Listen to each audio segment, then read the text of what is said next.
Good morning, good afternoon, and good evening, everybody. This is Critically Drinking, and I am your host, Rashawn. I want to, of course, start out with my people, the chat.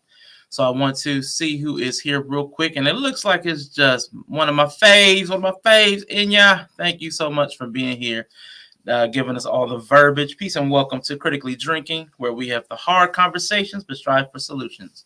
If you are enjoying the conversation, please like, share, and subscribe. Thank you so much for putting that out there. And the disclaimer, I know a few of you are not in here, but the conversation can get a little heated. But please let us remember to respect each other as people, and let's be productive in conversation on YouTube and outside of YouTube if it applies. Definitely. Thank you so much. Appreciate you. And I'm starring both of those. I'll bring those up throughout the evening. And you say the music is very relaxing for those who are driving home or on the train for work. Okay. And see, I promise you, Inya, I like that song because when I was listening to it, it sounded like it goes like da da da da da, and then it goes da da da da da. It sounded to me like critically drinking. So like critically drinking is back on again. So it kind of reminded me of like that little riff. I don't know. I might have to write some lyrics to it. We'll see. But thank you so much. And since you did mention that, I'm going to put a little background music on. A little background music, please. All right. I do know that at least AR should be popping by. Don't know who else might be stopping by. I know Yella said he'll be working.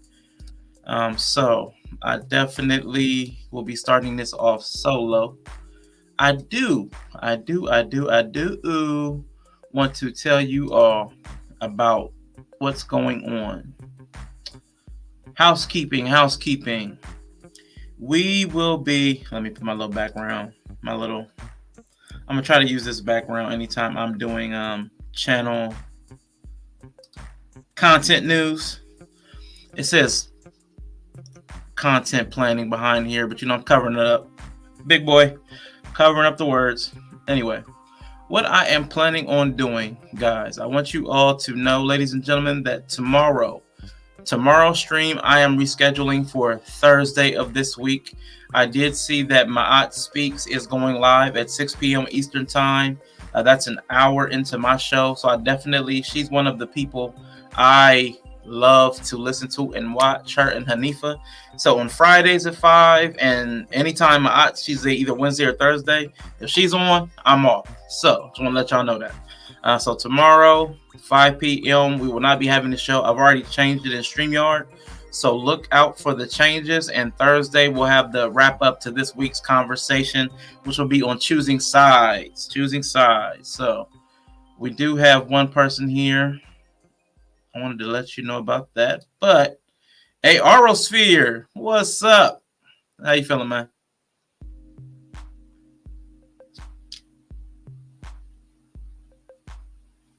You're mute, buddy. You're mute. Speak up.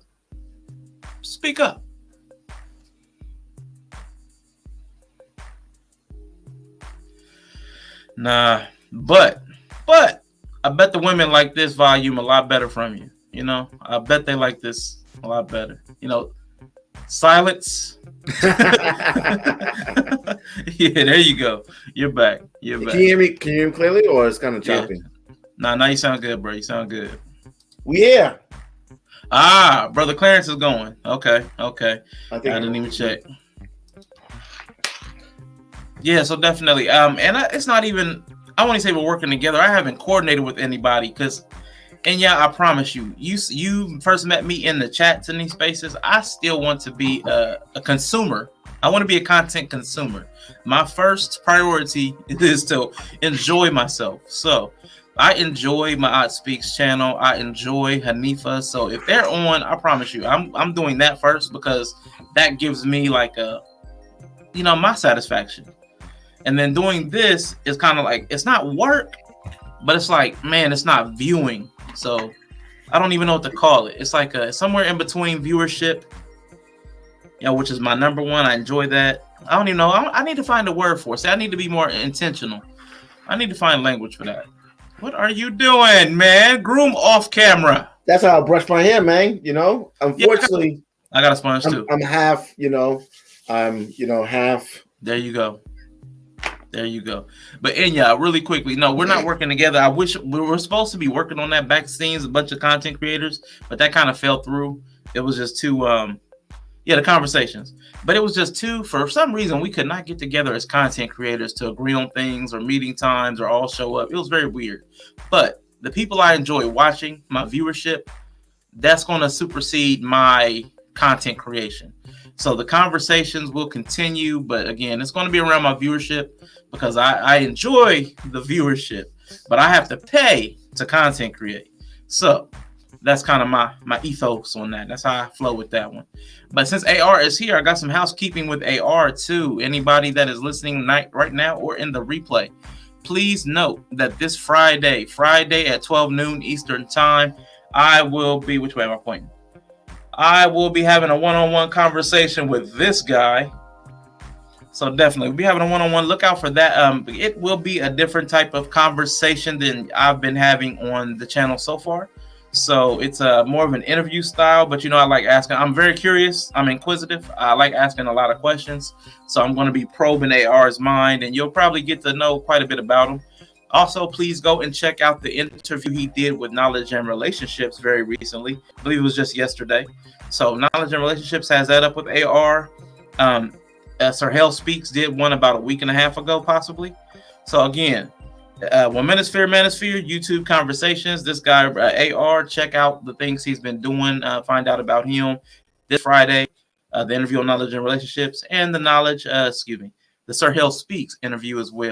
We're all different and dynamic, and I think you'll learn a lot and be entertained as well. Also, shameless plug, with Manosphere, he did an interview with the player perspective, Mr. Ha Big Hef. I want to say ha. It's Ha Big Hef, House of Hustle, Ha Big Hef, and Mr. O Just Living. So that was a great conversation. Those two gentlemen are very, very insightful and engaging. So hearing them during the conversation that AR had with them, man, it was like a breath of fresh air. Like, man, these guys are tuned in. I love it. But man, Yella in the building, what's good? What it do? Boy, glad you are in the building. Thank you for pulling up, man. But that is the channel. I did want to ask you, and I know I'm being messy. I'm doing this publicly. AR, are there any questions I should take off the table, man? Anything I shouldn't ask? Anything I should stay away from? We talking about Friday or right now? Friday. You can ask me all the question about Trump. I'm very I actually went to the Donald Trump Institution, so I'm well versed in Donald Trump. So yes, you can ask me anything you want about Donald Trump. See what I'm saying? I'll ask you whatever about Donald Trump, man. What happened at was that Trump College? Graduated Trump College? Amen. Yes. Art of the deal, man. This is ridiculous. But yes, I really hope that you guys enjoy that conversation. And I'm going to get some practice because I do want to have some one-on-one conversations. I don't want everything to be a panel. So I do want to have some diverse conversations. I had that one-on-one What the Funk, and I think it went really well. So go back and check that out. It was interesting. It was about a specific topic, but I kind of like the flow of the one-on-one conversation. So again, you may see more of that. I may also do some more premiere type stuff where I've recorded it pre-hand, like What the Funk, and then put it out there as a premiere. So again, I'm going to try to mix it up and try to figure out what flows best for me. So that's what is upcoming this week. Again, tomorrow's show is rescheduled for Thursday. Friday, we're having the interview with AR at 12 noon. All right. So happy Tuesday, everybody. We will still be having 2 topics today. But in a sense, I won't be doing it the way I envisioned. I won't be doing the closed panel and then the open panel. It's just going to be up in the air, all open. So anybody that wants to come up, let me know when you're ready for me to drop the link, and I'll drop it out there. But we're going to have the conversation at some point. I want a few more people roll up. So since AR is here, man, how is your day? How's everything going with you, brother?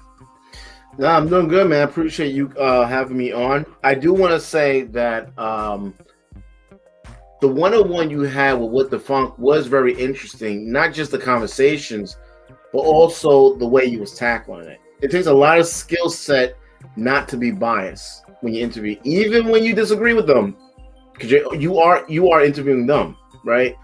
And it was just well put of how you handle, but you also still got to stay in your ground for what you believe in. So you was able to handle all that, and that's something that a lot of people they can't do. So I want to tip my hats off to you that you did a really good job with the way that worked, even though you're probably in a different perspective of the way thinking about. That's for me. The salute was for me. That was the CEO. Knowledge and relationships. Right. M3 is in the building, Mr. That's CEO. Right. What up? What up? But can I get a salute too? And I don't get one. Nah. Y'all see this? I don't. I do want to congratulate you that that interview went really well, and people should check it out. I think go back to their. I don't know, when was it, last week? It was either Thursday or Friday of last week. I don't Thursday remember. Friday. I really suggest anyone that watched after the stream, go back. It's worth your time. It's definitely worth your time. And what the fuck? His internet was working. Well, it was a little spotty. And what the fuck? Your internet's trash, bro. But it was a very, very mature, very great conversation. Yeah, buddy, man. His internet, it's like cloudy with a chance of connection. You know what I'm saying? It's like a struggle love right there, boy. I don't know what's going on with that brother. I love my guy, excuse me, what the funk? But boy, his internet don't love him, man. And one thing I want to say real quick, I'm sorry. I want to give him so much credit because he is one of the content creators that is heavily supportive to a lot of different channels. And he tries his best to share your stuff. If you look at him, he always trying to connect you with different people. So I do give my hats off to him, So, but yeah, man, my day is going great, man. I stood something free, I stood something free, no chicken today. I think I'm doing well, man. Yeah, doing well. No chicken. Well. No fried chicken, man. I thought you were on the baked chicken, man. You. Well, my girlfriend's black, so she wasn't here today, so I was able to actually eat healthy. When you stay away from those people, you know what I'm trying to say? You can actually have. Yeah, y'all peoples. I'm sorry, not y'all. I have to include all y'all. I was actually able to have a very enjoyable moment. Thank you.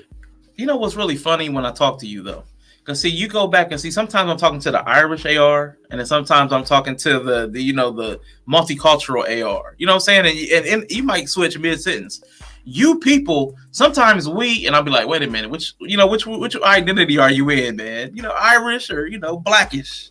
Well, I just. I think the way things are going right now concerning with white people, I think is a little bit, to me personally, I think it's unfair the way a lot of them are being treated. I think black people, but I think it's a little bit, I really think it's unfair that anything they do is considered some sort of phobic thing or something like that, So a lot of them haven't done, I know people, they're losing sales and stuff because they won't put out the BLM flag in front of their business and stuff. It's real, man. So I hadn't heard about that. Yeah, man. I think that us as black people, we're being rewarded for bad behavior. And the people, look at last night, right? Samuel Jackson won his first award, Oscar. I mean, how old is he? 70 something, 73. Yeah. He's been acting over 50 years. So and he was a full-blown crackhead when he first started.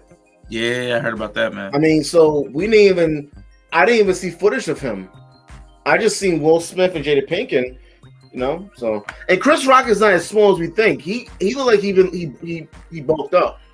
Yeah, he did that slap really well, man. If Will Smith slapped me like that, I thought they added sound effect, bro. I was checking different video. I think I would have been passed out if he slapped me like that. I don't know, man. I mean, because he kind of pulled it like that stance. That was that Ali. That was that Ali. But he didn't. Ali. He was like this. Yeah, but he didn't go into it. He kind of like went around with it. You know what I'm saying? Yeah, could you imagine if he really went with that? Swiper, no swiping. That shit was crazy, man. That gave. I mean, I think that. Yeah, man. I think that gave me PTSD, man. The way he slapped him, man, it gave me flashbacks when I was a kid. So you got post-traumatic slap disorder? Yeah. Are you labeling me? Are you labeling me? I'm asking a question. This is a question. Are you misdiagnosing me? It was a question. I'm saying, do you have post-traumatic slap disorder? Hey, but you know what? That might be something that's going on in these airwaves. Because I promise you, last night I turned on my TV and I'm like, let me pop on YouTube real quick. And there were about 8 thumbnails in a row, all variations of the slap. And I'm like, yo, I mean, I know it's interesting, but I didn't expect it to take over the way it did, man.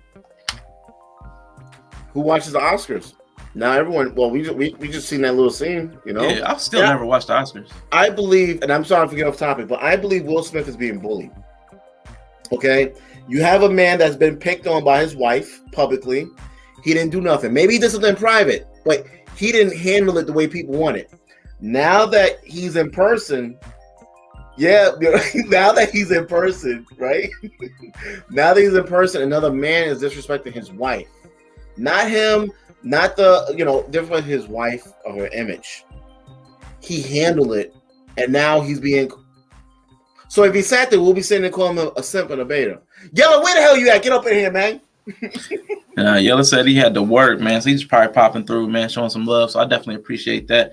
But I wanted to, because I asked him if he had time, because I actually wanted to devote the first 10 to 30 minutes. Like I wanted to devote the first block really to you and Yella getting y'all's perspective off, man, because you and Yella both, you guys were both on Sahel Speaks earlier today.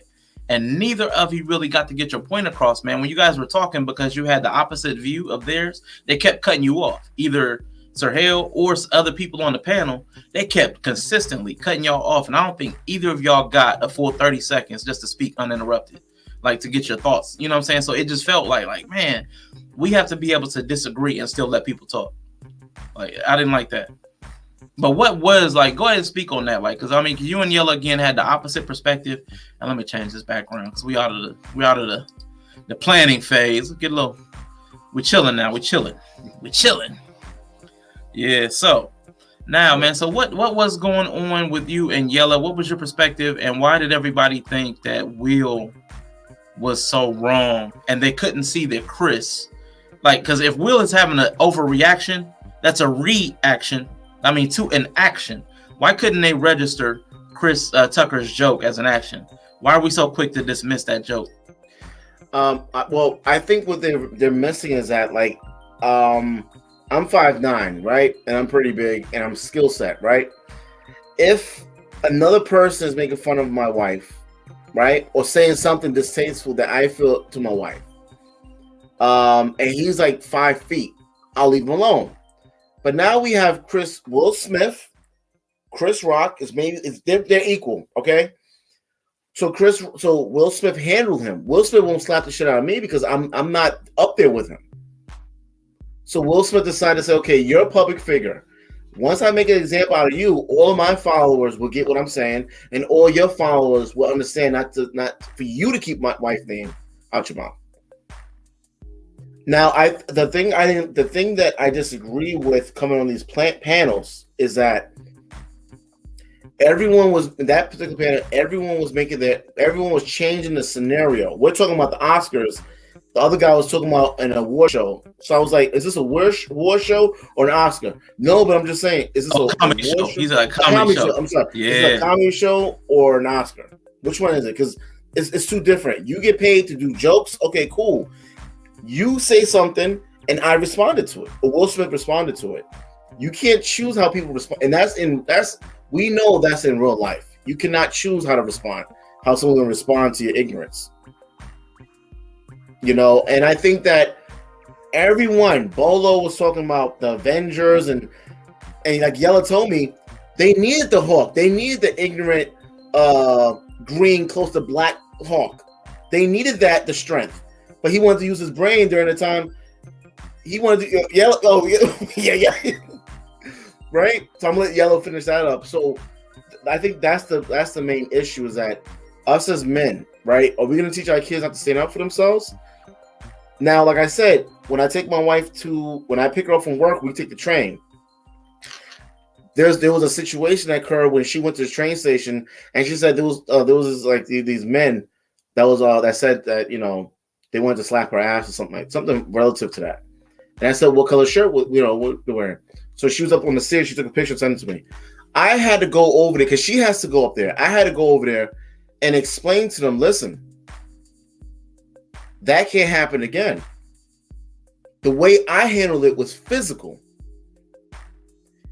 I see them all the time. We're good friends. He will never in his life disrespect someone he thinks that's related to me. It depends on the situation. Now, there may be times when I'm walking, like I think Ciara and what's it? Ciara and Russell. Was Russell? What's his name? Russell Wilson. Russell Wilson. They was in the club having fun, and then Future walked in, and he decided to leave.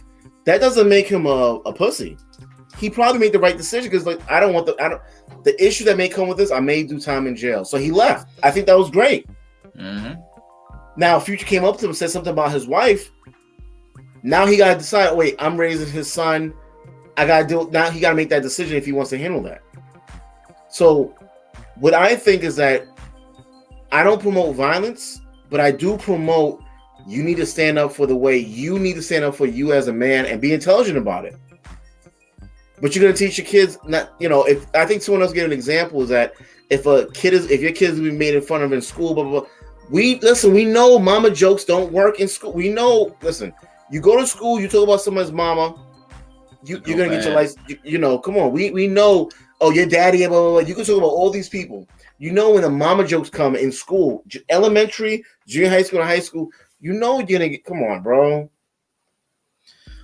No, I agree with you, man, because there was something like when y'all were talking about that, I'm like, I don't understand how they don't register that. Like the threat of reaction is very real in America. Like, so almost, I don't know about where you live. Well, I'm sure it's the same where you live because you keep sending me those clips of the kids. My nephew doesn't even want me responding like to people that cut us off in traffic or to, He doesn't want me beeping at people because he's like, man, everybody got a gun. So everybody's worried, everybody's like hyper vigilant and knows that at any moment somebody could pop out with a gun. Like that's common, right? So why wouldn't we also take that? Like, well, because we're in a certain setting, somebody might not pop off. It may not be a gun, but somebody might have an overly strong reaction to any given stimuli. You know what I'm saying? They might pop off because you said something. Might pop off because you bumped them. Might pop off because you looked at them too long. Like, we're all aware of that in certain circumstances, like in the, I guess, a hood adjacent, however you want to say it. But why wouldn't we expect Will at some point to want to pop off? Like, what does he got to continually take it? That's why I was like, at some point, every man's got to have a breaking point or a line where we won't take any more disrespect. Otherwise, we all know as black people, if you have that weakness, well, people who are, again, hood to hood adjacent, if you have that weakness, people are going to keep testing you. And the more weak you are, the more you're going to get tested. They don't really come for the tough guys. You know what I'm saying? It's really the people they feel like they can be picked on, the vulnerable people. I mean, you get bullied all your life if you got a lot of weakness in you. So, I mean, how long was he supposed to take that? I mean, publicly. I mean, there's nothing really he could do when the media was coming for his wife, but I mean, because it's everybody. But man, you got a man right in front of you talking about your wife. And also too, when was the last time anyone ever disrespected Will Smith in his face? What other man? So we're acting like, Will Smith. Will Smith has never. One guy tried to kiss Will Smith. He slapped. Remember? Do you see that with a reporter trying to kiss him and he slapped him? Like, we gotta, because why he slapped him? He said he had to call Jay-Z, someone he looks up to tell him was that wrong. Nah, bro, you did. Of course you gotta deal with the consequences that come with that, but man trying to kiss you, So of course he could have been like, oh no, like Terry Crews, right? Someone went up to Terry Crews and grabbed his balls. Ain't do nothing. It did nothing. I mean, so is that what we're gonna come to? We're gonna come to how did that guy feel comfortable come up to Terry Crews, even Terry Crews during his prime, and grab his balls in a public setting around everyone? How did he feel comfortable like that? Because this shit been going on, bro. This is the first time we've seen Will Smith in public being disrespected. We've seen a little bit when that guy tried to kiss him. Bow. We know the only sane people somewhat is Will Smith and the grandmother. The whole family's weird, bro.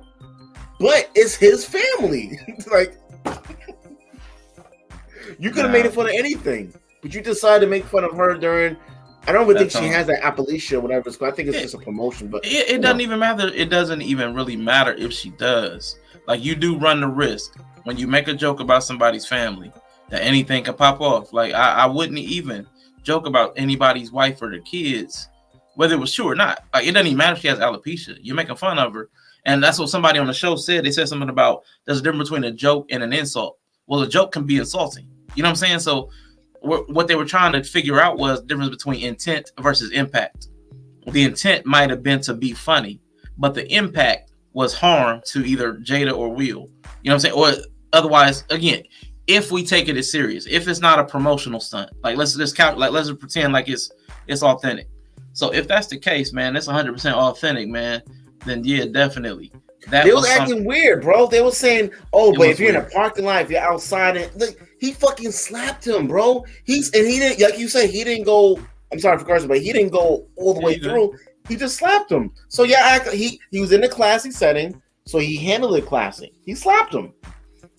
There's no knife, no gun, no homies from the block, and no fried chicken, none of that stuff. He didn't do any of that, you know. So it's like, why are we making up these different scenarios? And when we and Yella make up a different scenario. Oh no.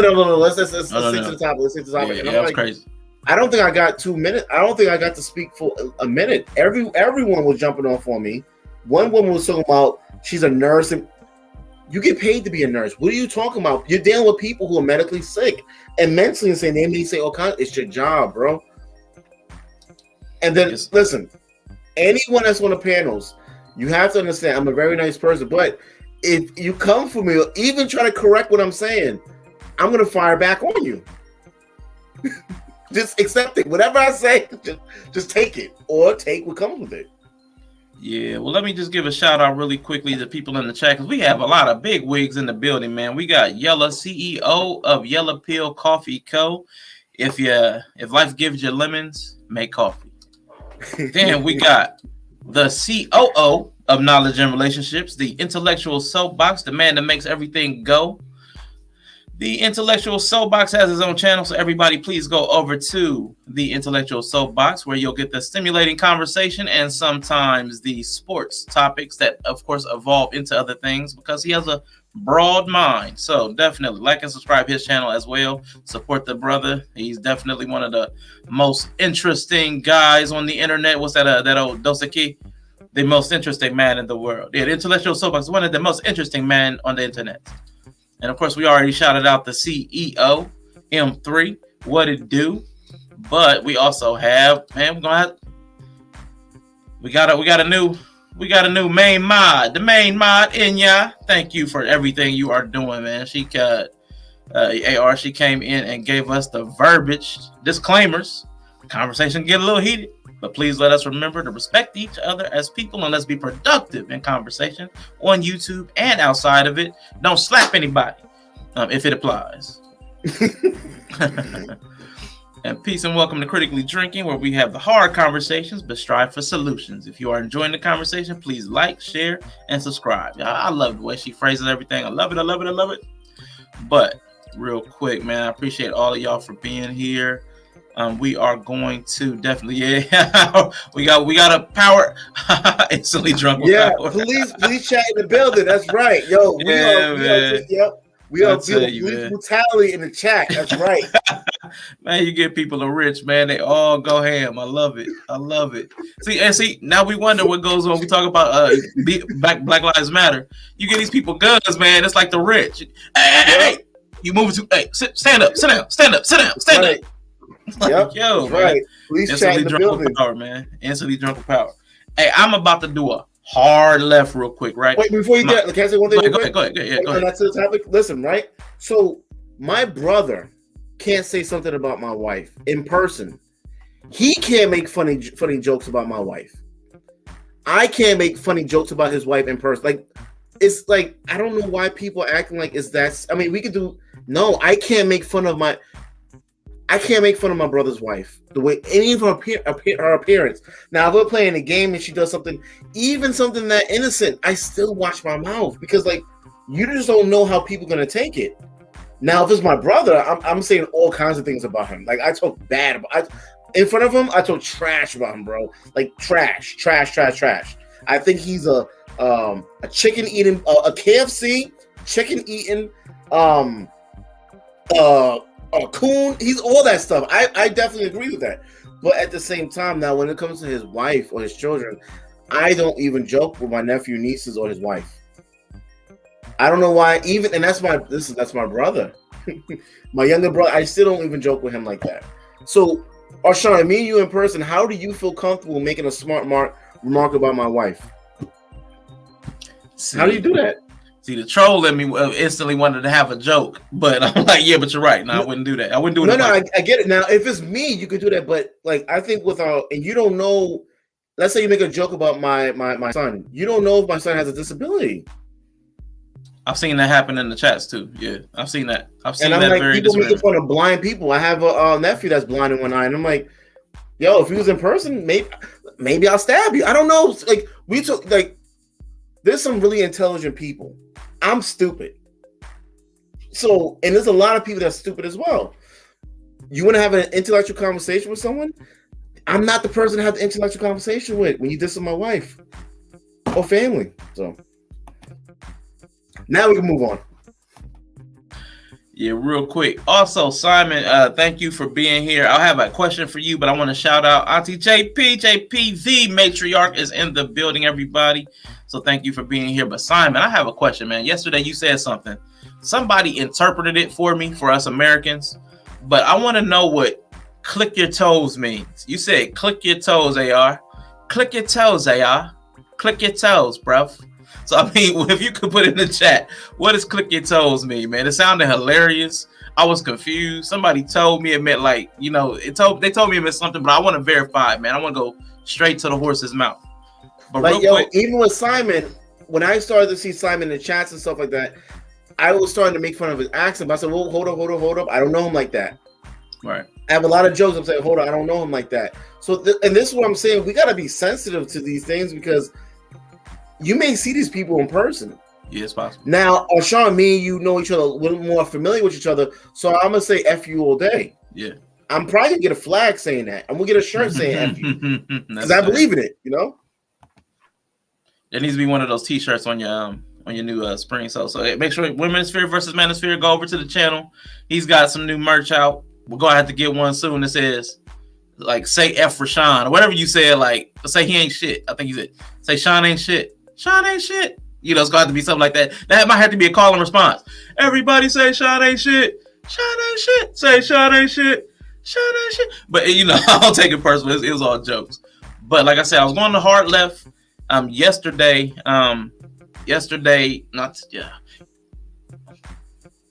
Okay, recensor. Yesterday, Be Easy, that dude said something about how not even Christians want to listen to Christian rap. You know what I'm saying? So that made my mind spark about something. I'm about to stop this music for a second. Hold up.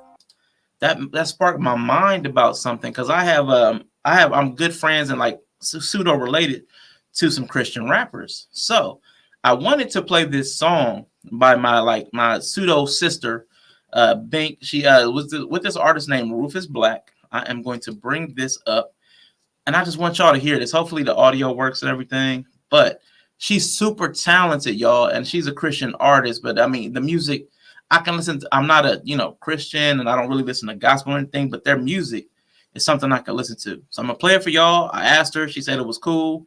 Hopefully YouTube doesn't trip, and I don't got to go through all the writing back and forth and all that weird stuff. But I'm going to play it for y'all here because today is her birthday. My little sister Bank. Love you. So, playing this now. Hopefully it comes through, y'all. Can you hear AR?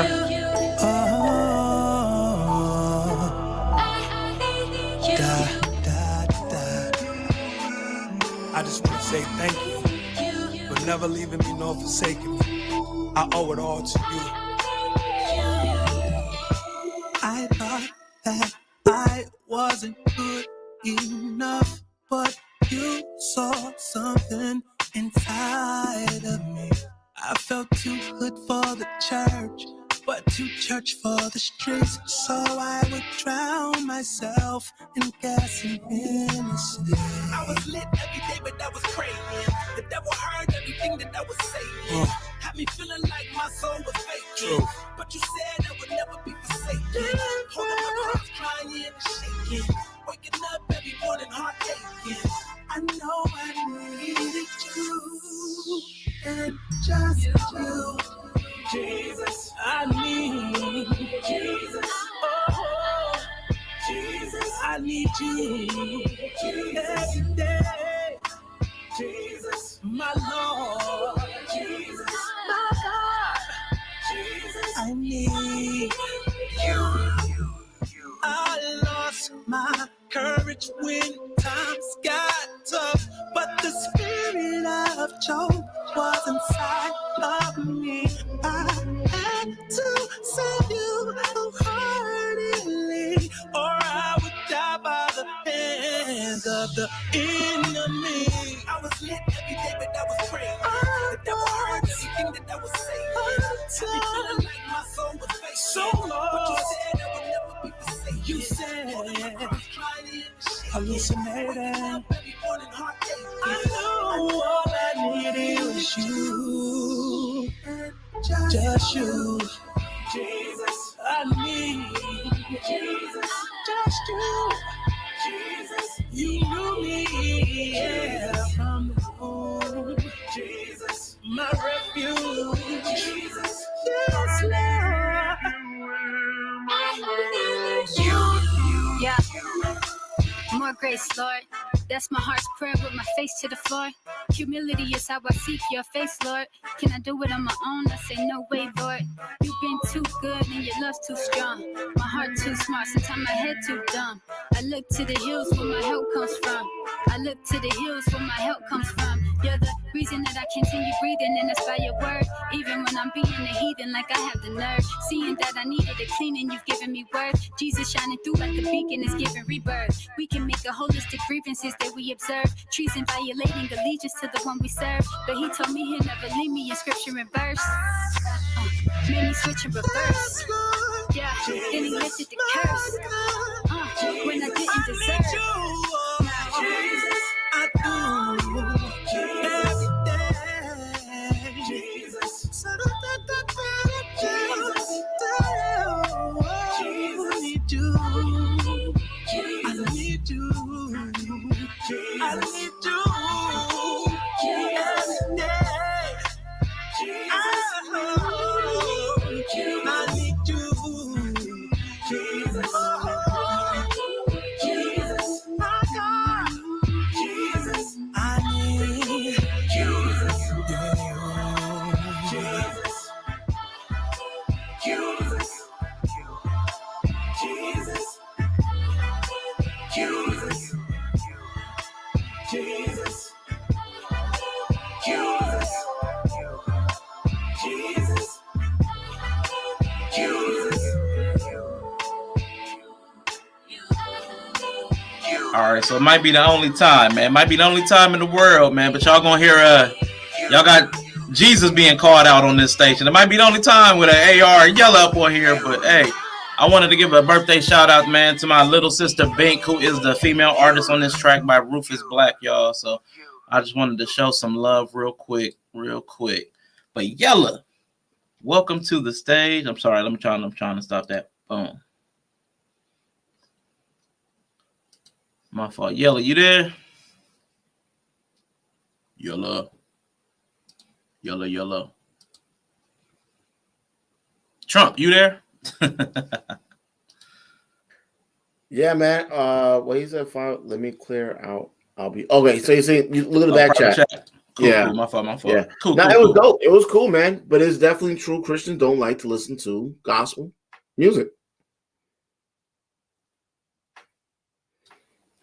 Nah, that's what I'm saying. Like, if the music is interesting, I think it's a little bit easier because not everybody wants to hear hymnals or full blown gospel. I think that's why Kirk Franklin had a strong influence because he took it and added that pop element. You know what I'm saying? Pop and hip hop. So again, I think for certain types of people in a certain age demographics, man, you can broaden the music without making it too secular, but it still has a relevant message. I think the thing when it comes to music, unfortunately, due to my upbringing, my environment, music is kind of different, right? We know Satan was like, in charge of music, right?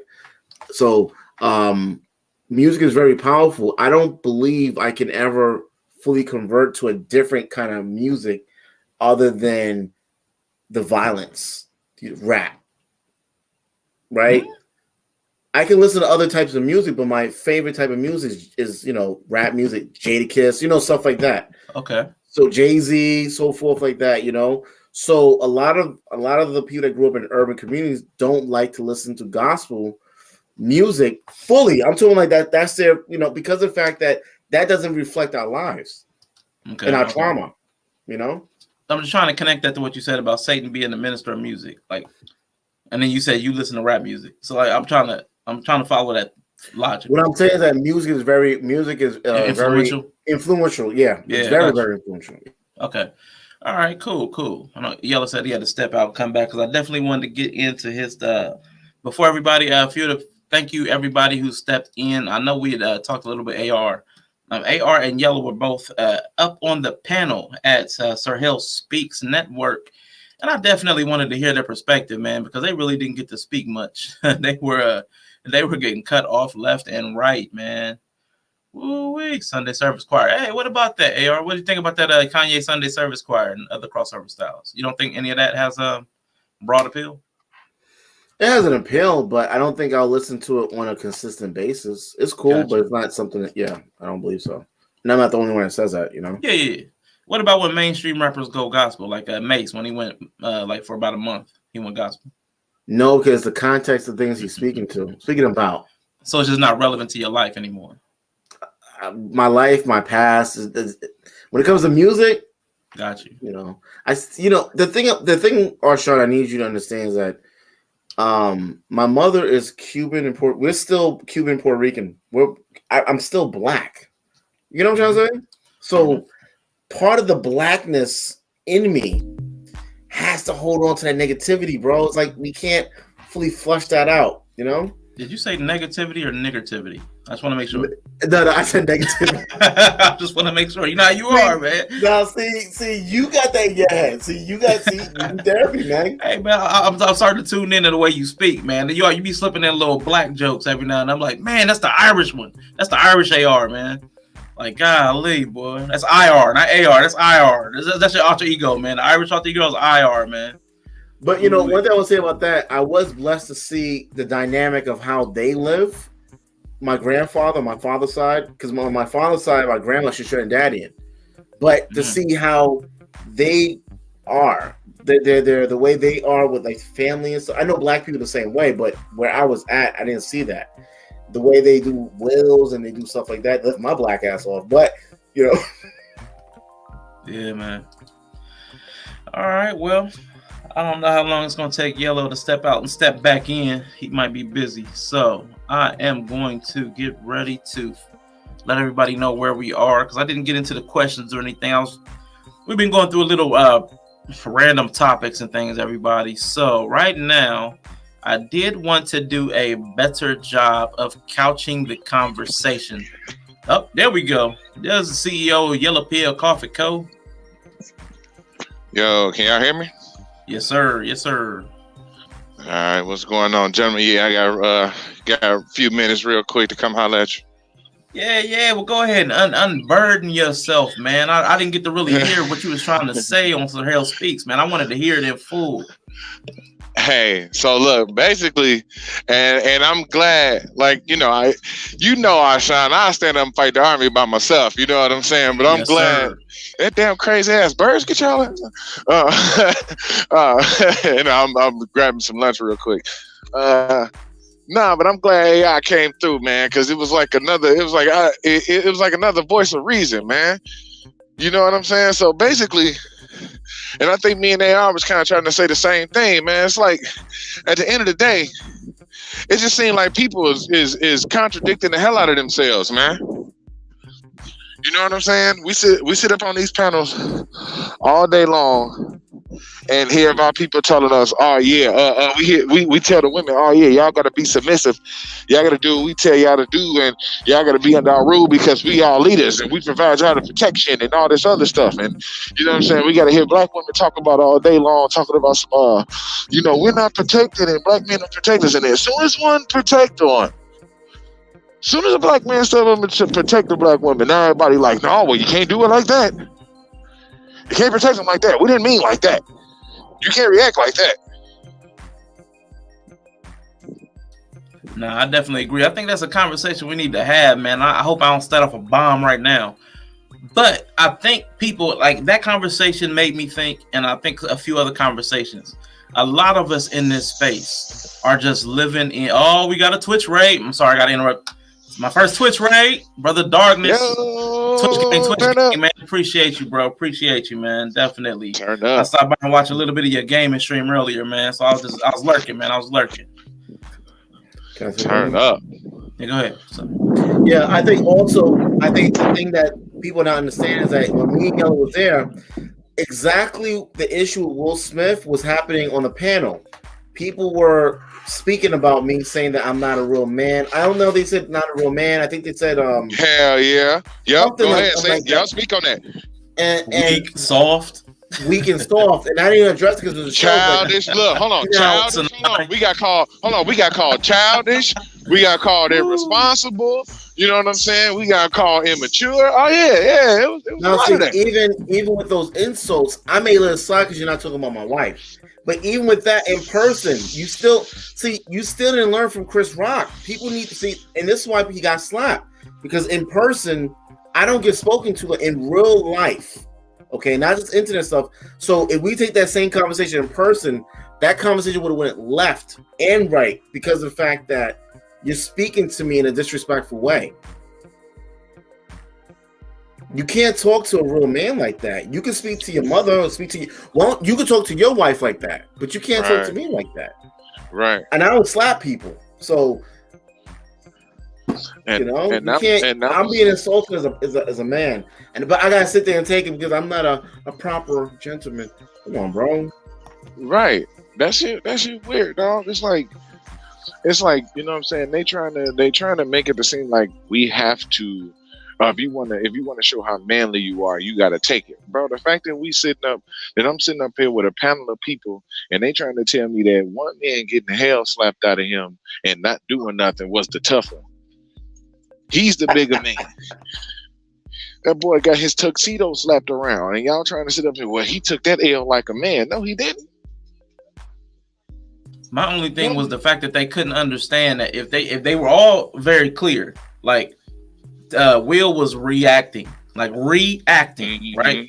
So how could you not hear, like in your own verbiage, that then Chris is acting, because you react to an action. It's like they were like, no, it was just a joke. It was just a joke. But he reacted too crazy. I'm like, yo, are you not hearing yourself? Like he reacted to something. He didn't just come to an award show and just walk up and slap the host. Like there was something Chris did that caused us, like the intent impact problem. Like they're so worried about the intent. Oh, it was a joke. The intent was a joke. Well, the impact was different, and he got impacted by Will's hand. So I mean, they got to understand the difference, and it was just so weird, man, that they couldn't understand it. Like no matter how y'all tried to articulate it, they wouldn't even give y'all like 30 seconds to flush it out, man. I was like, yo, it's because we had to keep it in context. Mm-hmm. So they're keeping it in context. Even though they was making up own scenarios, the Incredible Hulk it's fictional. It's not even. And then they said the Gray Hulk. It was the worst, and this is why I say people give the worst examples, right? So his thing was, oh yeah, the Avengers didn't want the Hulk around while he was the Green Hulk. They wanted him around when he was the Gray Hulk. Did you watch the movies, dog? We know you don't read the comic books because you wouldn't have said that. But if you watch the movies, you'll see how wrong that was too. Because what happened at the end of the first Avengers? Hulk smash. And he jumped up, bro, and he get the land fools out. And guess why? Because Captain America told him so. Because Cap realized that the Avengers needed the Hulk. That was funny, man. So we needed dude to do what he did. We needed him to Hulk up on dude. You want to know why? Because now we ain't looking at him like, oh, he missed the soft wheel now. Now they talking about, oh, he crazy. He might hurt somebody at the next award show. What if he kills somebody? They gonna take. I mean, what if he deletes somebody? Somebody said that. Hey, am I lying? Did they say that? Because I didn't hear the whole stream. I didn't hear the whole stream. They were saying that Chris Rock. They said that there was a. They said that there was a roasting. We're supposed to have his own roasting show, and but they canceled it because they think that he's gonna fight everybody. I'm like, well, good. He made his point. I did hear that. He made his point. Yep. And every time, and I'm like, yo, not only am I being cut off, but people are using different examples. I'm speaking, and then when people are talking, they're talking shit about me. They're trying to use some example and use me as an example. Nah, fuck that. Because Man, yo, keep your. Yeah. If you can't fight, shut the fuck up. Hey, yeah, y'all got played, man. I promise y'all. AR sent me. He's like, man, Yella going off. So I went over there and looked. I went back to it. I'm like, yo, I just woke whoa, up. I was like, what's whoa. Yella like this? But I'm like, hey, but I'm like, yo, when Yella like this? I know something's off. But Yella couldn't even get off because like every time he got going, hey, wait. I'm like, dude, if they interrupt him one more time, I'm like, dang. You can't go talk to me. I'm like, wait, maybe he was talking. Yella was talking. Yo, that Canadian-born dude spoke like an hour, bro. Yeah, that was funny.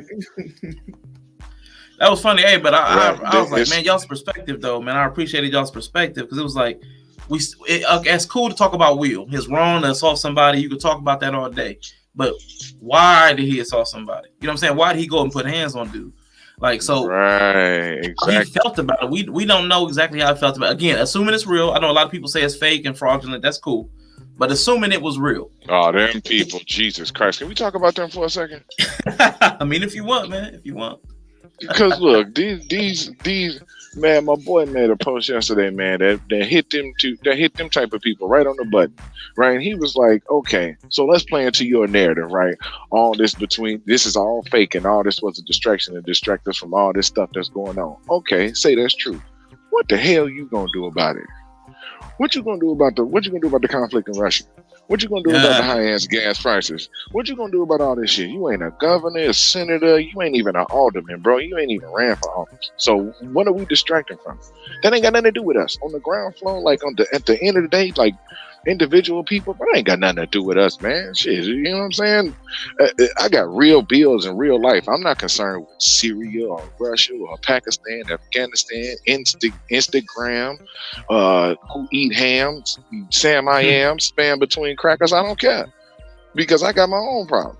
You know what I'm saying? So it's just people either trying to sound extra woke or sound extra above it all. And it kind of blow me with it because at the end of the day, it just sounds like everybody gonna sit back and let somebody verbally assault their wife. That's really what it is. Because everybody's bigger than that. Everybody holding it down is just it's lame. I ain't even gonna lie to you. It's lame as hell. That's why I'm very polite when I speak to other men. Okay, because I know I don't want to get slapped. No, let's be real. I don't speak to people outside on a regular or this crazy like that because I don't want to be dealt with. That's why I watch my mouth. Bro, the whole idea, right? Check this out, y'all. Now we know the whole idea in these spaces is how men been telling women that y'all can't talk to men like that. It's a reason why men don't talk to each other like that because of the underlying threat of violence. You can't do this, you can't do that.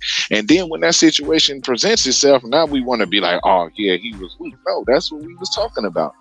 That was the whole concept we was trying to get through to these women was the fact that you can't talk. Men don't react with men like that because of the low level threat of violence. Example A was at the Oscars. You got to be able to watch your mouth. Now I'm saying like this: everybody was wrong in the situation. No, sorry, everybody was wrong in that situation. But here's the thing: it's all a layer. It's all like a trickle down effect. Chris was wrong, but he said what he said, taking the chance because he, you know what I'm saying? Like he accepted the consequences.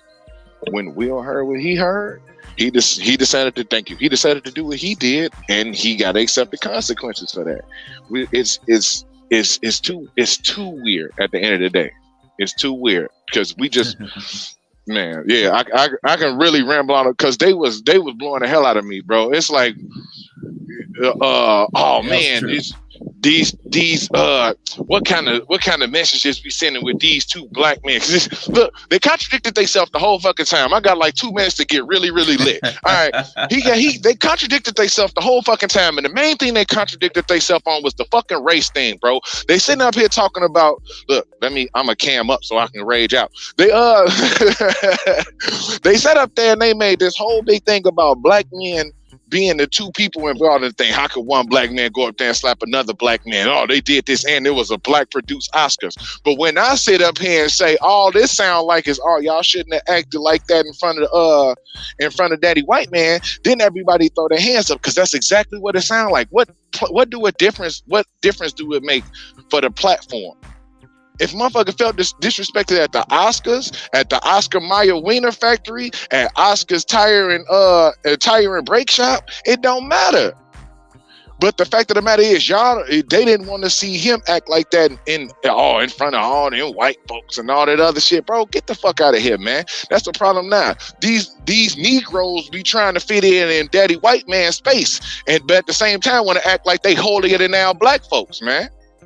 Like, for real, man, I get sick of that, bro, because then they was trying to, we not gonna make it a race thing, but y'all can sit up here and talk about how y'all disappointed in two black men fight. So what is that? Not a race point? Is that not a race point? Yella. I really like you. I really like you, but you're sounding really soft and weak right now. And that's cool. And guess what? Because guess who got that Gawk 3000 with the twisted wrist last night when at the end of the night when they went home? I know it wasn't Chris Rock, because his wife was looking like, you let that motherfucker slap you like that and you ain't do nothing. So who got emasculated, right? Because what I seen was look, because hell yeah, she did. She got all turned on because he finally stood up for his fucking self and shit. Hell yeah, bro, quit playing, man. But y'all talking about who got emasculated, bro? Somebody got to go check on Chris Rock and his jaw. I seen the tooth fly out. Real talk. And then they also try to make it seem like me and Yella are some thugs out there going around. Promoting gang culture. Like they was acting like y'all was promoting gang culture. It was just consequences. Bro. Like you don't know how somebody's going to respond. All y'all were saying was you don't know how a person is going to respond. So you got to take whatever you say or do. You got to take that into account. Mm-hmm. I'm going to say or do something. I don't know how they're going to come back at me. That's all y'all was saying. That's all I got from it. But they was acting like y'all are Crips and Bloods. Because what messages we sending to the kids? I'm sending no message to the kids. What message we sending to the grown men? Stand there and get slapped. It's right. Watch your mouth. Exactly. And if someone does slap you, you need to defend yourself. I don't know what else. Slap their ass back, or like you gotta be out. You either get slapped, run the hell out of Dodge. There's too many people there, or you defend yourself. I don't know, or just watch it. If you don't say nothing, you won't have to worry about the consequence of someone being a little bit deranged. Bro, and I'm stupid, so try it. Hey, they spent the whole damn stream reaching, bro. I'm gonna make this one last point, man, and I'm gonna get up out of here. Bro, the fact that I'm hearing black women even on that panel sitting up trying to justify an insult to another black woman that we didn't have to hear for months about how they disrespected and all this other shit. Now y'all finna sit up here and now y'all trying to nitpick the fucking joke to try to make it seem like he was trying to pay homage to her by saying that her look is good enough for her to play or that she good enough to play G.I. Jane. Name me 3 good Jada Pinkett scenes. Fuck a movie. First of all, I ain't gonna let you slander her career like that. Yes, you are. Peaches and Low Down Dirty Shame. That's it. Niobe and Matrix, and I know she's got something else. Bro, she even she's in the Matrix. I was already watching the last Matrix like this some bullshit, and then they fucking bring Niobe up and she leading everything, and I was like, oh, this is really some bullshit. The last Matrix was trash. The last Matrix was trash. Hell yeah, and it's solely predicated on the fact that she was the lead chick. But guess what? His joke wasn't about her. His joke wasn't about her. His joke wasn't about her acting ability. His joke wasn't about her. His joke wasn't about her acting ability or her joke. His joke wasn't about the entanglement. The joke was about that man's wife appearance, bro. That's the only way you're gonna equate Jada Pinkett to G.I. Jane is because she bald head, bro. Now, if we want to, if women want to keep trying to, that's why men confused now. Them Negroes over there is exactly why men is confused now. They're the men that actually come on these spaces and try to learn. That's exactly why they confused now because they get told. Let me ask you before you go, right? So when Chris Rock made the joke, can you hear me? Yeah, I hear you, bro. I'm gonna go calm down real quick. I can hear you. Okay. Yeah, when Chris Rock made the joke, Will Smith was laughing, but then you saw Jada Pinkett yelling at him saying that's not funny, blah blah blah. Okay, you tell me exactly what Will Smith was supposed to do. If Will Smith ran across the set yelling, "Hey, leave my wife alone," he's a bitch. He's a beta. The man said, "Yo, oh really? If I think something's funny, but my wife is saying that's not funny, I'm going through something medical. Who knows if she's throwing up at home? Who knows what she's going through? Maybe her coochie don't work no more. Maybe her coochie stink because of the illness, the medication. And you know, so he's like, damn, I gotta go home. So he got up and handled it. She was yelling, saying that's not funny, that's not cool. Chris Rock was still laughing. Still laughing. Still laughing. So look, I'm gonna say it like this: for all these black men sitting here trying to say Will was wrong. Next time you on a panel or next time you in a conversation with a black woman and she say, I don't feel protected, don't tell her she is. Don't tell her they are. Don't tell them they are. Because y'all lying. Because if as men, we can't protect our wives the way we see fit, stop telling them that y'all belong to us, y'all represent our last name, stop telling them all that shit. Because the one thing about it is, and let's talk about the most important person in our country, since we the only ones, and I'm going to can back up for this, Jim. Let's talk about the one person in our country that's got at least a little more pull than everybody in that room. The president got his own goddamn security team. Does the president tell the Secret Service how he want to be protected? Or do he do what the fuck they tell him to do? It might be a mix. Hell no. Hell no. The president can't go nowhere where he want to go. He can't just hop out the damn, I'm going to go in this Burger King. No, hell no. Get your dumb ass back here. He can't run his last name. He can't, you know, he don't remember what planet he on. Hell no. That nigga's he awarded country, goddammit. Shit. Y'all better leave Sleepy Joe alone, man. I'm talking about random president. Hey, look, I'm talking about random president. Joe Biden too damn old to remember. He got to do from minute to minute. So he definitely need his Mr. Biden. President Biden, come on. You're wandering, sir. Come on, sir. Come on, sir. Come on. You're wandering. All right. Shit. You're right, OG. I saw the apologies, but yeah, it was just these. They were on a panel. AR and Yella were on a panel earlier, and they really did not get a chance to really speak their thoughts, man. I was like, man, I really want to hear what y'all had to say, man, because they couldn't go 10 seconds without getting cut off, man. So I was like, man, let me just hear what y'all had to say. Like I had a feeling I knew what y'all were talking about, but I was like, man, they were not trying to hear you. But man, I definitely appreciate you, Yella. You all good? You got me for a few seconds. I might go in and out, but I'm up here. Let's do it. All right, cool. Also, Thursday, 7:00, Yella, if you're available. Panel. I'll try to make it. You know what I'm saying? I work around the evening time, but you know, like I'll pop in now. You know what I'm saying? Especially if we cooking. You know, I like cooking. You know what I mean? Yeah, we're gonna cook quite a bit. You know, I get yelled at quite a bit on there, even on my show. Yeah. Man, come on, man. You earn that, man. You earn that. You be starting stuff, man. Women, why didn't they act so much? Tell me, ladies, why do women act so much? Women, like golly, I'm like, dude, you just triggered them. What panel was it? It was over on us. Harold Speaks Network. Be easy. These black bastards. Yeah, it was up these bastards, baby mamas, women. Tell me, what do you think about these baby mamas? Why y'all getting so many BBLs? What's wrong with y'all? Like, they supposed to have a productive conversation with you after you go in on them like that? Like, come on, man. But the crazy thing is that it doesn't apply to any of them, bro. Like any of the women that's on the panel, it doesn't even apply to them. It doesn't apply to them. But if you feel offended, what about you? How about you? Yeah, I know. Yeah, I already know how it go. But yeah, man. I talked to you, but we already had that talk, man. You gonna ease up on the women. I know JP said I need to quit caping. Hey, yeah, I'm gonna put my thumbnail up. Let me put my thumbnail up. I know she said no capes. I get it, man. Trust me, I get it. But JP, you know what you gotta do, man. And I tell AR all the time. You gotta save one. What? Save one person. You gotta save one, man. You gotta pull one out of the gynocracy, man. You got to. I am upset that Ben Affleck did not get his own solo Batman movie. It's like that's really messed up. Nah, man, he did a damn good job, man. But you know, it's all good. Yeah, AR out here getting abused on his channel, on other people's channel. He got the short end of the stick. I ain't even gonna lie. He got the short end of the stick. He could have got his own movie, like real talk. I just had to butt in and say that. Hey, yo, Yella, they coming at me, and then when I respond to them, I'm the bad guy. It's like we gotta save Kim Kardashian, JP. We gotta save Kim Kardashian. She's the one. Oh shit, you gonna get Canadian born in here.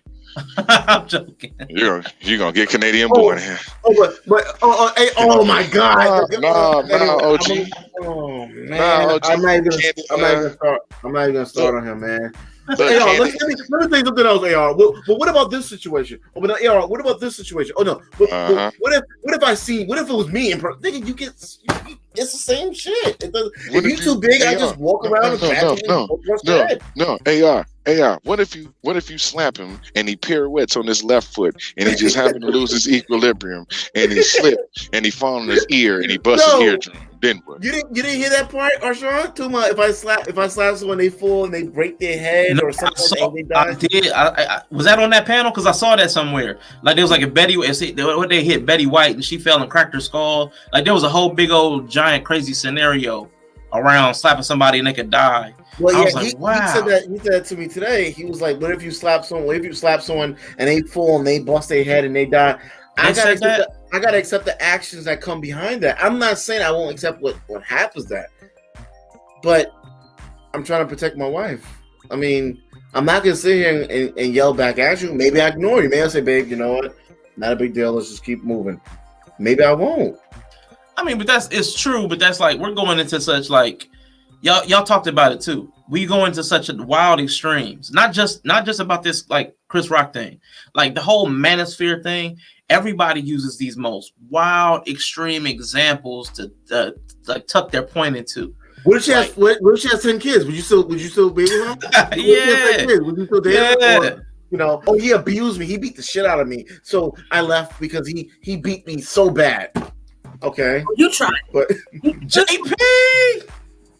Peace and light and love and blessings and she come with the gentlemen, while I go with the smoke for this old butterscotch brother up here. You got all the doggone nerve. If you're gonna be over here talking about what black men should be caping for, I know you're gonna, boy, that doggone island, she's not even a real island woman. She's from a Greek island, I understand, apparently. She not black. What the hell? If you're gonna be caping for some shit, you shouldn't have put your winky do in that thing anyway, Kanye. Let's get the act right. Y'all on some damn bullshit up here. Caping for all kinds of pussy that don't cape for y'all for shit. Show me where Jada got her ass up and did anything that said something about being you shitting me. Now you darn straight. You got me. You got me. I was gonna wait till 420 and go live and curse y'all all out then, but I can start right now. What the Sam hell? Why y'all caping for this? Any old damn thing. Coochie all over the place. As long as she got her decolletage and her ass out, you gonna jump for joy. What the hell wrong with y'all? Go ahead and cam up, Yella, and tell me how this mama wrong too. Hey, baby, I don't understand this bullshit. Y'all know y'all dead ass damn wrong. Titties, a coochie, a booty. And here y'all go. Do any damn thing. You will follow your sword. Yeah. You will choke yourself out. Anything. For some, and it won't do it for you. Yeah, but JP, do you know that Jada Pink on the red table, she said she got her vagina reshaped so it's back to like when she was 20? I would slap someone too for that. Can I say something new? If she hadn't been hoeing and all out there, she wouldn't have had to reshape hers. I'm 46 years old. I don't have to reshape mine. Let's just talk about the bullshit. Why she all out there doing the extra shit? Why does she have loose lettuce hanging out of her taco? Did you ever ask that question in the first fucking place? No, y'all just worry about the fact that she tightened it up. Why do you have to steam your vajayjay? Why doesn't that shit just go back and snap naturally together? Because you used it way too much in the wrong damn instances. And y'all caping for that shit. Exactly. JP, these baby mamas. I told you. Too many of these damn bastards becoming out these baby mamas. I told you. Listen, we had that conversation about the word bastard, but what I will say is, if you can't be responsible for what you create, stop making shit. Period. Y'all need to get off this damn. Stop running with your lust. Stop that. How about that? Yes, tainted tacos. I'm so sick of seeing everybody running around here with them dusty, dry ass ain't never had. You got to put taco sauce on every one of them. And then you got to upgrade the spice level because the shit just don't have no fucking flavor. It's time for y'all to start thinking about what it is you putting in your mouths. And I'm not just talking about... Yo, JP came in hot. She came in smoking. Oh, I love it. That was too funny. Yeah.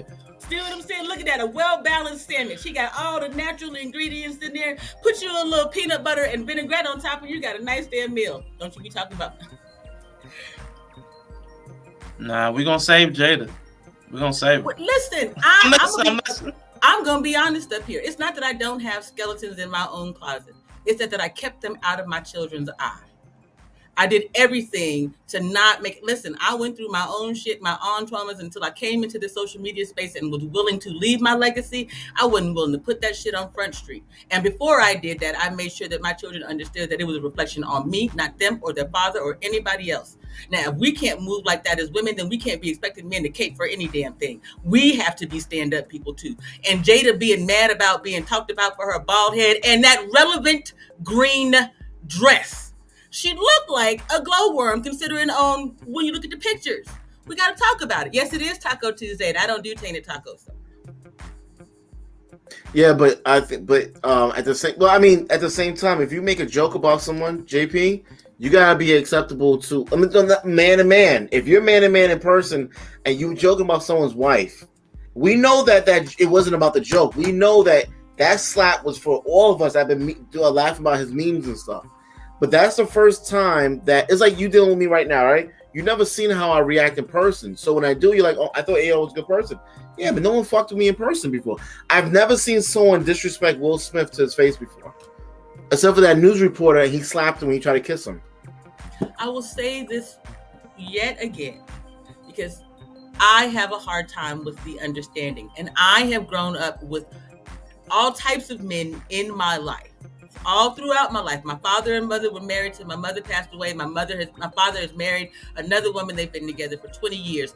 I had a 15-year marriage and a happy relationship now. I raised sons. You understand? For me, I've not seen a man just cape for, he said something about my appearance. My father caped for the day that I got fired because they lied on me. My ex ain't never caped for shit. That punk motherfucker. That's a whole nother story. Hey, I was calling him like I see him up here, right? My sons show up. My sons show up in my stream. My son showed up and caped for me when my life was on the line. Those are the things that's manliness. This idea that some words hurt, and so let me get up here but JP, you know the different. You know the one loophole in your argument that don't give it no substance was that every example you used wasn't man and wife. Every example you just used about the men that cape for you in your life wasn't man and wife. Now I'm not saying that's not a knock towards you. I'm not saying that about you being married or nothing like that. I'm saying the examples you are giving are men who cape for a woman that they care about. In turn, you better damn well cape for your wife because you married her. Why you gonna choose not to cape for your wife, the one woman that you made the lifelong commitment to? That's the ass backwards concept I'm having about this idea, because y'all don't like his wife. He's supposed to let her get disrespected? That's not okay. Let me address it. That's not what I'm saying. What I am saying is we all have lived in a space where we get knocked around and hit for our appearance. If we jump every time, if we jump for every chip on our shoulder, someone's always going to be able to knock that motherfucker off. And at the end of the day, those words, it wasn't that thing. And by the way, just so that we can clarify, I said those men in reference to me, but I never saw my father cape for my mama on some words. You understand? My mother's dignity actually. But did you ever see him get the shit slapped out of him and not do nothing? I don't think that Chris Rock should have stood there and got the shit slapped out of him and did nothing. And my father wouldn't have done that. My daddy would have reached back with the hand of God and slapped the entire shit. My daddy might have jumped on that man and did some army combatives and brought him to the ground. I live with real men. Don't get me mistaken. But they jump for the right thing. You understand what I'm saying? It's just that I don't see that Will Smith beta jump or the beta bitch slap heard around the world was it. I do understand that even simps have a God. And so when that slap came down, it moved Chris's face. But to be honest, I do not believe that was a masculine move by Will. I wouldn't tell my sons to do that. Okay. So one more little pushback and I'll let it go, because you also made the statement yesterday that he should have let his wife handle his lightweight. Is that masculine too? This wasn't even his weight, so that's why I said it. Understand? Oh, so his wife is supposed to jump up and handle another man for him, though, right? Hold on. This didn't have anything to do with him. That's what I'm saying. This was about her. He opened his mouth at her. She didn't like the words. She sicked will on him. The same way that I say that black women will always sick. Y'all are black women's pit bulls. They will unleash you in a heartbeat when it suits their emotional needs. And at the same time, they'll turn around. I wonder. To protect, to know when to jump. Your pit bull don't just jump every time somebody comes to your door. He might growl. But he might bark a little bit. But when he bite, yes. When you want him to bite though and hold on, that's a specific time, right? And you and your dog understand that. Mm-hmm. A man and his mate understand when it's time for him to actually go in on that work. Now here's the thing. Will didn't understand it in that moment the way that Jada did. She made him understand it her way, and then he jumped. Thus, it was actually her offense to correct. Now, she could have popped up in that chair, ran her mouth like we know she's capable of doing, and then, had Chris not corrected his behavior, Will would have had a reason to do something.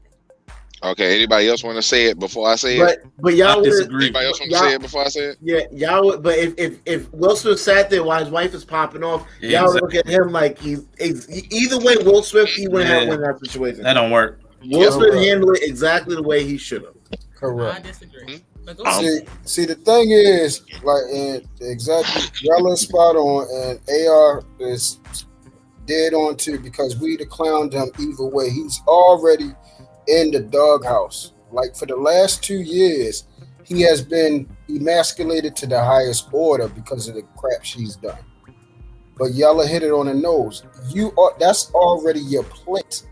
That's your wife. She already has your last name. Y'all have a legacy where y'all known as the Smiths. Y'all are the most iconic couple when it's in reference to swingers and all this type of stuff. She is his legacy. So he'll be a fool not to protect her. Like, what is she there for? She's not a trophy of like, this is the best wife, but she's yours. You have to protect that. If it's any sense of decency or dignity or manhood in you, the problem was this: nobody expected Will to do that because of his persona. He's an easygoing, big ass teddy bear. He's the biggest 6'3", 220 plus pound teddy bear you probably know. Like a nice guy, dances, crazy, hang out with girls and all this type of stuff. Has a very feminine demeanor at times. And that's the problem. No one expected him to assert his dominance like that. Like, hold up, watch your mouth. People look at 50 Cent, Tyson, those type of people to assert their dominance, their manhood in that manner. We don't look at them like that. And then we look at the environment, the white platform, the Oscars. This is all I keep hearing. The Oscars. You ain't supposed to do that at the Oscars. Screw the Oscars. That man was supposed to step up as a man and say, yo, bro, watch your mouth. He just did it he did one up. He slapped him first, no talking, which I love. I mean, that's what I respect. Don't talk about it. Smack him if that's what you're going to do. Don't say, I'm going to hit you. Slap him. And then you let him know, watch your mouth. Simple as that. And then he handled it like the men that I grew up with. That's how my grandfather used to son us back in the day when we was little kids. And we got out of order. He would slap the shit out of us so we can get in order. And we knew not to run our mouth to him. That's the whole purpose of when you approach somebody like that. You let them know, don't play, yo. Like, chill out. All this goofy stuff, that's all fine and dandy, but don't go overboard. Crack on me. Say anything out the way that you want on me. I'm open reign. But my daughter, my wife, my kids, my son, leave that alone. We already know it's my night. And then you being a representative, being a presentator right now, you want to get your little shine on. You ain't really getting paid out here. Ain't nobody checking for you. You ain't no top comedian. You ain't getting no movie roles. You did that weak ass Spiral movie. So we already know you trying to get yourself a one up right now. That's why you really try to gave me that gut punch. but you went a little overboard. So I slapped you. I didn't close fist and lump you up. I slapped some sense into you. Watch your mouth. Keep my wife's name out of your mouth. I actually think he showed a lot more restraint. He could have really rocked him, but he popped him like that's an old pimp move right there. I'ma slap the shit out of you. That's what people usually say. I'ma slap you. He didn't slug him. Mm-hmm. So what other way other than what you wanted him to be catty and talk back and forth, have a conversation, argue? Like, that's feminine to me when you keep he end up fussing doing that back and anyway, forth. though, when sat back in his chair and immediately went into bitch mode. Keep my wife's name out your motherfucking mouth. That's not. He just let them know. Don't say it. Just let them know straight up. That's why I hit you. Keep my wife's name out of your mouth, and I'm going to slap the crap out of him. And he told him straight up. He told him straight up. I'm going to slap you. Keep my wife's name out of your mouth. Hold on, JP. Hold on. I'll let you go, though, brother. 10 minutes. He did do it. I wasn't finished, though. I heard you speak too, and I wasn't finished. Give me a chance. I got you. We already know how you feel about it. You know this. Go ahead. Yeah. So it's just, everyone that talked about this at nauseam. It's either you want men to be men or you don't want men to be men. It don't work both ways. You want the men to protect black women or you don't want them to protect black women. It don't work both ways. Again, me and Yella both have got nominated as someone that talk bad about black women, toxic masculinity. But now we're saying, okay, hey, he did the right thing that's supposed to protect black women. Which way you want it? And again, the most important thing, that was his wife. Not a girlfriend, not a person that he's screwing, not a person that he doesn't have a legacy with, not a person that he doesn't have children with. This is his legacy. He's supposed to protect that. Okay. I'm glad you asked, because my intention in about an hour is to have this conversation on what I think that actual black men look like, what the legacy is and what this should have been or what this is supposed to be. And prime examples given to you. The man was in 2 spaces that night, but we only hear about him on the Oscars. Denzel Washington would be one of them. If you actually look at what he did that night on Sunday, that's what masculinity looks like going forward for black men. We need to think about it more realistically.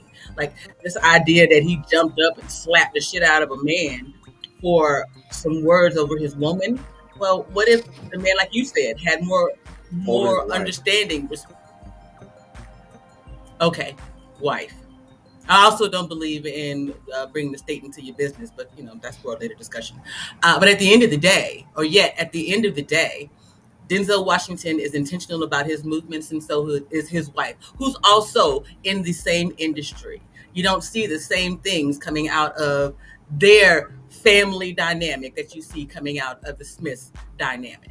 So when we talk about it, and I say what it is that I say, that's what I'm looking at. There is a narrative out there, and Brother Yella brought this up. Distractivision is real, because what Denzel Washington ended up doing that night, not just at the Oscars, but in reference to him and Samuel L. Jackson, that's amazing. That's black male excellence. And ain't nobody talking about it because they're talking about this ignorant shit that took place. Well, that wouldn't have happened until the ignorant shit took place. And real quick, I think JP said something, and I say, man, I don't mean to channel chaotic truth. I do not mean to channel chaotic truth when I say this. With all respect, and from the bottom of my heart, JP, women telling men what masculinity looks like and needs to show up as is part of the problem. Bro, Arshawn, I didn't hear you. I was walking my goldfish. Could you say that again, brother, please? Women telling men how masculinity needs to show up and look like is a part of the problem. Like masculinity for black men going forward needs to look like Denzel. That's you telling us what masculinity shows up like. That's not masculinity if you're deciding for me how I operate in the world. Masculinity would be me deciding for myself, my path, my mode of operation. And that's, that would be the way. If I have to look at you, tell me I need to be dignified, well, then maybe all of a sudden you have a life shift and you don't want a dignified man. Maybe you want a man with a little more pizzazz, with a little more oomph. He got to have a little bit go about him, man, a little bit of street to him. Well, then all of a sudden my dignification is not masculinity. Now I need to be a little bit more street. I need to be a soldier. You know what I'm saying? So the female change and shift from one phase to another does not service male masculinity because it's not static. We need a way to be, and we got to be self-directed in that. Oh, I say again, you've been hoodwinked. You've been bamboozled, sir. Just because these bras out here get emotional and then y'all follow those emotions, I hear you. At the end of the day, look, here's the thing. Hold on, sir. Let her respond to that. You're sir, this is the thing about it. Most of the things that you're talking about are things that, one, I aspire to. Two, I've raised men, been around men, and I spoke my opinion on it. When I had the discussion tonight, it says open discussion, because you're right. I cannot tell men individually what to do or as a whole. What I can say, though, as a woman sitting here, when I see or am I looking for security in my mate, it shows up like this. And many women say it shows up like this. I'm not sure what the issue is with me saying woman or wife. What's the issue? Why y'all all in your feels about it? Because a wife is a much difference with having a lady or a woman than your wife that has your children. Your wife is different. It's a big difference between having a woman and having a wife. So until she has your children, because a wife and the mother of your children are two different things. If you're single and being married, marriage is a commitment. Being single, having a woman, there's no commitment with dating. Yeah, commitment is not does not rest on signing a contract. Exactly. Yeah, that's my one thing. Yeah. So that's why we have this back and forth right here. Because to me, and like I said, I don't believe in bringing the state into it in that way. So when you do that back and forth for me, it's a non-starter. But I hear you. Well, part of the reason why people don't want to bring the state involved because they don't want to deal with the being tied together that comes with it, right? If I'm dating and I'm really with you, there's no. If I step out, I can just step out. I mean, what's the difference if I step out? Now, if you're married, that's a flawed view. There's a consequence. There's a consequence to stepping out of marriage. There's a consequence. Dating, I'm not making any sense. There's a consequence to stepping out on a person. Yeah. I'm gonna tell you what it is. Like, you're hinging the onus of maintaining the relationship on the marriage contract, which you can be a committed individual, married or unmarried. You can. So if you're such a flawed individual that you have a woman in your life and you're saying I'm committed to you, but because we haven't signed on a piece of paper and gone before a judge, I'm going to be loyal only because I signed my name on something. If that's your character, that's a you problem. That's not about the marriage. So you would go into business without a paperwork, without a contract? If I was going into business, that's one thing. But you can have a committed relationship. Who would go into a commitment without paperwork? There's a difference between being married and dating or being a roommate. Real quick, there were commitments before there was paper. Like, commitments existed before paper and pens, before there were quills, before there was papyrus, before there were stone tablets and people had cuneiform.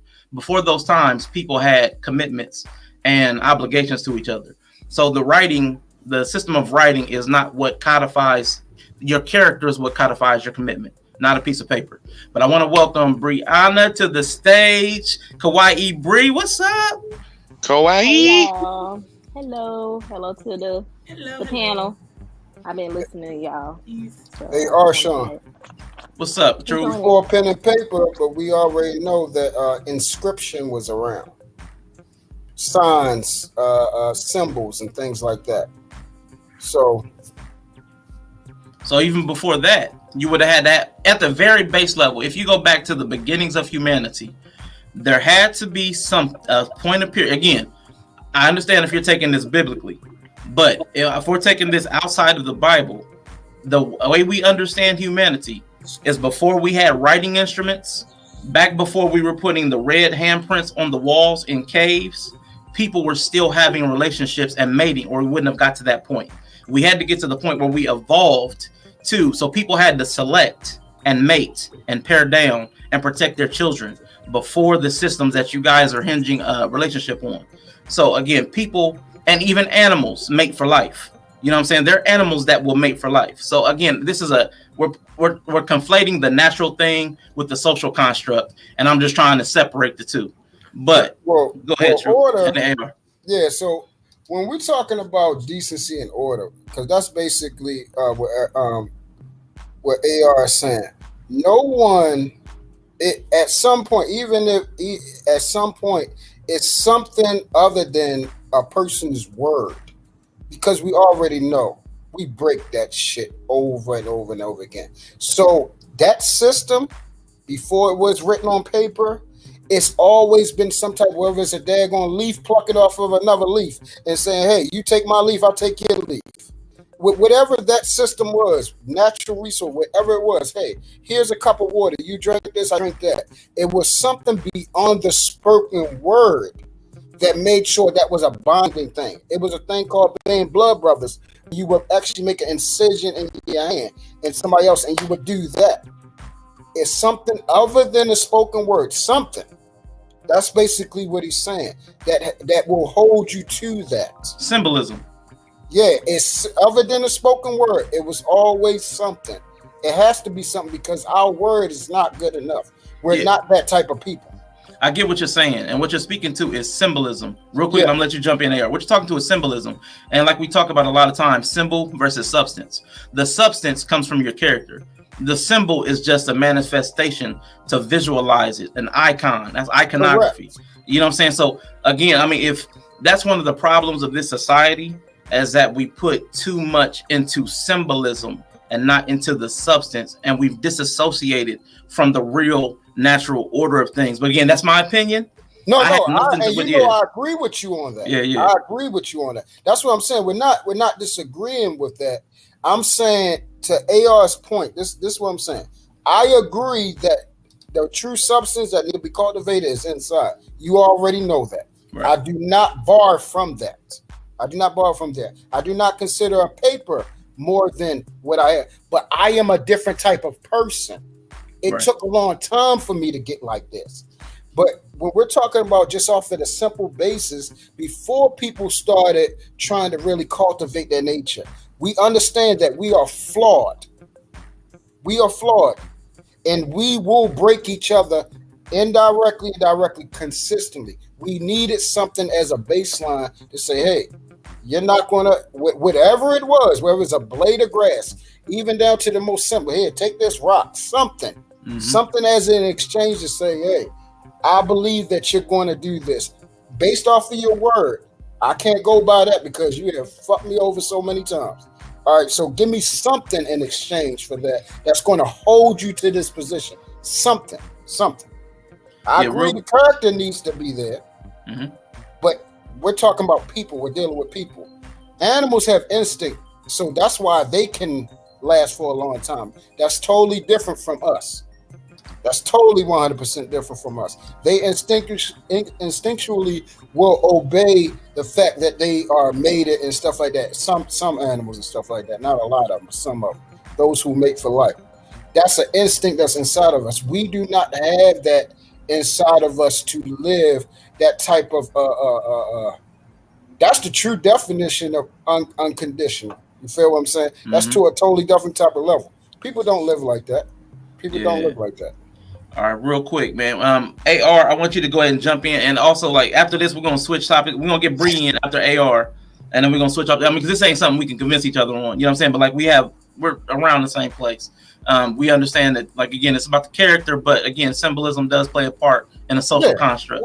So, AR, go ahead and jump in, and then we're gonna get Bri in. Yeah. So first, I want to say hi, Briannah. That's how you say your name, right?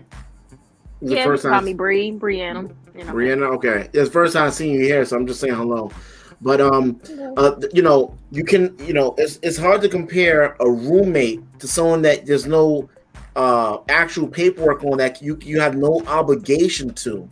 You can get up and walk out that person's life at any given time, compared to two people that came together, business or anything, and decided to do a contractual agreement. Hey, in case you break your agreement, there's penalties that go with this. There's a big, I take the sacrifice to make that commitment to willing to be penalized if I break my agreement or if she breaks her agreement. Compared to two people that just decide, hey, let's just get together and we'll just see how it goes. And if we don't decide, then we just split, and there's no consequences. So there's times when my marriage wasn't really working. I could have, if I was single, I probably wouldn't even be with her today because I could have walked out any given time. Right? So I could have stepped away any given time, but you know what? Damn, we met. Okay, let me work because what's the hassle? So we can still got a divorce, but it's harder to get away from each other in that sense compared to just being a roommate. So Will Smith had made a commitment to this, and she had made a commitment, just like Kim and Kanye West. Most people don't like them, whatever the case may be. But when they was married, even though she was a 304, whatever, he still made that commitment to her. And because they had that agreement, there's a big difference when you're just, hey, let's do a handshake versus, hey, we have an agreement. So if you don't go against your word, if you go against this contract, the paper you agree to, there's consequences. So I think that people should get more credit in their relationship for accepting that there may be consequences rather than two people that are not committed to each other and they're not willing to actually commit and take that sacrifice. All right, appreciate you, bro, for clearing that up. Bri, give me 1 second. I just want to greet Simon. Simon, how you feeling today, bro? I'm cool. How you doing? All right, bro. Doing real good. I appreciate you being up. I definitely want to get Briannah in real quick, and then you can rock out. All right, go ahead, Bri. Oh, let's see. I forgot. Oh, okay, yeah. So basically, I think with between the wife thing of like defending him because like she's his wife. I definitely agree with that. But I also think like growing up in the South that it is like a chivalry kind of thing. I've definitely seen if a man, like I might just be at the store or something, you know, maybe a guy's hitting on me or something, and I'm like telling him leave me alone, and he kind of gets like a little hype.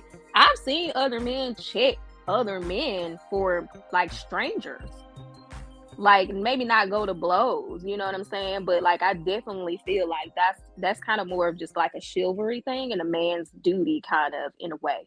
Now, granted, like no, I'm not expecting a stranger to take a bullet for me just because I'm a woman and he's a man. But I mean, it's not like such a strange thing for a man to check another man about his tone or the way he's speaking to a lady in their presence. And just like a certain thing of like a code of like, you know, if I'm sitting here next to my wife and you're another man, you're not going to talk to her a certain kind of way. And so like Jada deserves respect. I think I said in the comments, she deserves respect on a human level. And that's kind of the problem, that when people feel like because of how they feel about somebody, you could talk to me any kind of way. You better do it with my husband not there. Because if he there, you better get some act right in your system. So I feel like what Will did was completely right, because it's not only disrespect to Jada. You see me sitting right here with my wife and you gonna say something crazy to her in my face? Now I gotta slap you because you tried me. So I feel like it was on some other stuff. You see me sitting right here, you gonna say something crazy about. So if I don't check you, you not only disrespecting her, but now you disrespecting me as a man because you doing it in my face. It's like your kids, like you know they be doing slick stuff behind your back, but if you do it in my face, it's a whole nother thing. So Big Barz, that's kind of my opinion about it. Big Barz. Perfectly said. So that was my opinion about it. Okay, Bri, appreciate you for definitely popping up. I think it's your first time here, so definitely appreciate you. Shout out. That's why I rock with Bri, boy. Yeah. That's why I fucks with Kawaii Bri, boy. Yeah. But Bri, I hope you subscribe. I am subscribed. Our son, he support everybody else. So I'm like, let me come over here and support him. He be showing out on Twitter, coming up, showing up. Thank you.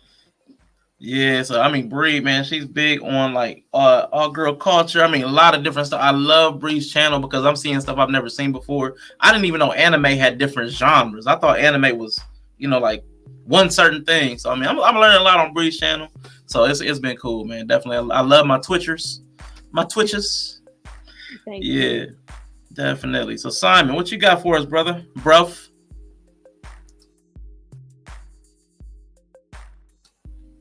Simon. Come on, chat your shit, bruv. Simon.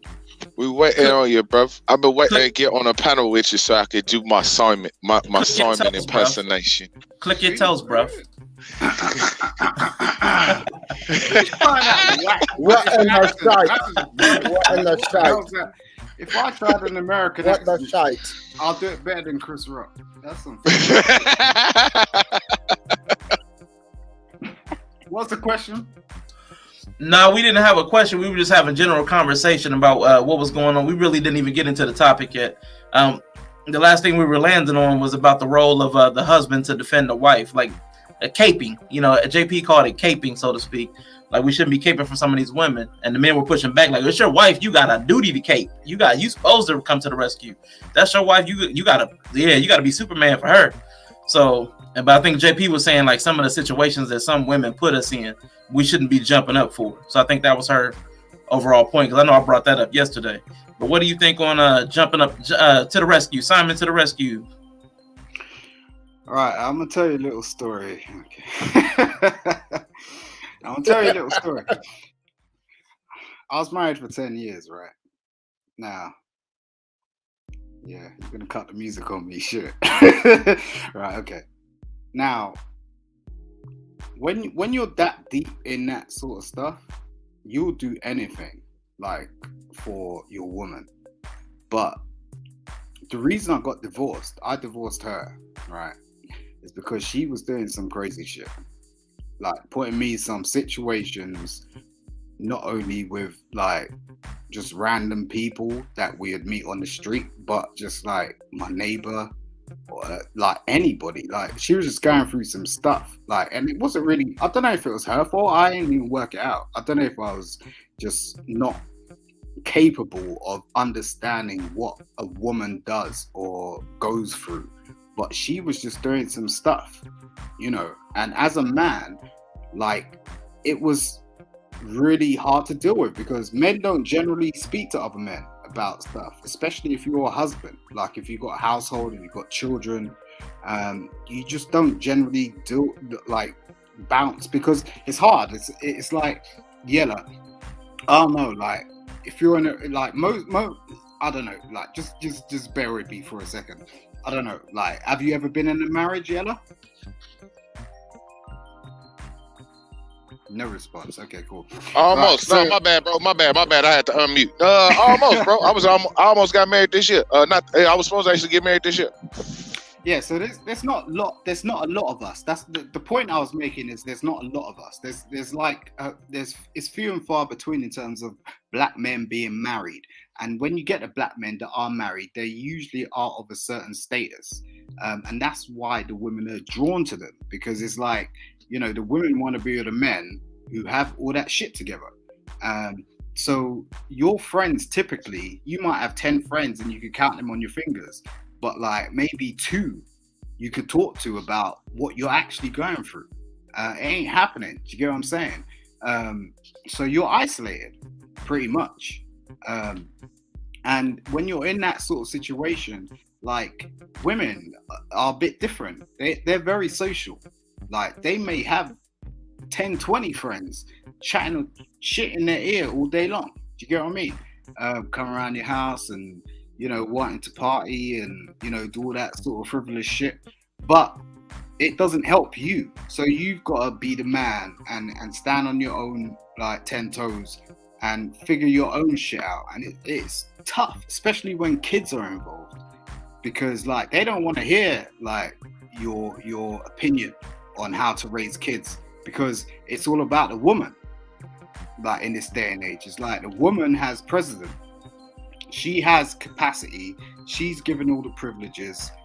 I don't want to go too deep into it, but it's just not that straightforward. And I get what the lady was saying on the panel about Jada, but no, I don't think Jada gets that, like, you know, gold star. Like, Will Smith pulled that off because he was in a certain type of mind state.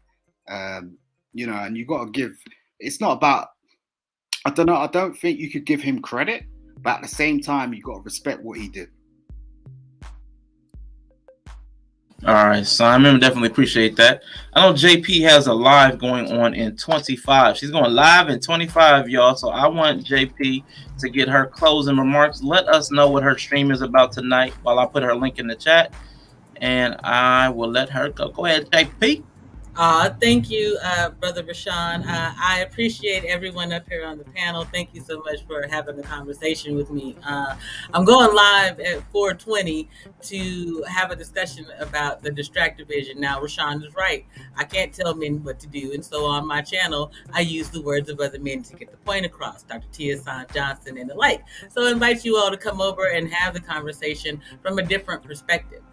There are other things that I think that we don't consider in this media game and what it is to be a Black man and how they are presenting it. So that's my goal in having the conversation. I hope to see you all over there. In the meantime, keep your spirit up, and I will see y'all in the stream. Deuces. Hey, AR, all you got to do is say you don't want me to come over to your channel. I'll keep my messy behind right over here with the unicorn and rainbow section. You can be that way, all in the back, being looky. It's cool. I still love you and your cereal preferences. How about that? Get him. Thank you, Briannah, for that. I appreciate it. But I appreciate you all. Y'all have a good one. Thank you, JP. Appreciate you. So everybody, please go and support JP. Go ahead. I put the link in the chat. Take a moment to go over there now. Drop a like. Put a comment in. Hit the back button. Come back for us for the next 25 minutes. Then you got a choice to make because we might still be going because I ain't even got into the topic yet. So, you know, you might have to bounce back and forth, man, because I looked at the analytics and it looks like y'all don't stay for any more than 40 minutes. So give us 40, then go give her 40 and, you know, be like the 40-40 club, you know. Do something. Hey, do something. Hey, can I hop in real quick? Hey, shout out. I just wanted to say before she got up out of here, shout out to JP, man. Like, for real, regardless of what she say, if you agree with it or not, man, that's one of the few women on this in these space that actually truly care about Black men. You know what I'm saying? Like with her, she wholeheartedly cares about Black men. You know what I'm saying? So regardless of how you view her opinion, bro, she got our best interest in her. So shout out to JP. I'm gonna put it in Rico's old words. She full-throatedly supports Black men. I'm like, yo, full-throatedly, bro. You gotta quit saying that. Shout out to white people too. Rico word and be a little scared. Shout out to Rico. Shout out to white people too. And shout out to Wiley from Well Talk Productions. Shout out to my white ancestors. Shout out to them too. Ooh, man, it's hard to not hit that remove button, boy. I gotta these troll hands, man, be active. Golly. Ooh, but yeah, shout out to Wiley, Well Talk Productions in the building, man. Definitely appreciate you for stopping by, man. So while I have you here, I think I'm gonna go ahead and pivot to the topic. I mean, because I tried to use this topic as a point of entry into what I wanted to speak about, because I've seen this topic come up on other panels. So we're gonna rename this Taco Tuesday, since you know JP aptly named it all those messy toxic tacos, Toxic Taco Tuesday. But I want to attempt to combine two related topics into one stream from a suggestion I got from Rico, actually, since I mentioned them. So with this Jada Pinkett Will Smith stuff, one of the YouTube personalities was talking about what was it? Women and men that are married or in a committed relationship, they cannot have single friends or family, right? So the way I'm pulling that into this conversation is how we got entangled. You know, I know there's a whole thing about swingers. I'm not even concerned about whether they're swingers or open. I don't really care. But inside of a marriage, Jada did get caught up with a single individual. So is it safe? Do you have to cut off single friends and family, or can you have those types of relationships still in your life? All right. So that's what I'm using them as a point of entry, not this specific situation, but they're very open about their life at this point with the Red Table Talks. So I wanted to, again, couch this because we had a lot of problems yesterday with this. We don't have to speak about Will and Jada, but I wanted to use their situations to open a broader conversation that all of us can relate to. So I don't want people to have to keep giving the disclaimers that we're not rich and famous. We don't live like them. I get it. I think we all know we're not rich because we all looked at our bank account within the last week. I look at it pretty much a few times a day. All right. So we know, we get it. We're not them, but we do have relationship situations that we have to deal with. So we want to have that dialogue today. Hopefully you guys will stay with me and help me have that, especially till Yella got to pop off. I know he working. Brother's working. But give me a second. Well, isn't that amazing? Clap for a black man's working. Wow. Oh, Jesus, I think- man. Jesus. No, I'm celebrating him. I think that's an honorable thing. Jesus. Oh, and we got Twitch reporting him Gang. to his manager. Right, Yeah, Twitch okay. Gang, Summerman's Pies, thank you for popping up. And we have a new panelist, OG Patrice. How are you doing this evening? I'm good. Hello. Good evening to the panel. Good evening, everyone. Good evening to the chat. Hello. Definitely appreciate you for coming up. We're getting ready to jump right into this topic. So I'm going to actually move the ladies up to the front. You know, ladies first. Hey, are you? Oh, I got to move you somewhere else.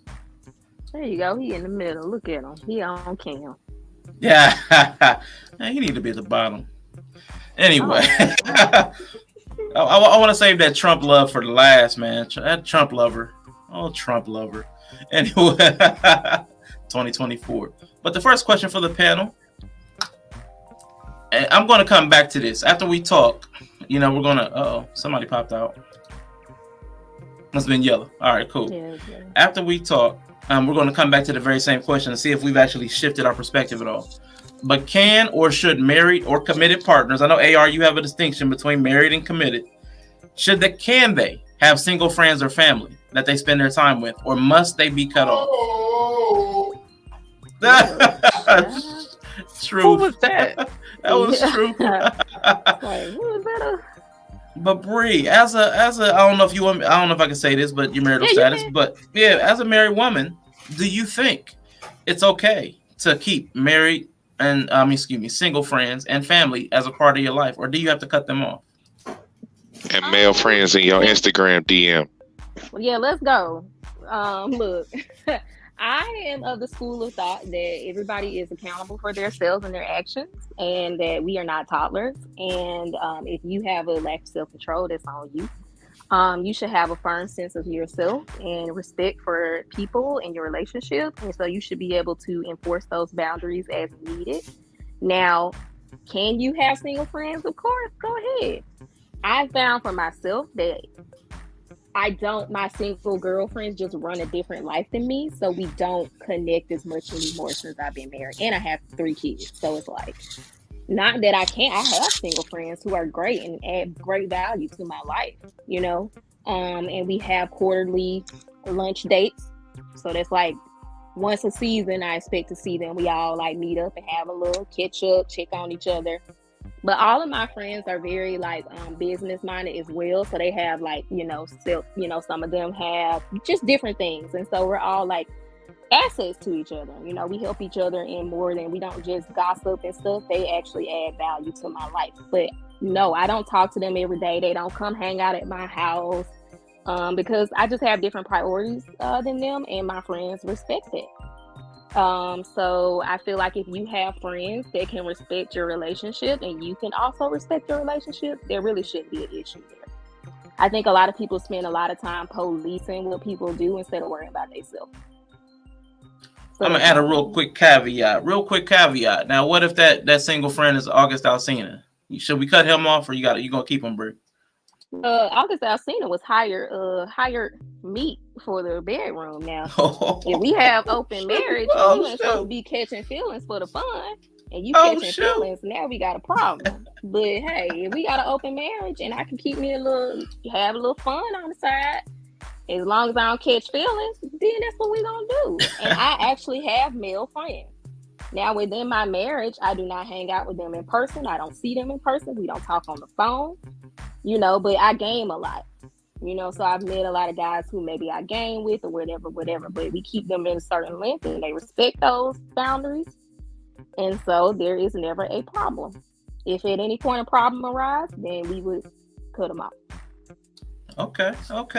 So, what do you think, OG Patrice? Should married people keep single friends and family as relationships, or should they be cut off?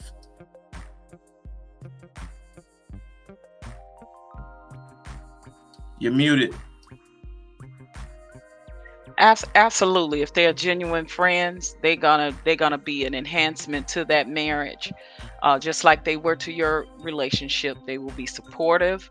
They would know their stance and their place where your marriage is concerned.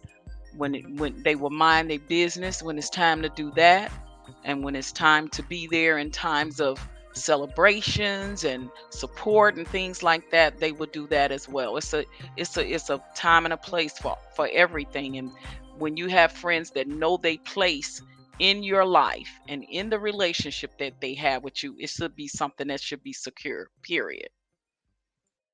And I definitely agree. And as soon as you started talking, I remember you were the one, I think one of the only people that said that statement on the panel I saw. It might have been on Sir Hale's network or someone else's. Yeah, but everybody else. It was when AR was on there. Yep. Yeah, because everybody was like, man, cut him off, cut him off. I'm like, man, that just sounds crazy. You've been friends 20, 30 years. And as soon as you get married, it's like, no, listen, I gave a perfect scenario. Me and my girlfriend have been friends for 30 years. My son and her daughter grew up together, played together. Then they decided when they got grown, they wanted to marry each other. And we have a grandchild. We share a grandchild. So when they got married and I got married and she got married, was we all supposed to not be friends no more? Yeah. And we share a blood tie. We gonna always have that no matter what. Mm-hmm. So it's like, no, we have been through weddings, funerals, childbirths. Like, come on. We've been through it all together. So right. I don't G for that. Yeah, and I remember you spoke on that part too. If they're your real friend, they want what's best for you in your life. Like you have to set up healthy boundaries and cut off people who don't want the best for you or trying to interfere in your relationship. Like you had a very sensible take on it. Everybody else is like, no, take the axe to every relationship you've ever had. I was like, wow. I was like, woo. But yeah, I appreciate your perspective. Yella, what you think, bro? Working man is a sucker.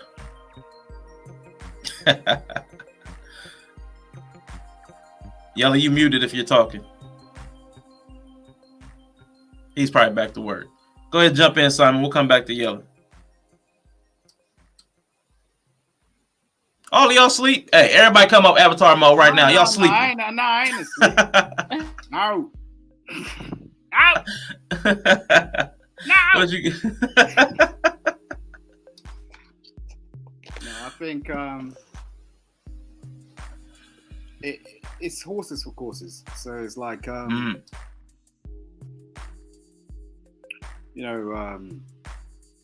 it really depends. It depends what kind of situation you're in. It depends on your family background. It depends on your circumstances. It depends on a lot of things. And at the end of the day, you just got to find your match. Do you get what I'm saying? Like, if you want to be with someone, you want them to be dedicated to you,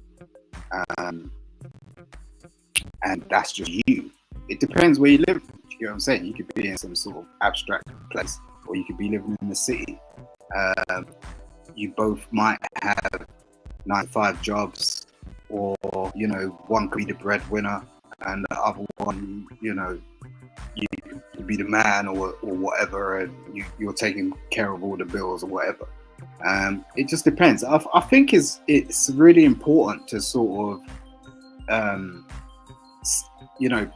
put forth that we are individuals at the end of the day, and we're living in a new world. We can do what we want. Like, in comparison to like 30 years ago, that wasn't happening. We didn't have these choices. And I always bring it back to sort of like, I walk into classrooms, and like I've got like a bunch of people, and they ask me the same question, and it's like, well, what do you want to do? Do you want to get into a relationship, or do you want to get married? And I will always say get married, because it means something. Like, you don't know what the hell you're doing in a relationship, really. Like, why are you playing like that? I don't know.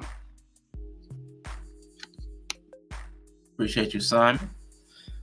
So what about you, True? What do you think? And shout out to Mika Marcel in the building. Thank you, young lady, for being here. The question says, can or should? Of course, you can do any damn thing you want to do. Most people do.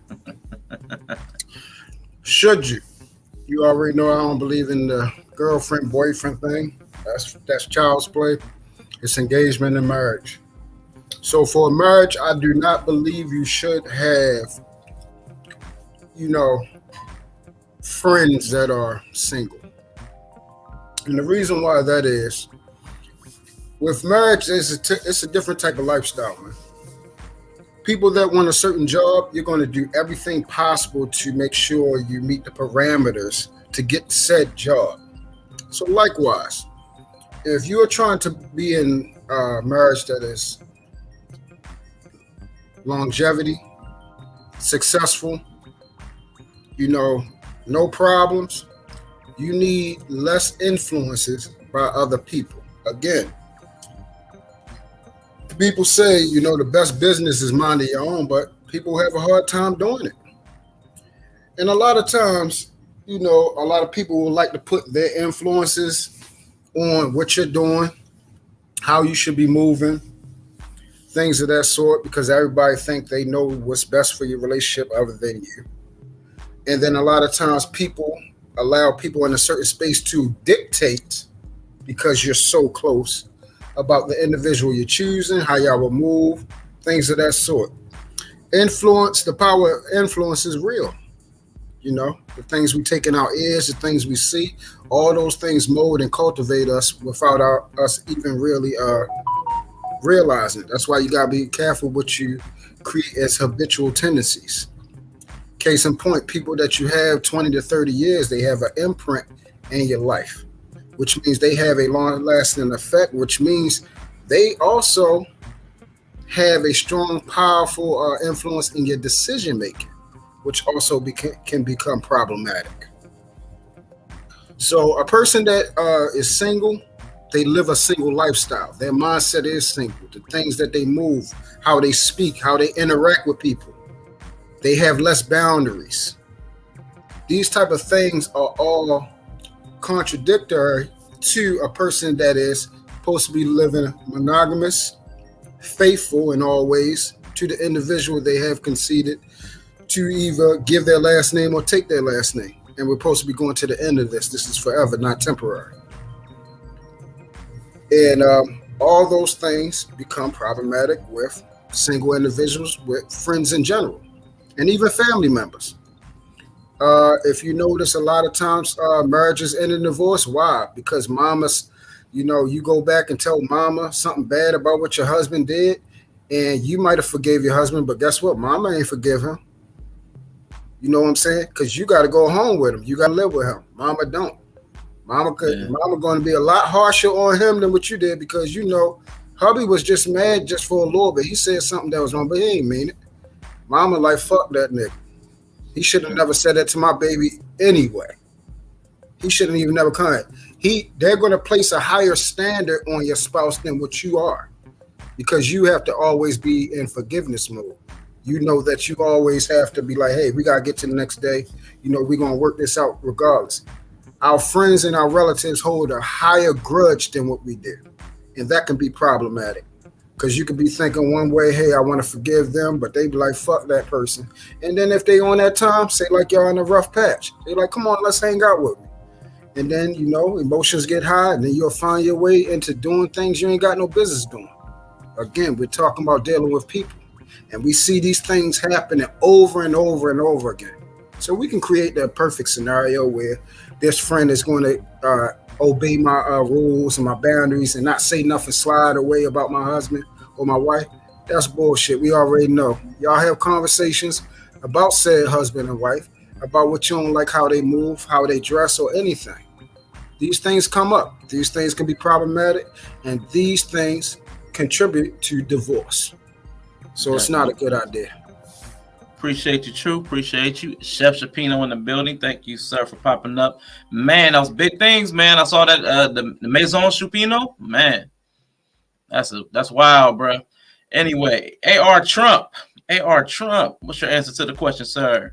2024. But a lot of stuff that Truth said was is very, yeah, man. Trump is sent from the gods to save us. But I think that what it is that Truth said a lot of things that is absolutely correct, and he kind of nailed it. But I have some time to speak, so I'm trying to wear it out until Sean cuts me off, which is probably any second from now.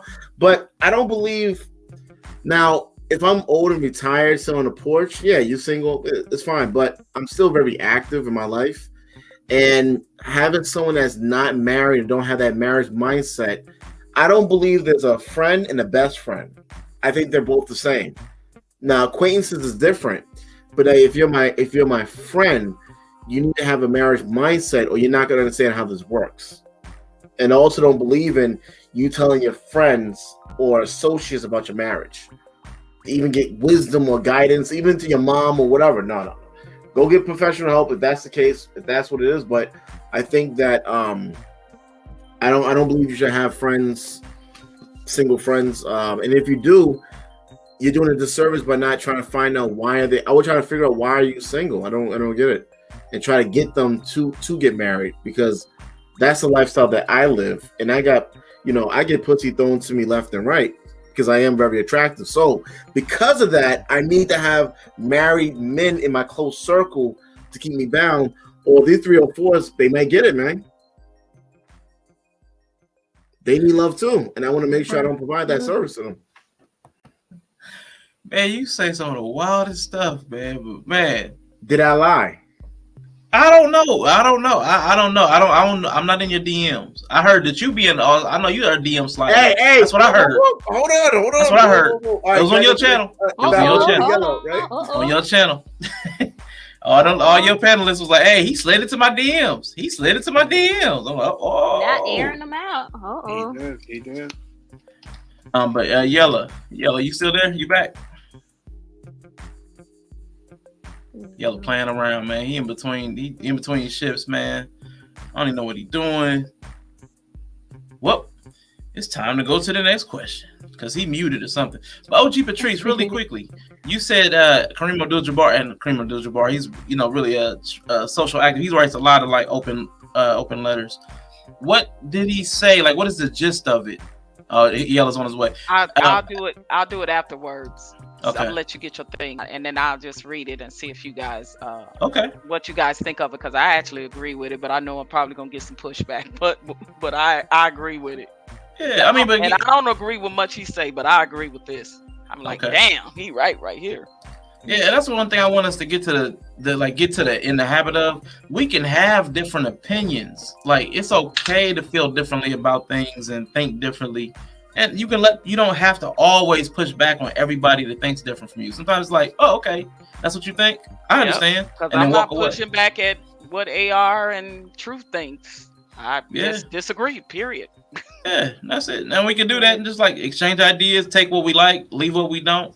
I mean, so yeah, I'm with that. Yeah, Sean, that's a lost art here. Like, that's a lost art. Everybody doesn't think the same. I mean, it's okay. It's okay. Totally okay.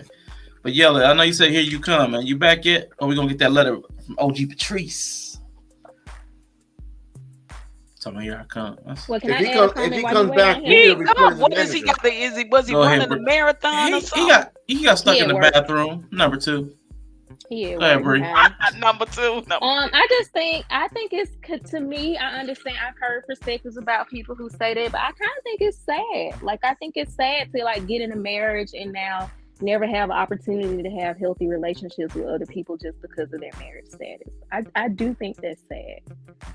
Yeah, I was actually reading an article in preparation for this where they actually talked about how single people have healthier friend and familiar relationships because of what you said, the dynamics of being a wife and mother, a husband and father.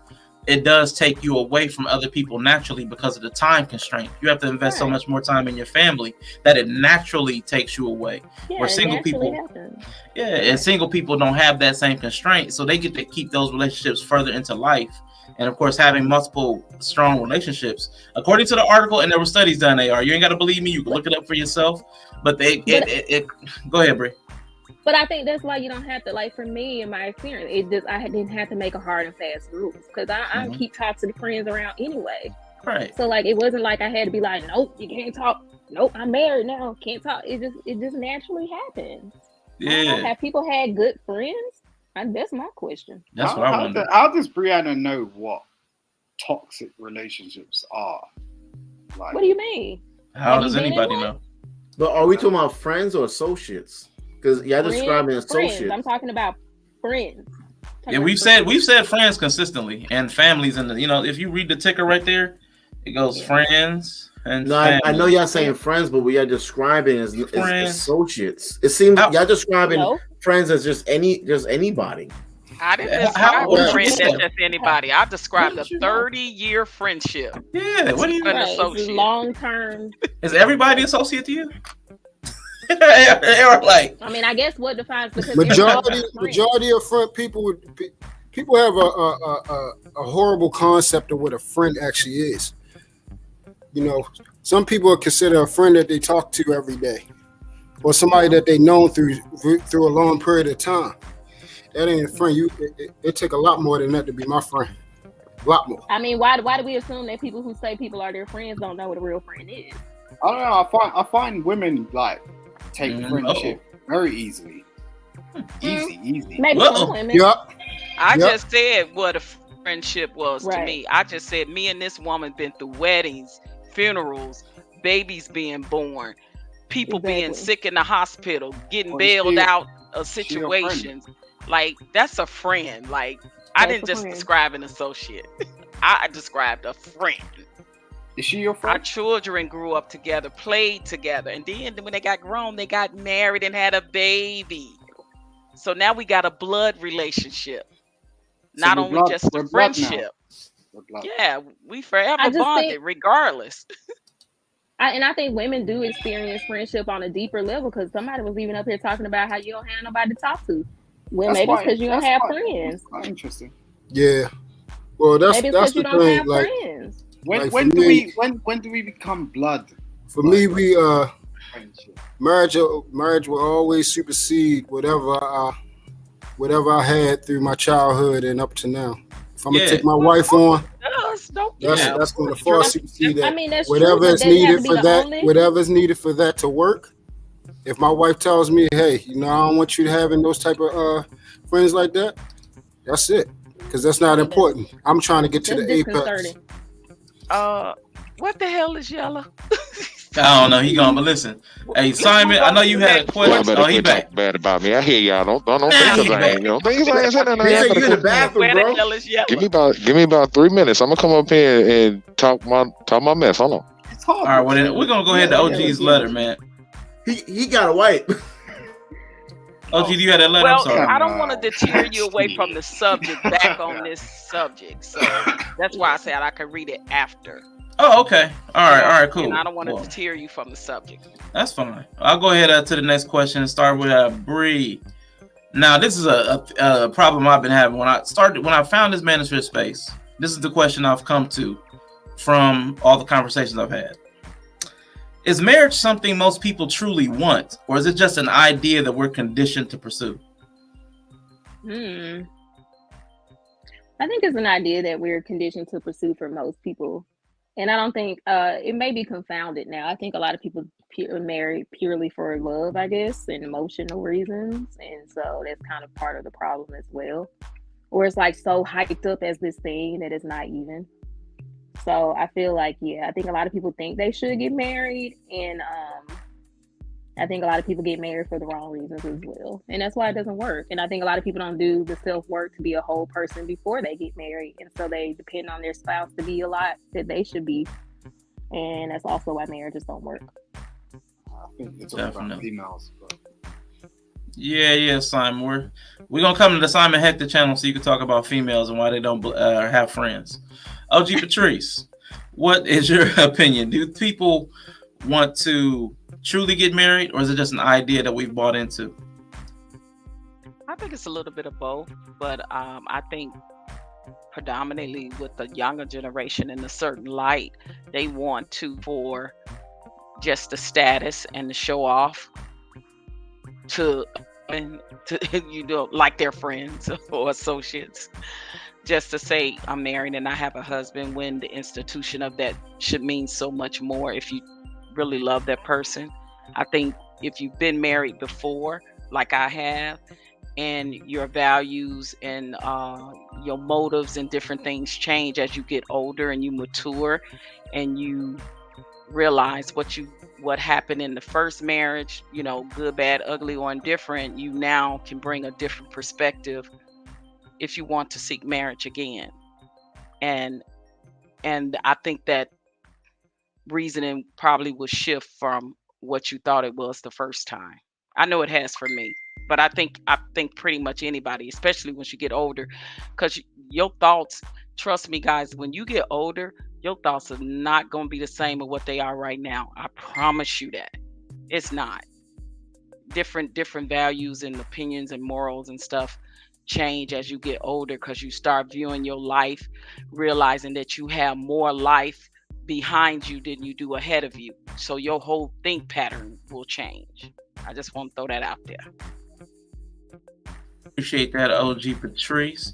We want to shout out a new show.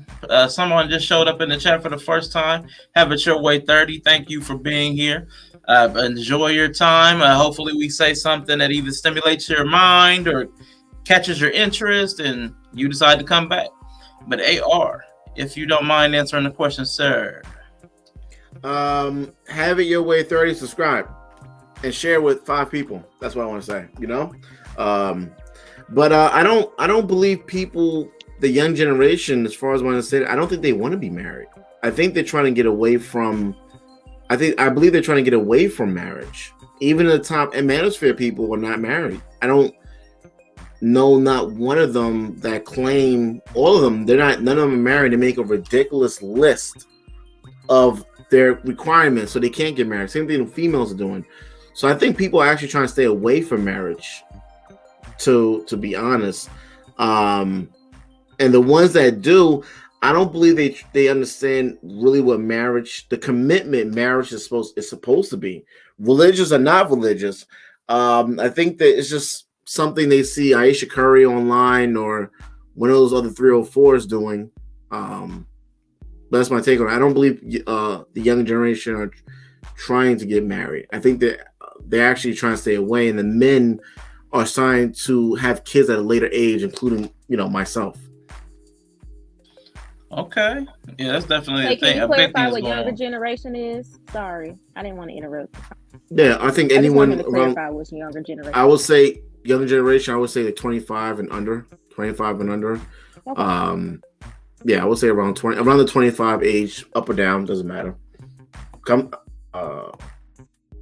Yeah, I'm 37, so I would say anyone that's like 36 and younger, I would say. All right, definitely. Truth, what you got for us, big homie? Yeah, it's not even okay. So most people want the idea of marriage. AR said it perfectly. People don't even understand what it is. You can, in the conversations that we hear, most of the individuals is trying to bring their old life into the new one. And that's the whole thing. This is not about you no more. It's not even about the individual you chose. It's about the actual marriage itself. And that's the thing. People are selfish. And a lot of people, and this is why certain things don't work, is because people come together. They want things out of other people instead of bringing something like, hey, what can I give to this individual? And what am I?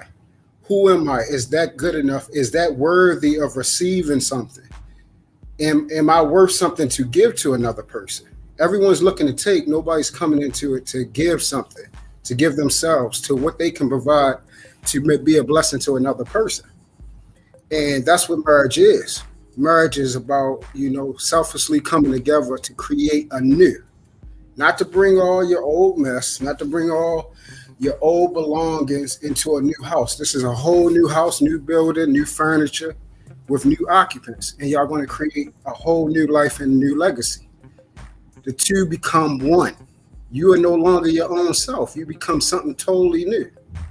And that's what I'm saying. We want the idea because what we see on television, the weddings, the glams, we see people smiling. We don't see the sweat, the tears, the work, the sacrifice when you're not feeling well, when you don't feel like it, that you gotta still please the other individual. You still gotta be there for. You still gotta keep up your other end of the bargain, which you told them at the altar. And that's the things. We forget all these things once we get inside of it. We think we did everything at the altar, but the real work comes in the day after. after the honeymoon, after the things set in, the days that y'all don't like each other, is love really there? You see what I'm saying? Is sacrifice really there? Is you going to make sure you pick up and clean up that person when they're sick and they throwing up all over the floor and it's nasty and it's stinky, they got diarrhea and stuff like that, they sick? What if ailments come up? You know what I'm saying? Terminal illness. What if they lose a limb? They become paralyzed. What if they lose a job and it's so hard, like we go into a pandemic? Are you going to be there? That was the benefits of this pandemic, because a lot of people really saw what people were really thinking about each other. A lot of people realized it ain't no love here. This was all conditional.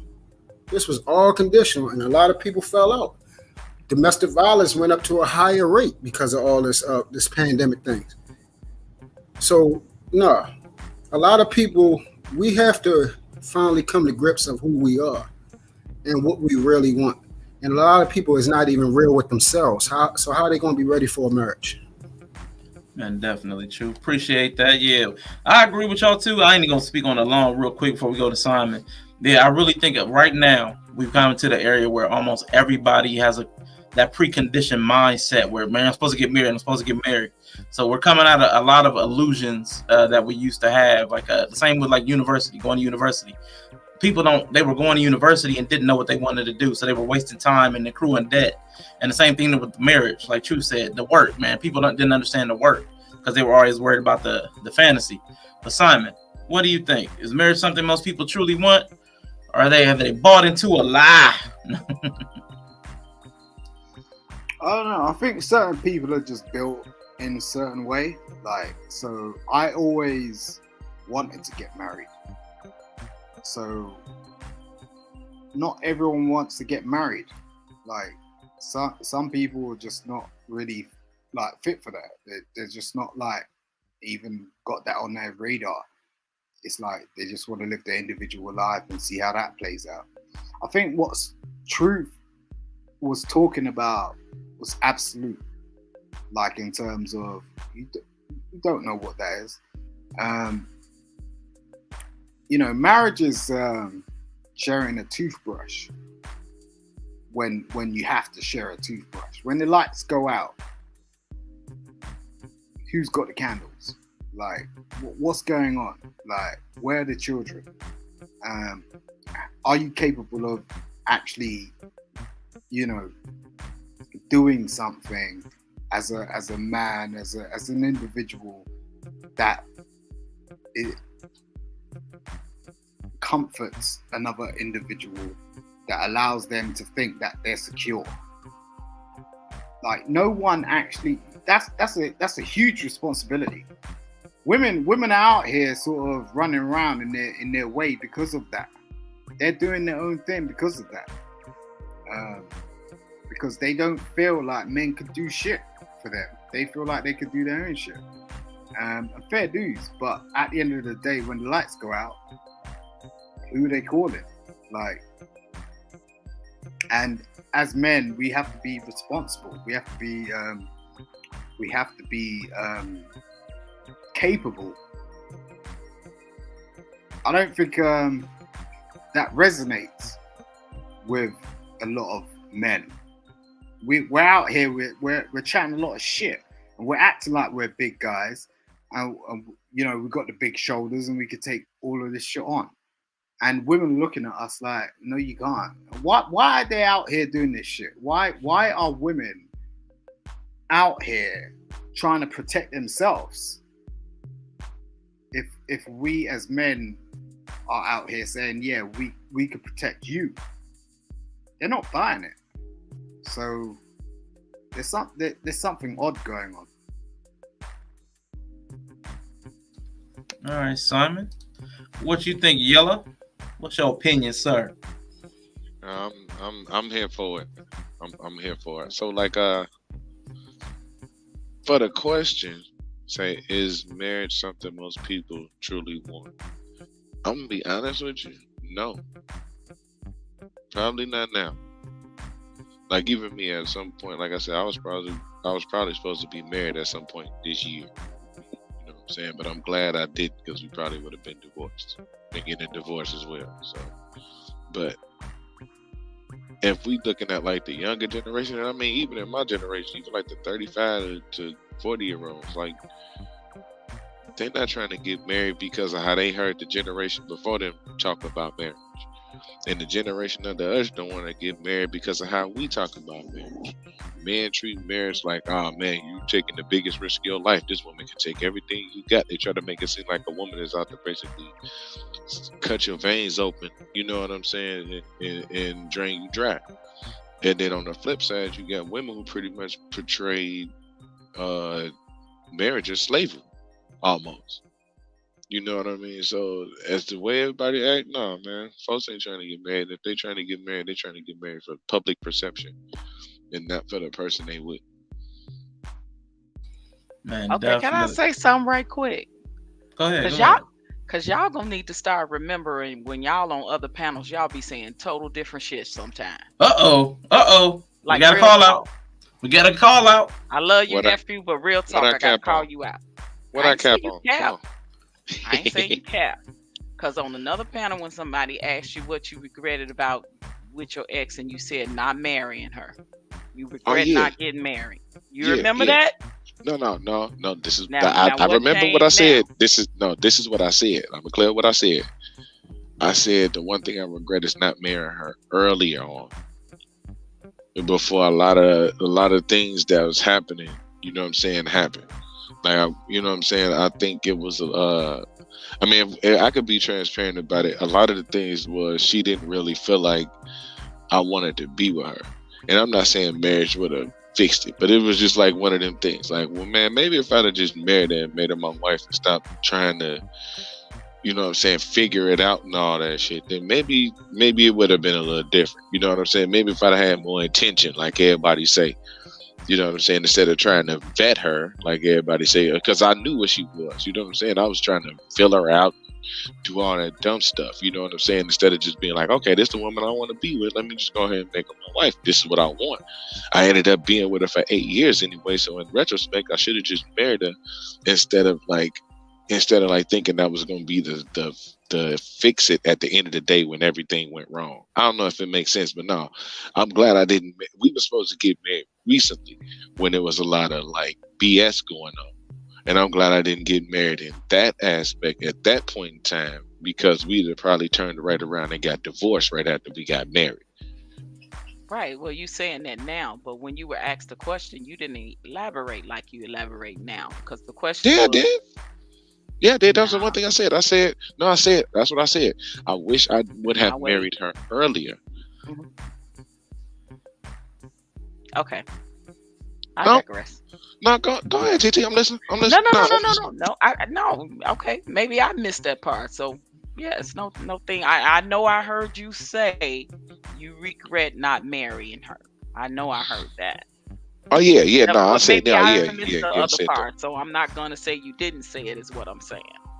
Oh, okay. No, yeah. I agree with that though. Yeah. If I'd have probably married her earlier on, we probably would have been in a different space.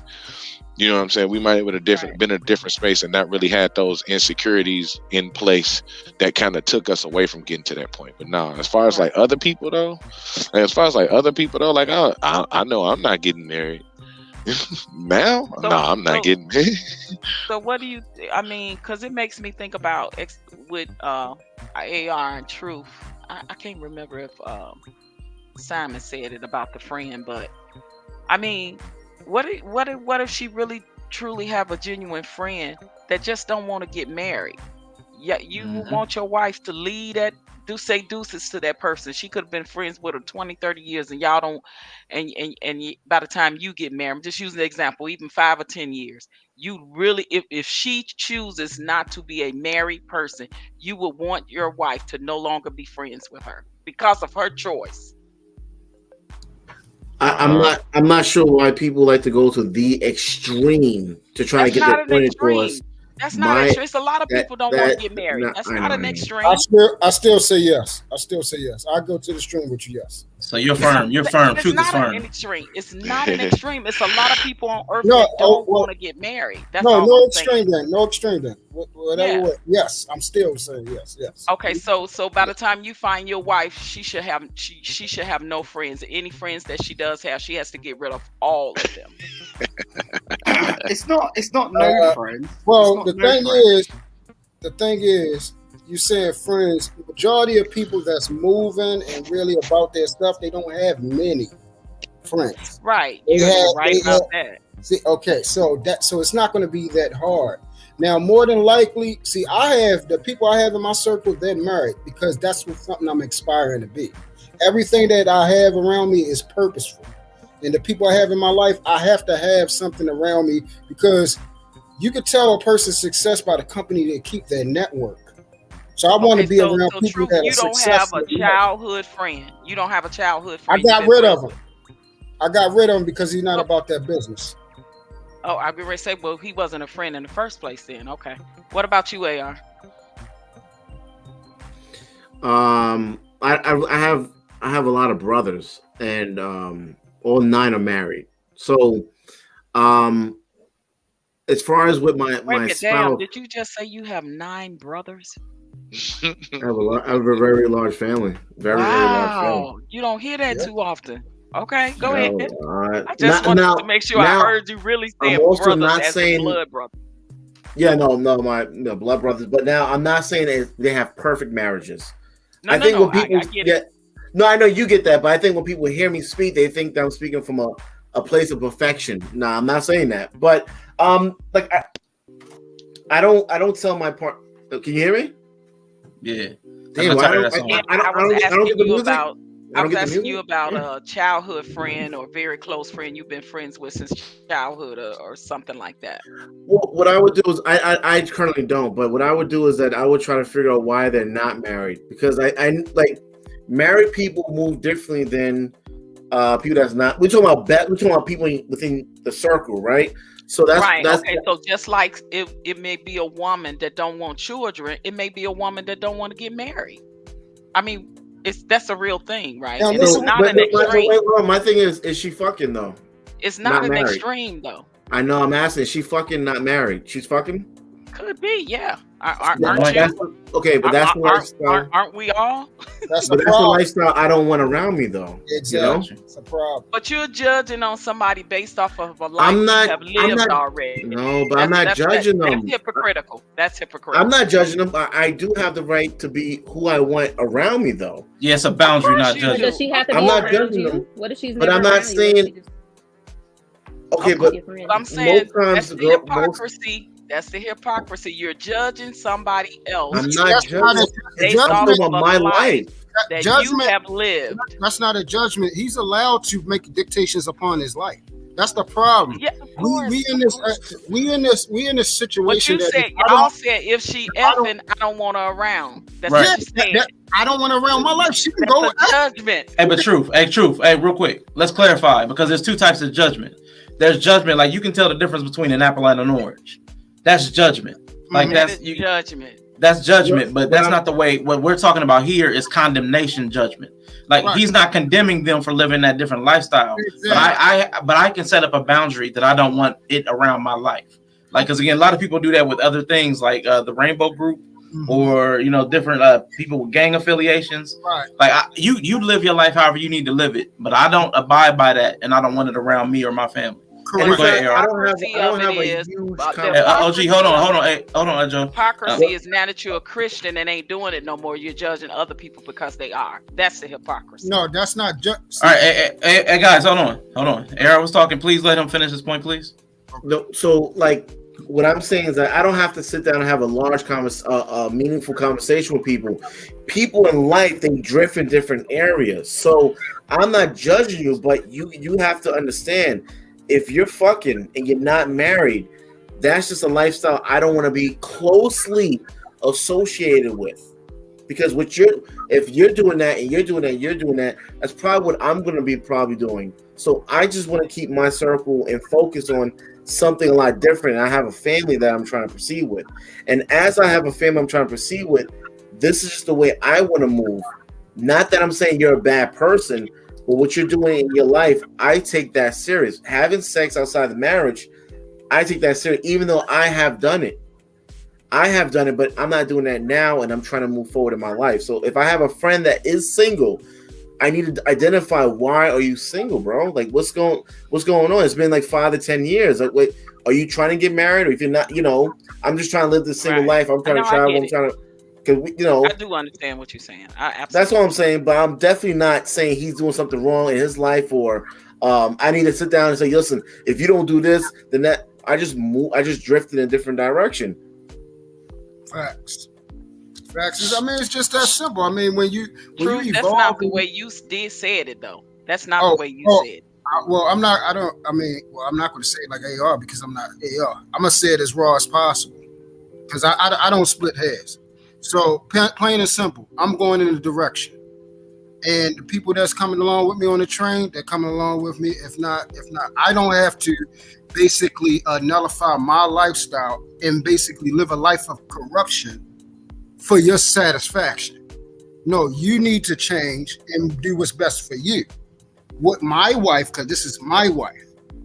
Just because y'all friends, this is my wife. But I'm not talking about your wife. I'm talking about you judging the friend. It has nothing to do with the wife, right? No, that's all we're talking about. I don't care what the friend does. I don't know the friend. You do, because you just said if they screwing, you don't want your wife to have nothing to do with it, and you don't want to have nothing to do with it. So that is a judgment. Okay, so let me just say one thing. I'm sorry. That's all I'm saying. Let me finish. That's the only thing I'm saying. Okay, well, I understand what you're saying, but again, you're not listening, because you keep cutting me off. Again, you can perceive it how you want. I can't change how you perceive it. Again, we're talking about the woman I'm choosing to marry, which is my wife now. This is my wife. Whilst we're not married, she can hang around her for however long she wants. But once she becomes my wife, that's mine. I understand that. Okay, you gonna let me finish, or you gonna get? Okay, go ahead, talk. No, you just going way past the pendulum. Because when I asked the question, you was like, "No, if she fucking, no, I don't want her around me or my wife." That's what you said. Okay, go ahead. Now let's come on now. All right. So again, are you finished, or I'm finished? Okay, thank you. I'm glad. All right. So again, if it's not my wife, I don't care. But what's mine is mine. She can hang around her friend because she's single. The woman in position, she's single. They can do single stuff all the way up until I consider her my wife. That means she's under my umbrella. She's my responsibility. I have to lay my life down for her. I have to be responsible for her and protect her, even against the things that she don't even know she needs protection from. That's what real men do. And somebody that's outside being promiscuous, which the reason why my wife is getting married, so she won't be having sex outside of marriage because she wants to do the right thing. We no longer will be associated with that type of stuff because it sets a bad precedent and it's bad behavior right now. This is not something that we want to do, and I don't have to agree with that. She can go right ahead. That's a good hey, have fun. You having good over there? The man rocking your socks? Good job. Enjoy yourself, okay? Have fun. When you decide to say, hey, you know what? I don't want to just have fun and pleasure. I want to do this thing the right way, and you want to be on some big girl stuff, and you marry that guy, hey, come on, let's go on dates and retreats and all that type of stuff. You have your friend back. But representation is always what it's supposed to be about. Jesus hung around the people that were sinners and stuff, but he did not say it was okay. He did not participate in it. And that's the thing. And he did not never make it seem like, oh yeah, you're okay being that way. He always suggested, hey, you need to do the right thing. But he never forced nobody. But he never said that, hey, I'm going to be okay with this, and I'm actually going to go along while you're doing it and knowing that you're doing it. And we're going to talk about, yeah, you sleeping with that guy you're not married with? Oh, what y'all doing over there? Y'all having fun? All those type of conversations. You don't need to be here and all that type of stuff. All the stuff, y'all know what y'all talk about. Y'all know what y'all talk about, what the female stuff talk about. All those things cut off when she's mine. It's just that simple. And vice versa. I don't hang around the fools that I hang around with. Hypocrite. Just real quick. Oh, come on, OG Patrice. I got to bounce. Hypocrisy. She I very think hypocrisy. She trolling now. She trolling. Like, hey, ignore that. She's trolling. really, I think it's really important. She's having It's really sex. important. I'm not. We One thing I want to real quick OG is that- a rare Hey, hold on. foreigner, Everybody pause. man. I Everybody hear you, pause. OG. Everybody pause. Everybody pause. it's Simon, really hey, important. hey, Truth. Hey, hold up. Quick, Hey, Truth. I'm Hey, Truth. gonna- Hold up. I'm out of here in a sec. Like I just think it's really important. That whole conversation was cool. It's really important that we have these conversations. You know, I think like I get Truth, I get OG, and the whole like in my whole life, that's been the conversation. It's been the thing that the man has this stance and the woman has this stance. And us as black people, we really need to resolve this.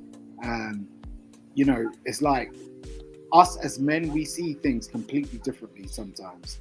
And the women, you know, bless them, we love them, and we're thankful. But sometimes we just can't see eye to eye. And we need to get to that point. And hopefully we will. And having these conversations, you know, hopefully at some point we'll do something about that. Peace, Arshawn, the panel, Simon. Are you out, Simon? Simon says. Truth, AG, and the rest of y'all. Briannah, I love y'all. I like your AR, Briannah. See ya. Take care. Oh. My name is AR Trump, by the way. Yeah, don't do that. Hey, One thing, All can I right. say them real fast? Do you mind? as long as you don't reset back into that energy. Well, it's about the topic, right? Or no? Yeah, this is about topic. Go ahead. Like 30 seconds. No, but what I want to say is that I think it was maybe 40 seconds. It's really important for us to marry the right person, that we don't, these type of conversations on a panel is great. But as far as with your spouse, these are conversations I don't have to even have with her. Sometimes I'm like, hey, whatever happened to such and such? And she don't even tell me what happened until later on. It just, she'll say, hey, listen, what happened to, I haven't heard from one. Oh, he's busy. But then later on come say, he's moving differently than I'm moving. Mm-hmm.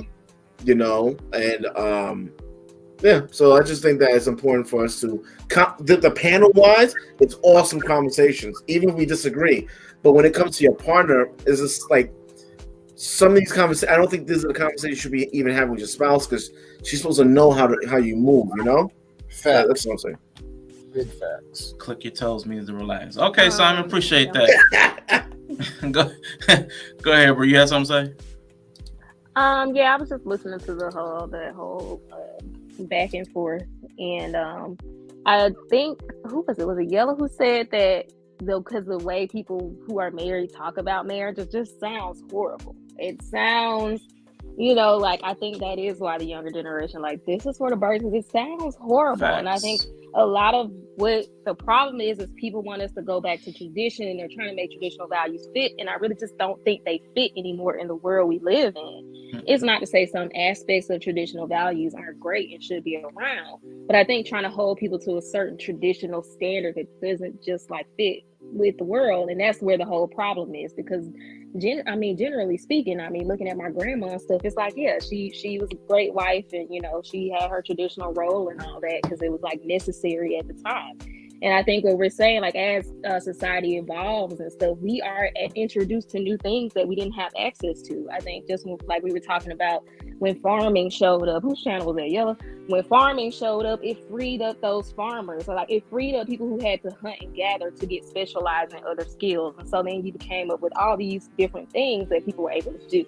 I think we're facing the same thing with society, because technology is freeing up a lot of people from labor that we don't have to do anymore. And so now everybody has to figure out what they're going to do with themselves now that labor isn't necessarily the same, doesn't mean the same thing now. And I think that is trickling into gender roles, because my granddaddy worked almost dang near 20 hours a day, it felt like. And my grandma had about 10 kids. So it's like, of course y'all traditional, like, dang, yeah, she got all these kids, you at work the whole day, you know, and a lot of that stuff just doesn't apply anymore. So I think we need to evolve. And until we do that, it's just gonna keep being this back and forth, because I'm sorry. Like, I am a stay-at-home mom. I'm a stay-at-home mom. Okay. You It's know, like That's very traditional. That part, Briannah. no, I'm a stay-at-home stay-at-home mom. mom. That's but traditional. we have things about our marriage that aren't strictly traditional roles. We move based on what the marriage needs and what we need from each other. We aren't held to a construct when it doesn't work for us. Now, it's working for us right now, but we've not always been this way. So we've agreed that we're gonna do what works for us. And sometimes they may look like a traditional model, and sometimes they may look less traditional. But that's just how we've chosen to move forward, and that's worked for us. Because when we go through stuff, I'm sitting here like, well, that's your job, and that's your job. At the end of the day, it really don't matter. Like, we got to get through this, how we got to get through it. Mm-hmm. And so I think sometimes that's how it really happens in real life. Yeah, I think it could be a healthy mix of both. Yeah, there's nothing wrong with that. But I think that's how it happens in real life. But when we talk on these panels, it does sound a lot like I think AR was just saying, like, it sounds really black and white when we're talking about it to each other. But it really, truthfully, in a marriage, it's really not that black and white ever. Thank you. Well, and it's also like this. I mean, like what AR was saying, it's what's best for you. Like that's why it's important to make the right choice and vet and choose what's right for you. You see what I'm saying? Like, I know what type of man I am. So the type of woman has to be conducive to what I want and where I'm trying to get to in life. You see what I'm saying? I am in the traditional value, man. I don't like the word traditional. I just like the way how I know.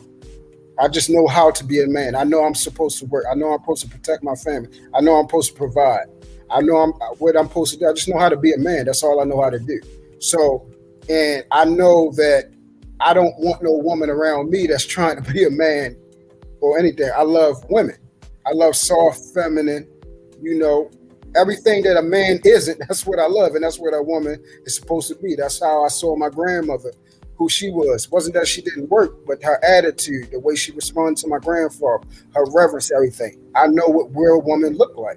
And that's the only type of woman I can be around, that I'm going to be successful and do what I need to do. Whatever people do, that's what they're supposed to do for whatever works. Like what you do inside your marriage, Briannah, that's what works for y'all. And I would never say, oh, you shouldn't be doing that. That's what's working. You feel what I'm saying?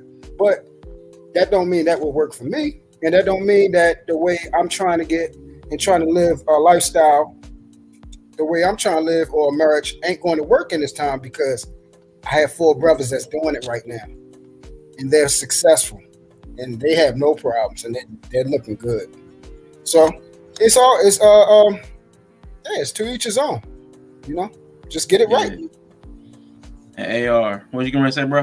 And then Yella, I want you to jump in. Yeah, I think what it is that a lot of the single people want to still live a single life and bring that. I'm not talking about cheating. I'm not talking about any stuff, but they want to live that single lifestyle, not move as a unit into marriage. So when they think of marriage, they like, damn, I'm gonna be trapped. Yeah, marriage with the contract, marriage is a trapment, and it's a great one if you know how to utilize it. But I believe that's the key. A lot of single people don't want to get married because they want to live the single lifestyle. And when it comes to marriage, it's not just about certificate. Even if you don't go with the state, you want to go in church, whatever case be. But having a family, it took me a while to understand why my brother was kind of disconnecting from me when he started to have kids and he got married. And I was like, damn, why do you? Because I didn't understand that my lifestyle could influence and affect his life. And I'm not a bad, crazy person. There's a lot of those 304s I didn't slay out, even though they needed that. I still didn't serve them, but that's pretty much. What you think on what you've been hearing, Yella? You've been sitting back quiet. Yeah, man, I've been kind of taking it in. So as far as like the interaction with people outside of your marriage, I wasn't married, but I was preparing to become a husband, and in my preparation to become a husband, like I just kind of started distancing myself from my single male friends. You know what I'm saying? Like, cause I'm focused on trying to make a family. So if I'm focusing on building my legacy, if we're talking about that, building my future, then I gotta focus on that. I can always come back and catch up with them dudes later. You know what I'm saying? We can always cross paths from this time to, catch up on the good times. But at some point in time, like if I decide to dedicate my life to a woman, that's what I'm doing. Because they too complicated to not do nothing else. You can't multitask when you got a woman. Like, that's what you got to do. If you got a wife, you can't multitask people. Like, you got to focus on your wife. You know what I'm saying? So, yeah, all them extra relationships and friendships, all that take away from home. You know what I mean? So, I don't know. But I don't know why women be trying to hold on to they single friends. I think it helps. I think it helps if you have friends and you all live in different states too, because you ain't in each other's lives every day, no damn way. Like That my too. girlfriends, we all live in different states. I just moved to Arizona. I'm the only one out here. Literally. I don't even have family out here. You know, so when I talk to them or whatever, you know, we catching up on what's going on in their life, what's going on in my life, job, kids, you know. Then if they having a pinnacle something in their life, like 50th birthday party, you know, somebody's getting married, somebody died, you know, that's pretty much when we see each other, basically, because we so busy with our goddamn lives. You know what I mean? So it's not like we all up in each other's lives and businesses and marriages anyway. You know, I have two best friends that we have the 30 plus years. One is not married and one is married. And we all three live in different states. I was just about to ask you that. Okay. Nothing is affecting nothing. I'm in Arizona, one's in California, one's in Chicago. Like, yeah. And it's like sometimes we don't talk for months, but when we do, it's like we pick up where we left off. And nothing's ever changed because we older now too. So we're talking about grandkids and, you know, wedding, who got married, who's graduating. Like, we ain't in each other's marriages or relationships. Absolutely. Like, come on. Yeah, So real real quick, talk guys. about that's not your relationship. Yep. I'm And gonna that's ask this. Go ahead, Yella. Oh no, I was gonna say, because OG just hit it right on the head. I'm glad we back to agreeing, OG. Yes. We just only agree with one thing. Nephew, just one thing. And real quick, Nah. I want to ask this question because. Go ahead. I was just gonna say, I look at like women's friendships. Women's friendships are strenuous on each other, just for the same reasons OG said, because they be all in each other relationships. They be judging each other. They, you know what I'm saying? Like my ex, I had to deal with her, and her like, she told her friend the truth, and her friend got an attitude and hung up on her. And then I had to deal with my girl moping about it for 2 days. Like, so what if that chick couldn't handle the damn truth? That's not your burden to worry about. You know what I'm saying? Like, those are the type of thing that women deal with their single friends and all that other stuff. So that's an added relationship. Exactly. It does make a difference when you're younger. I will say that. You know, and I'm older, so you know, the girlfriends that I have now, I had back then. We started out young, and it's really a crazy story because we all met in the women's restroom in a club. And we kept that 30-year friendship. One of them, like I said, my son married her daughter. And the other one, she is in Chicago and she's married. Actually, she on her third marriage because one of her, when I was getting married, she had just gotten married to her husband. Like, literally, I don't think they was even married a year. And she, you know, they heard I was getting married and both of them was in my wedding. And during the midst of that, one of my best girlfriend's husbands was killed in a motorcycle accident. Now when I tell y'all about a friend, this is why I'm saying friends, real friends, they matters. Now, if I hadn't have been and my other girlfriend wouldn't have had to been in her life, she wouldn't have had nobody to be there for her. And I asked her, because she still, during my wedding and everything, she still participated in my marriage, in my wedding. She still, and we went to her husband's funeral. We was there for her. She was grieving, and I asked her. I said, "Can you still do this?" And she said, "I need to do this because it'll help me keep my mind off of things. It'll help keep me busy. And she still was in my wedding, guys, and had just lost her husband. But she needed that because she needed to keep busy and needed to keep doing something. Oh, you So married? she was when I was married. So she was there for me and I was there for her during that pinnacle time in her life. She lost her husband during the time I was preparing for my marriage. So that's why I'm saying sometimes friends like that, and now she's married again. And she lives in Chicago. She's married again. But I'm just saying, like, only true friends will do stuff like that. Only true friends will do that. When her brother got M'd in Chicago, me and that other girlfriend was there for her through that marriage because she was close to her brother. So she suffered 2 major losses. And we were there for her. So I'm just saying. All female friendships aren't toxic. I think what Yella was talking about, to me, that's a toxic friendship. When I'm your emotional support, like there is times where you need emotional support, but you should be a whole person. So like, I feel like it's the same thing with marriage. That needy girlfriend is going to be that way in relationships too, because she's just a needy person. So when I was talking about toxic friendships, if they're like draining the life out of you, I don't have those kind of friends.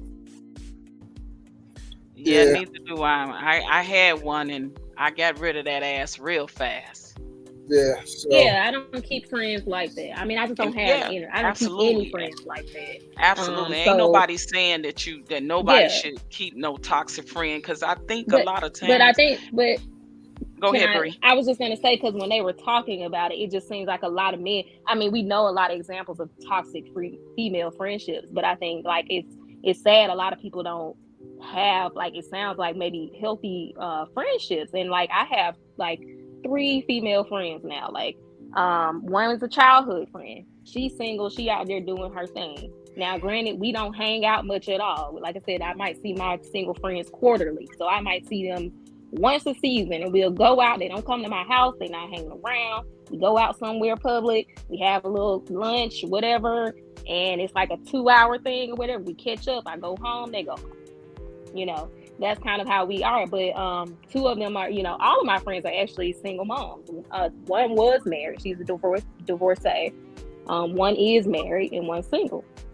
So I have different friends, and I think I think they add value. They don't have to be around my husband. My husband never even see my friends. He might not even know what their face look like if it were for baby showers, weddings, stuff like that. But outside of that, he don't even see them. Yeah, and so, even if OG, even let's say, see, the thing I'm saying is, okay, we're talking about, like, I'm not saying you can't never have, like, there's never an example of a person that is mature enough.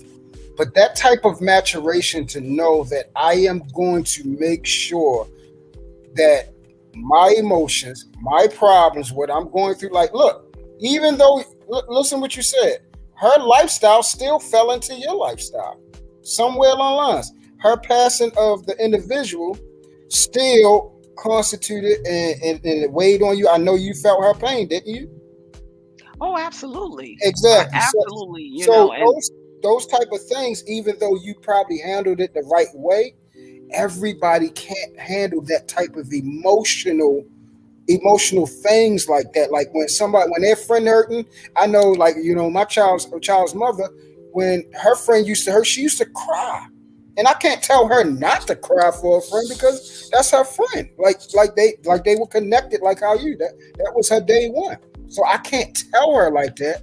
But then that stuff falls into our relationship. And it's not her fault. That's just the relationship the way it is. But that doesn't mean that I have to accept the fact that that's a fact in what we got going on. So like AR said, it's not a conversation where I'm going to tell a woman, hey, you need to get rid of that friend. No, she's going to know, she's going to see how my lifestyle is. And then she's going to understand how I'm moving, that I'm direct, that I'm working, that it's always about the kids. She see how I'm moving with my money, how I'm investing, things like that. And she's going to see which way I'm going. And she's going to be like, oh, well, damn, do you got any friends? And then it's going to click in her head that I'm about my business. I ain't got time for friends, really. I associate with my brothers, and they're already married.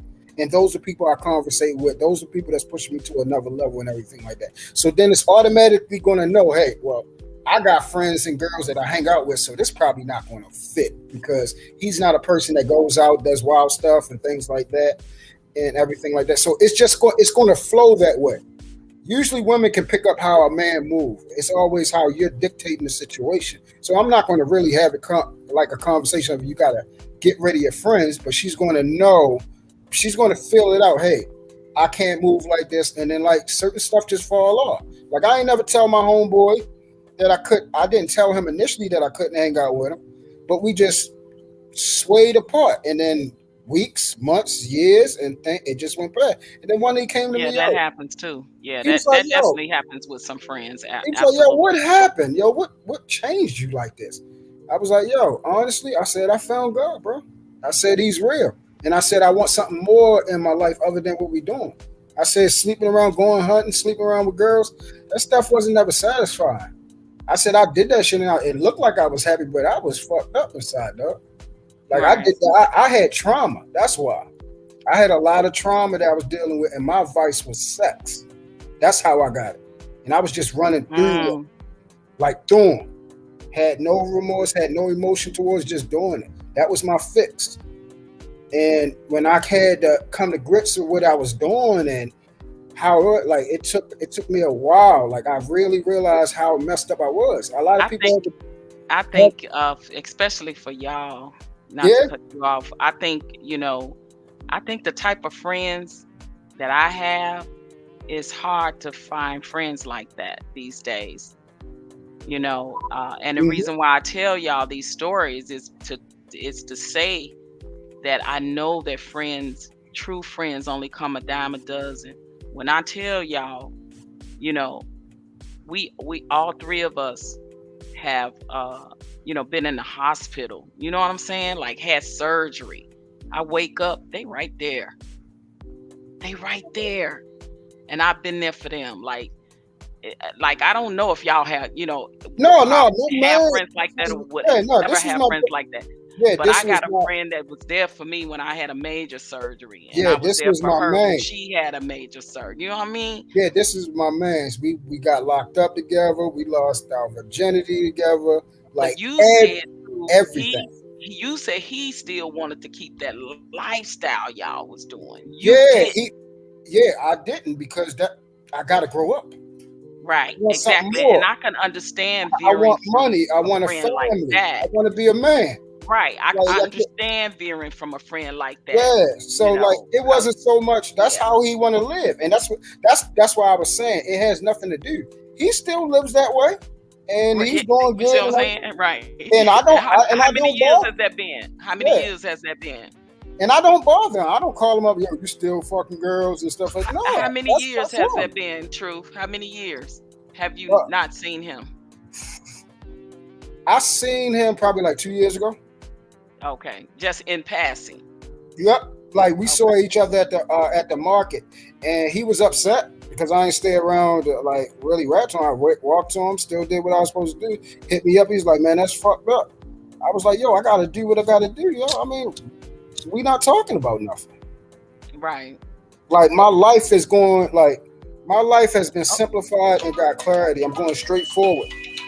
So like I got stuff to do. I got movements. If he's on the same time I'm on, and he's trying to, build, like, we're trying to come, because I brought something up to him 2 years ago about, trying to do this business together, and he bluffing. So I still reach out to him and see how he's moving or whatever, because I still love him. That's my man. But we gotta go. I gotta keep moving. I got my kids. My kids about to be adult. If you see in your life where you're growing and maturing in a different path, and this person is still doing the same things that they was doing when y'all was in y'all 20s and 30s or whatever, then that's different. Because I had a girlfriend like that. We totally outgrew each other because her behavior and lifestyle, I'm like, look, we ain't in our 20s no more. You can't be doing this same shit and still expecting different results, and your life is in shambles. Like, what are we doing? She kept on that path, and I faded away. Yeah, the friendship faded away because you do outgrow some friendships. That's for sure. But the ones that are there that's supposed to be in your life, they're gonna be there rock solid. Like I said, through all those events and things that happen in life, they gonna be there. They childbirths, funerals, weddings, surgeries. You know what I mean? Like you wake up from a major surgery and they standing there and said they've been there for hours, just waiting on you to open your eyes. Shit like that. That shit means something. Those are the guys that I call my brothers. I have my blood brother and then the guys that are married. All my blood brother is married, and then the guys that you're talking about, my friends, they're married. They my bro. I don't call them friends. They're my brothers. Like right, and then like you saying them, like my family members have their numbers in case of emergencies. And exactly. Stuff like that. You know what I'm saying? Like we like when they couldn't get to me because they all are Midwest. My girlfriend that's in California is the closest to me, so she came. You see what I'm saying? My family was like flew her out and like you go see about her because they couldn't get to me. Because some of my family got jobs, they have, couldn't get away, shit like that. But they flew my girlfriend out to be there with me when I was having a major surgery. Like that shit is real. Like that's why I say it depends on the friendship. Yes, when you have them type of friendships, don't throw them type of friendships away. Because a lot of times, sometimes my girlfriends have been better to me than my family members have. And I'm just keep that shit 100. That's real talk.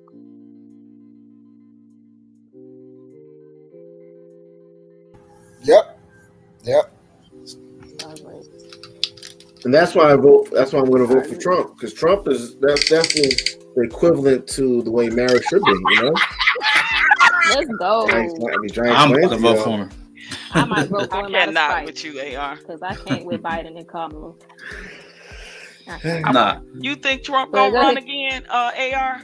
You think he gonna run again? Yeah. I think what they're gonna. That's why they impeached him. I think they would try and impeach him again. I think they're gonna do everything they can not to. But if he does run, I believe he will run. But I think they're gonna try to sabotage it. And but I do believe it's gonna be really bad for America, both left and right. Bad for the last 8+ years. And listen, this is the last damn shame. 4 years with Trump was awesome. But this is a shame that we live in America where we literally can say we don't have great choices. No, Trump was an awesome choice. One of the best choices probably in the last 50 years. But no, I agree with some of the sentiments of the policies and stuff that Trump put in place. I will say that I do agree with that. And I did not vote for Biden, but I didn't vote for Trump either. I did not vote for a president, actually. I just voted locally. I didn't vote for a president. But I will say, if I had to say this, and I've said this on panels before, despite of what a lot of Black people thinking that Biden was the lesser evil, actually, Trump was the lesser evil. I'm just gonna keep it 100 with that. Of course. And let's forget about Trump. Like it's not about if you like Trump, if you don't like him, or if you hate him, whatever the case may be. I don't know the man personally, so I don't love the man. I just look at what's being done. Oh, you love I'm from New York, so the 3 strike policy. Policy is great. The 3 strike law, right? Listen, if you want to bring up to me, if you want to talk about racist, I don't really care about them. I don't care about both of them is that at the end of the day. So I'm talking about who policies. People didn't like Trump because of failure, not because of anything else. And you know what? People, most of us, reason why we hated him, because he was a white Black man. That's what he was.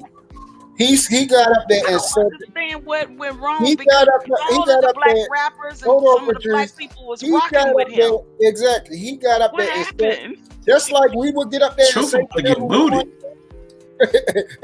Just like we would get in that office and say whatever we want to and don't care about nothing what somebody got to say about us. That's how Black people roll, and that's what we didn't like.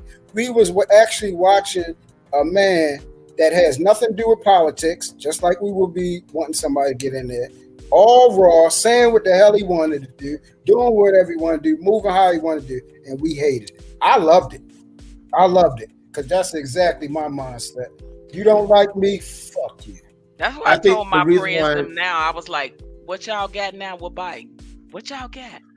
What y'all got, black people? I think the reason why the government didn't like Trump is because he was exposing a lot of the wrong, the dirt. Yeah. You know, if you look at a lot of these people districts, these Democratic districts, Cory Booker and so forth, it's horrible. Name one city that Democrat ran that is I can walk through and I may not get robbed. If you can name one, then I'll shut up. But most of the urban cities that Democrat ran is horrible. You know, so look at all the people that got Yeah, exposed. that's a damn shame. Hillary Clinton, Epstein. Yeah, that's a Did you damn see- shame. and now they all got the you know what, right? The Rona, right? They That's all a got shame. it. Okay. all, I'm serious though. It's sad we live in a democracy in America now that you got we all of them literally don't exposed. have good choices.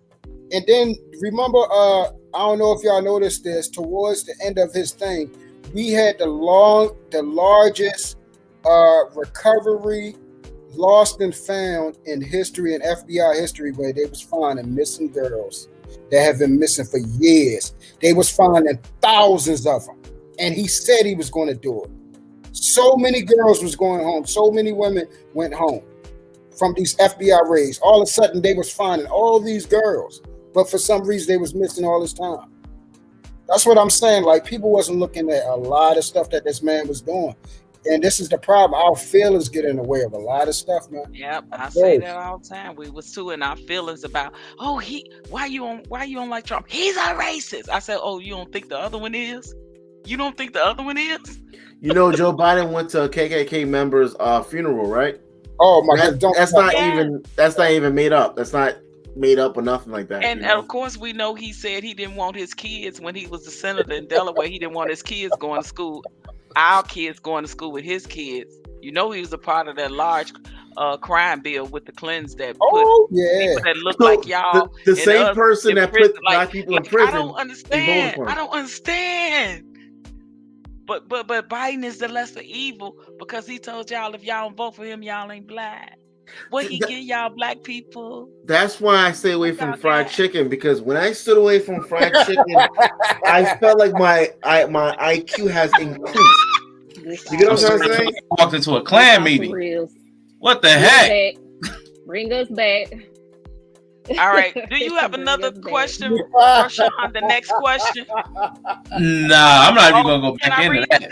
Can I read the please. thing? Let's switch it up. Y'all let me know what y'all think it is. Please. This is deep, but as hard as sometimes things is for us to take, sometimes truth is just truth, right? For me, I agree with this. All right, so this is written by Kareem Abdul Jabbar on the Will Smith and Chris Rock situation. It says, when Will Smith stormed onto the Oscar stage to strike Chris Rock for making a joke about his wife's short hair, he did a lot more damage than just to Rock's face. With a single petulant blow, he advocated violence, diminished women, insulted the entertainment industry, and perpetuated stereotypes about the black community. That's a lot to unpack. Let's start with the facts. Rock made a reference to Smith's wife, Jada Pinkett Smith, as looking like Demi Moore in G.I. Jane, in which Moore had shaved her head off. Pinkett Smith suffers from alopecia, which causes hair loss. Okay. And millions of people around the world hit another man, then return to his seat to bellow, "Keep my wife's name out your motherfucking mouth," twice. Some have romanticized Smith's actions as that of a loving husband defending his wife. Comedian Tiffany Haddish, who starred in the movie Girls Trip with Pinkett Smith, praised Smith's actions. For me, it was the most beautiful thing I've ever seen because it made me believe that there are still men out there that love and care about their women and their wives. Actually, It was the opposite, says Kareem. Smith's slap was also a slap to women. If Rock had physically attacked Pinkett Smith, Smith's intervention would have been welcome. Or if he remained in his seat and yelled his post-slap threat, that would have been unnecessary but understandable. But by hitting Rock, he announced that his wife was incapable of defending herself against words. From everything I've seen of Pinkett Smith over the years, she's a very capable, tough, smart woman who can single-handedly take on a lame joke at an Academy Award show. This patronizing paternal attitude infantilizes women and reduces them to helpless damsels needing a big, strong man to defend their honor, lest they swoon from the vapors. If he really doing it for his wife and not his own need to prove himself, he might have thought about the negative attention this brought on them, much harsher than the benign joke.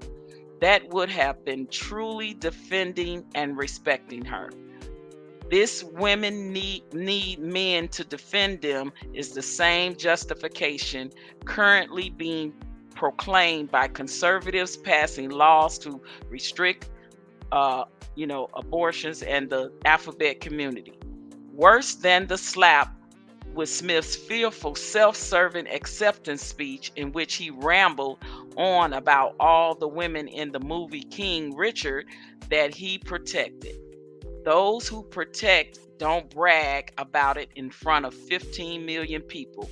They just do it and shut up. You don't do it as a movie promotion claiming how you're like the character you just won an award portraying. But of course, oh, God dog it. Hold on, y'all. I lost it because it's on, what's the name? It's on, hold on, it ain't through. Hold on. I got to find it because I just lost it again. God dog it. It's on what's the name's post. I'm reading it off of Facebook. From what I heard so far, Kareem is tweaking. I mean, okay, go ahead, talk when I find it. What he's talking about is bullshit. Too much soy milk. I agree with this. I don't know. I'm sorry, y'all. I actually agree with most. So Jada Pinkett was supposed to go address another man. What is Jada Pinkett was supposed to get up and deal with another man. She said she could have took the joke, even if she said something smart back herself. Nah, she didn't take no joke. She told us that she couldn't take it.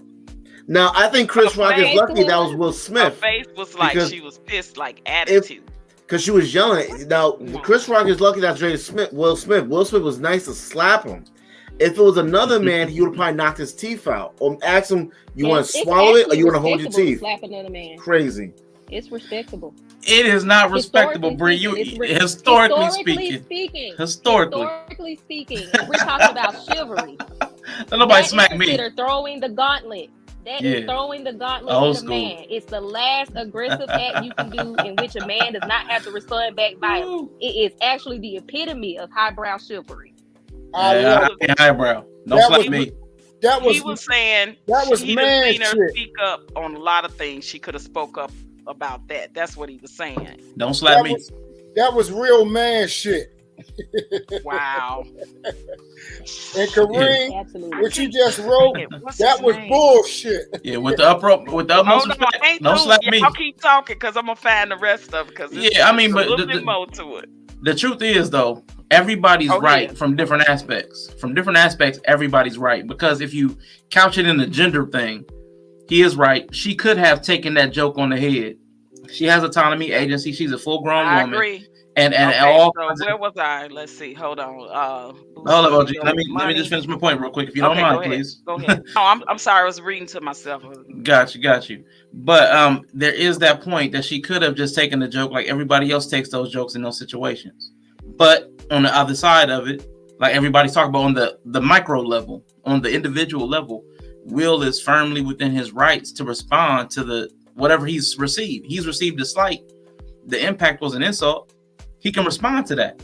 So I mean, to do the Manosphere bingo. So the Manosphere bingo, there's the micro and the macro at play. So I mean, we got both of them on deck. What's going on, Yella? I had to come back real quick after that statement. Let me finish reading. So it says, okay. I know where did I leave off. Okay. I'm gonna just start right here. From everything I've seen of Pinky Smith over the years, she's a very capable, tough, smart woman who can single-handedly take on a lame joke at an Academy Awards. These patronizing paternal attitudes infantilize women and reduces them as helpless damsels needing a big, strong man to defend their honor, lest their swoon with the vapors. If he really was doing it for his wife and not his own need to prove himself, he might have thought about the negative attention this brought on him, much harsher than the benign joke. That would have been truly defending and respecting her. This women need to be defending them is the same. Okay, I read that justification about that community. Worse than the slap was Smith's tearful, self-serving acceptance speech in which he rambled on about protecting the women, blah, blah, blah, in front of 15 million people. They just do it and shut up. I read all that. Okay. So, but of course, the speech was about justifying his violence. Apparently, so many people need Smith's protection that occasionally it gets too much and someone needs to be smacked. What is the legacy of Smith's violence? He's brought back the toxic bro idea of embracing Cobra Kai teachings of might makes right and talk is for losers. Let's not forget that this macho John Wayne philosophy was expressed in 2 movies in which John spanked grown women to teach them a lesson. Young boys, especially black boys, watching their movie idol not just hit another man over a joke, but then justifying it as him being a superhero like protector, are now much more prone to follow in his childish footsteps. Perhaps the saddest confirmation of this is the tweet from Smith's child, Jaden. And that's how we do it. That's what Jaden Smith tweeted. The black community also takes a direct hit from Smith. One of the main talking points from those. Hey, LG, pause real quick. Hey, LG, real quick. How much more is there? It's just a little bit more. All right, cool. Supporting. Wait, man, what I left off. Prone violence. Smith. Here it is. One of the main talking points from those supporting the systemic racism in America is capitalizing blacks as more prone to violence and less able to control their emotions. Smith just gave comfort to the enemy by providing them with the perfect optics they were dreaming of.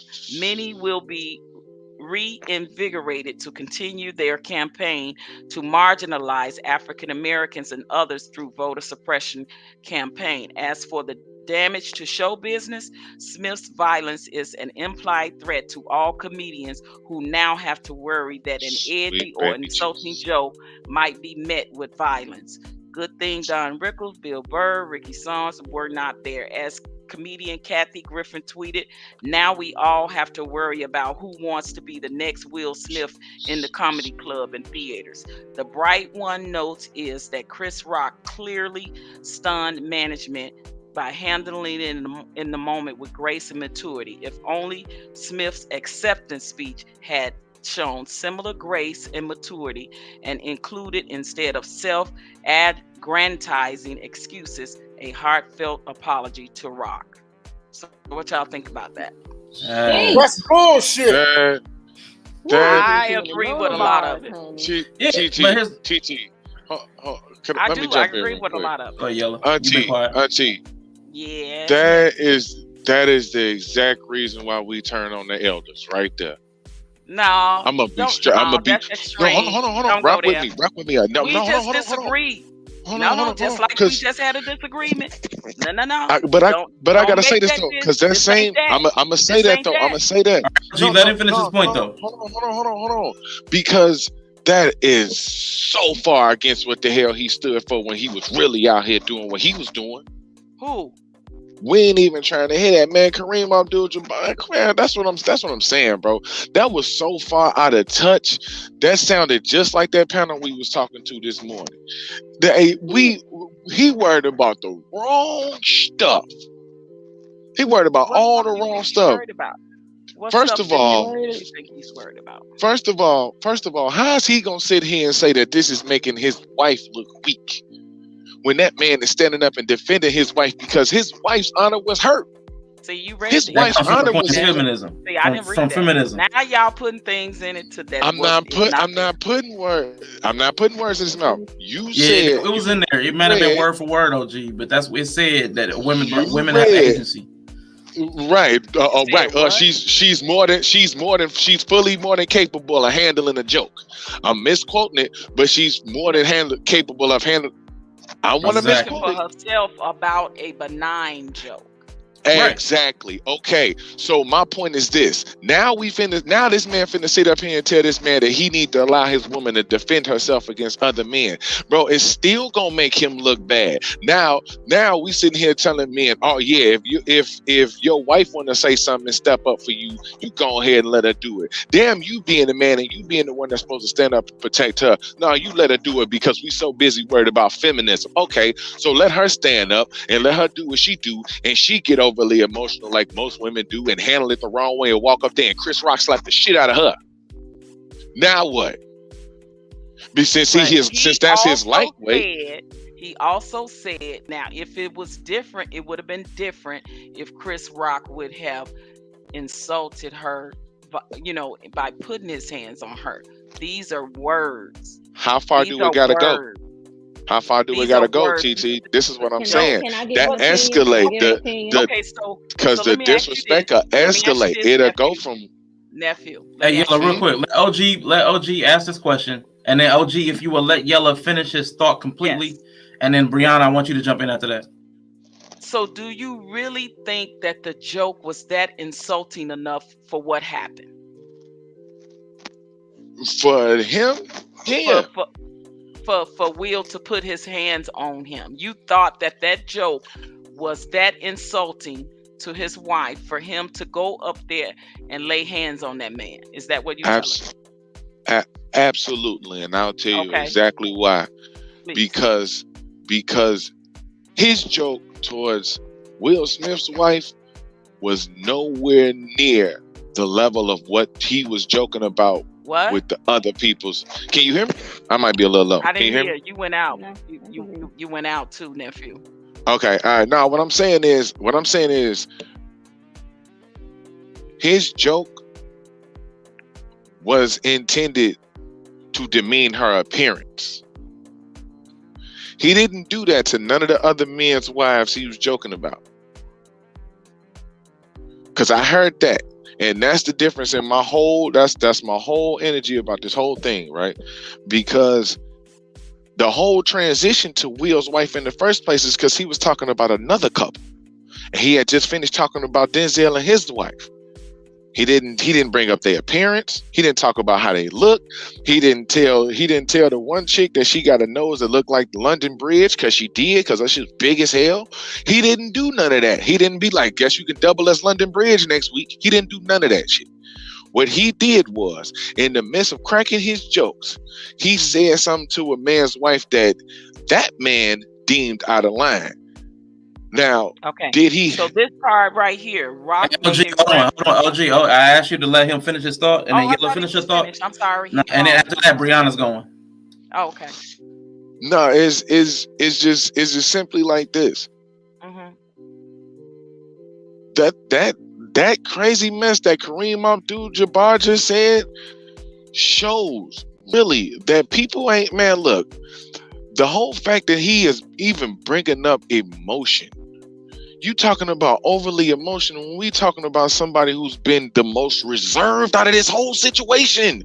That's what's blowing me. That's like I'm gonna get a little passionate. That's what blow me the most about this whole thing. That everybody like that and all them out of touched ass people on that damn panel we was talking to this morning keep calling the man emotional, who been keeping his emotions in check for the last 3 years while everybody been dragging his hoe ass wife online. He been in control of his emotions. Will Smith ain't been out here tripping and bugging. He ain't been wilding out. He ain't been doing the Kanye. I can see if we was talking about Kanye, but he ain't. He was a tick tick boom, and that proved it. What are you talking about? Tick tick boom? Because a man only can take so much. If it's just okay to keep driving people to the edge to the point to where they snap off, then the people who snapping ain't wrong. Stop pulling the pins out of the grenades if you don't want the damn grenades to explode. All right, pause it. Hey, Briannah, go ahead and get your point in, please. Oh, yeah, before I forget, because it's already slipping away. I was gonna say, I think there's a few things about this situation. Now, I really do think it's just like some disrespect, but clearly him and Chris Rock have some kind of history of, and Chris Rock saying that every time Jada come up, Jada wasn't even at the Oscars, he was making jokes about it one year. So there's like a history of Chris Rock kind of poking at him or whatever. And also, once again, we know Will can keep it together. He generally puts on the brave, puts on the face. And when you listen to his speech, he was somebody self-served. I was like, I kind of think it was giving a picture of Will realizing he's been very permissive. Like even maybe with his own wife, he's just been so permissive because he want to be the nice guy. And when it seems like he's seeing that, like what that gets you. People disrespect you, whether that's his own wife, whether that's other people, and in his presence, he can see that he has lost the respect of people. So it seems like he's on the path of being like, let me get my respect back.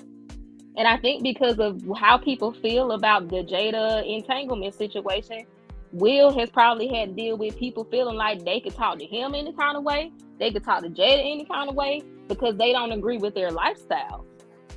And so I think a lot of what Will did, like, yeah, no, you're not going to talk to me crazy. And it's just weird to me that people just like, and I kind of agree with Yella when he was talking. It sounded like he was basically saying, well, us black people, we got to behave because they got us so passive and quiet. And now we're going to get too violent. It's like, what are we talking about? Like, who are you scared? You so scared of people like, okay, so has us being passive and quiet? And this is not even that, but the fact that he connected those two, like, this is a man protecting his wife. Like, when he was the least passive man ever, when Kareem Abdul Jabbar changed from Luau Center to Kareem Abdul Jabbar, that brother was the least passive brother out here, man. Yeah. Now, come on, man. Real quick, let Bri finish her point. Hey, fellas, let Bri finish her point. She had cancer. She passed away, but she lost her hair, and I know Jada's not going through chemo, but a woman like losing her hair, it's one thing. Like, I've shaved my head, I've done all that, with on my own choice. But to lose it and it's like out of your control, like, who knows what Will saw Jada suffer through at their own house or in her life. Of course, she coming out looking a certain way, saying a certain thing, more like trying to fake it till you make it. But like, it's like they married. So even though to us it was like she didn't like the joke, you know how it is when you marry. If I make a certain face, like, you might not even register that I was making a face, but my husband saw that face though.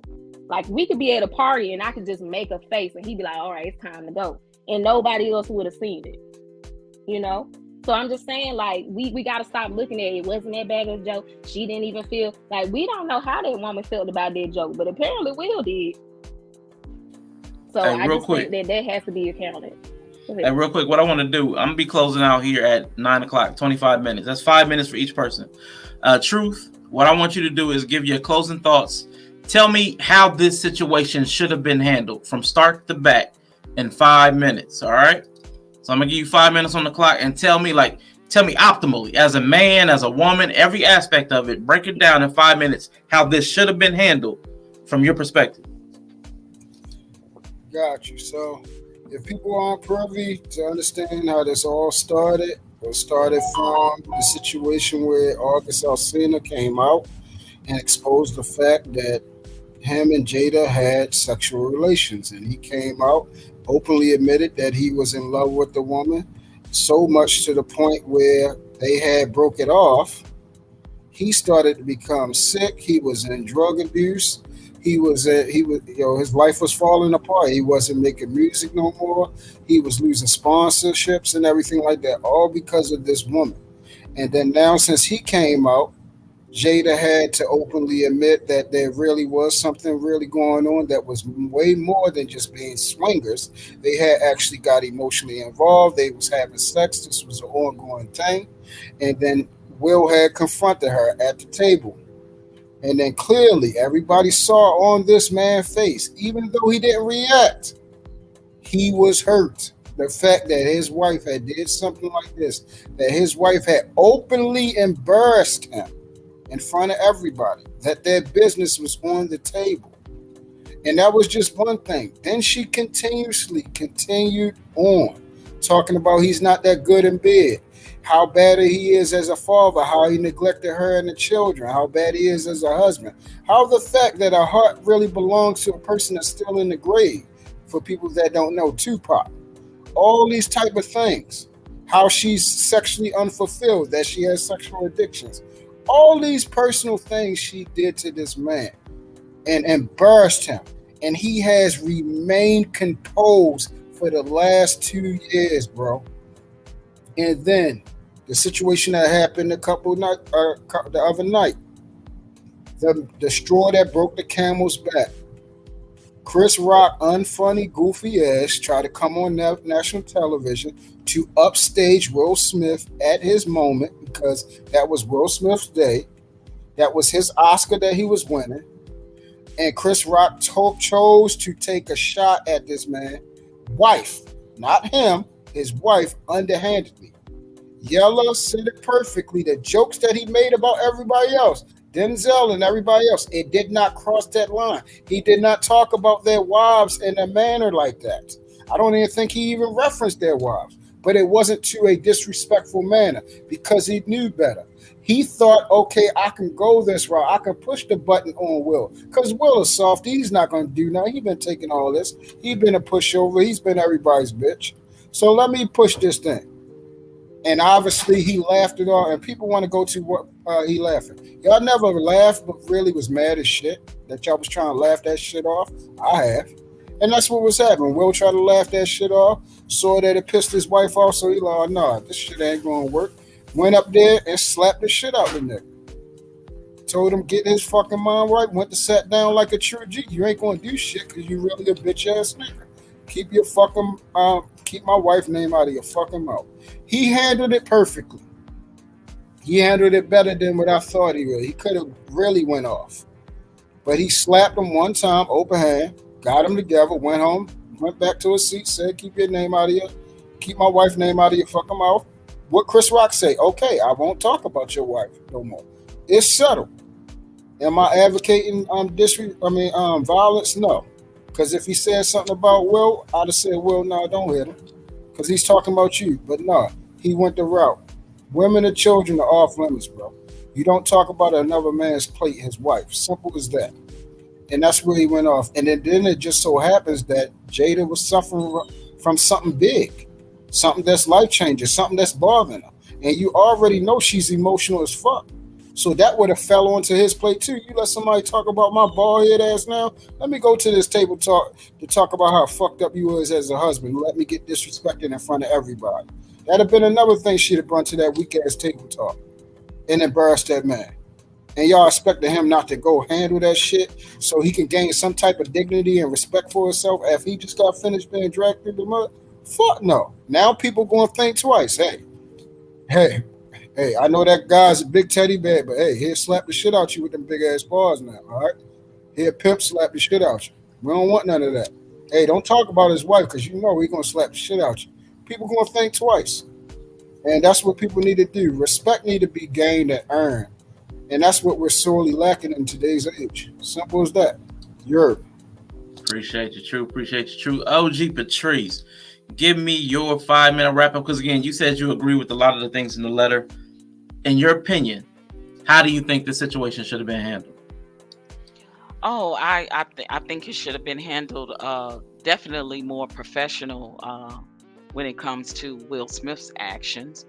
We've all been, or been around or have seen how a lot of people have become the butt of a joke, whether it's been in good taste, a little insulting. We know that comedians push the envelope a lot.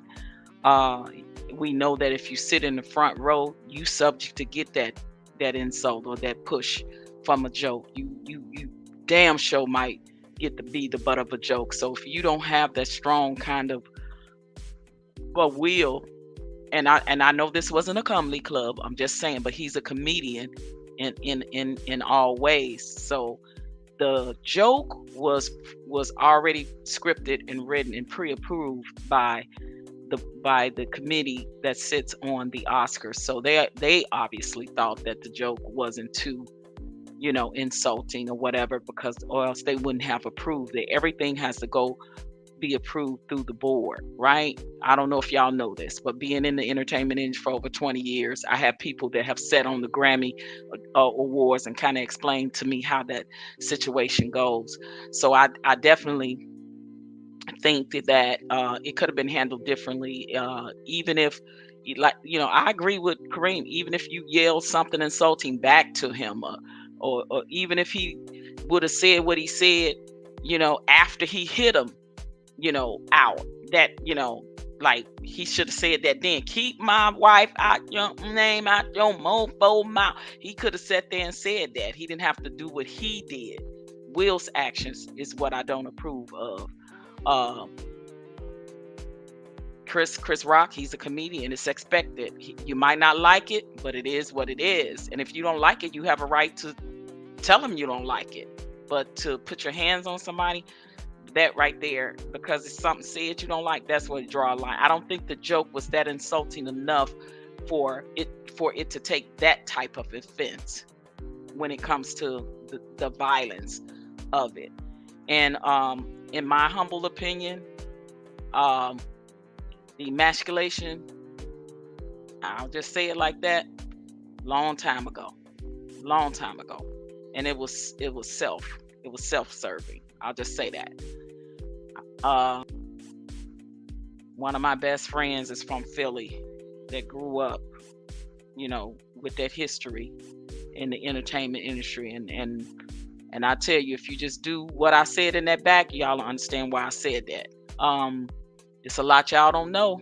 I'm just gonna say that, a lot y'all don't know, but I think that a buildup of everything he had been through in the past 3-4 years with the Alcina incident, and then the Red Table Talk incident, it actually was a build-up. He was trying to be cool, hold it inside, but he literally became a tick tick boom, in my opinion. And Chris Rock was collateral damage. Opportune time, and he was very emotional.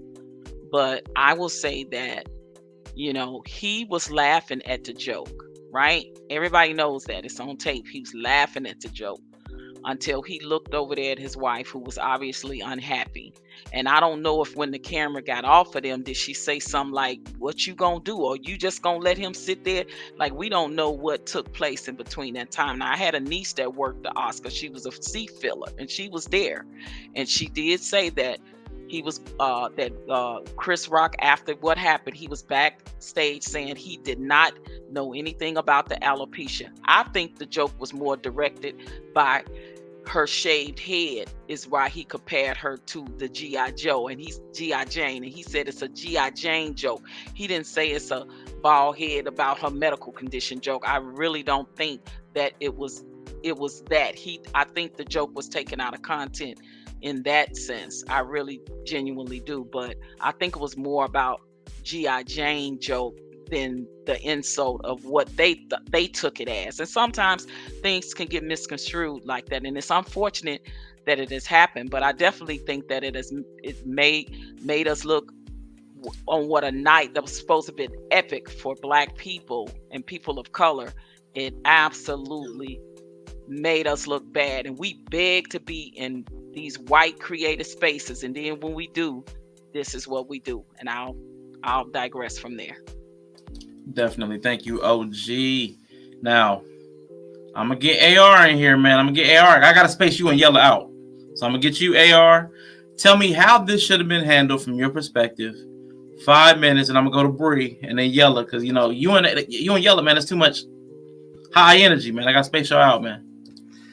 No, I'm cool, man. First of all, man, you have an awesome stream, man. I thank you for having me here. I don't believe you understand the type of stream you have and the interest that people have on your stream. And you need to be grateful. You need to be a grateful motherfucker. You really do. You're an ungrateful bastard, bro. Ungrateful Negro. Yeah, no, you're an ungrateful bastard. You're really ungrateful, man. No, but I think that you really do have an awesome channel, man. And I do want you to really realize that you don't just bring up the questions, and just the way you structure the questions is designed to piss people off. So you do the same shit. So what? No, but it's really cool the way it's very intricate in the way you do that. But if Mike Tyson was sitting there and Mike Tyson's wife was bald-headed, do you think Chris Rock would have said that about his wife? Even like the innocent joke about her hair? Because I know comedians, they used to look around the room before they make certain jokes to make sure that person's not there. Now, Chris Rock made the joke thinking that he could get away with it with Will Smith because he wouldn't do that to Mike Tyson.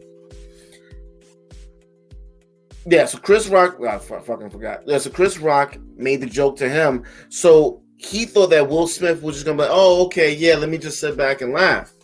But he had to realize that that's not how man. Now you're attacking my wife. You're the first man to attack my wife in my presence. And I'm definitely not going to allow it. That's why I mind. See, when women are telling men how he should have handled it, he should have went this and that. That's why I can see a woman get her head knocked off in the street. I don't fucking save him. I'm not saving y'all. Y'all better get some protection and learn how to self-defend yourself because y'all on your own. Because when men try to protect y'all, we get criticized on how we should have protected you. So that's why I just mind my business. I just protect my family and I move on. But I think the way Will Smith handled it, I think he did it really classy. He slapped him. He didn't even go all the way. And I think it was handled justifiably. I think that he probably should have slapped him again after the show. But I do know this is all. I believe this is orchestrated so that so AR, that was an attack from Chris Rock. I don't know what you mean by that. You just said about the attack. That's why I was asking. You feel that joke was an attack? Because an attack is like violent. Like when I say attack, I'm thinking like a physical. Well, yeah, because I think even if me and Yella's in person, and Yella says something a little distasteful to my wife, I will correct him. I probably won't slap the shit out of him because that's the first time he did that. But maybe I will slap the shit out of Yella. Maybe I'll knock his teeth out. Maybe I'll drag him across the street and stomp his face in. It depends on what time of day he catches me.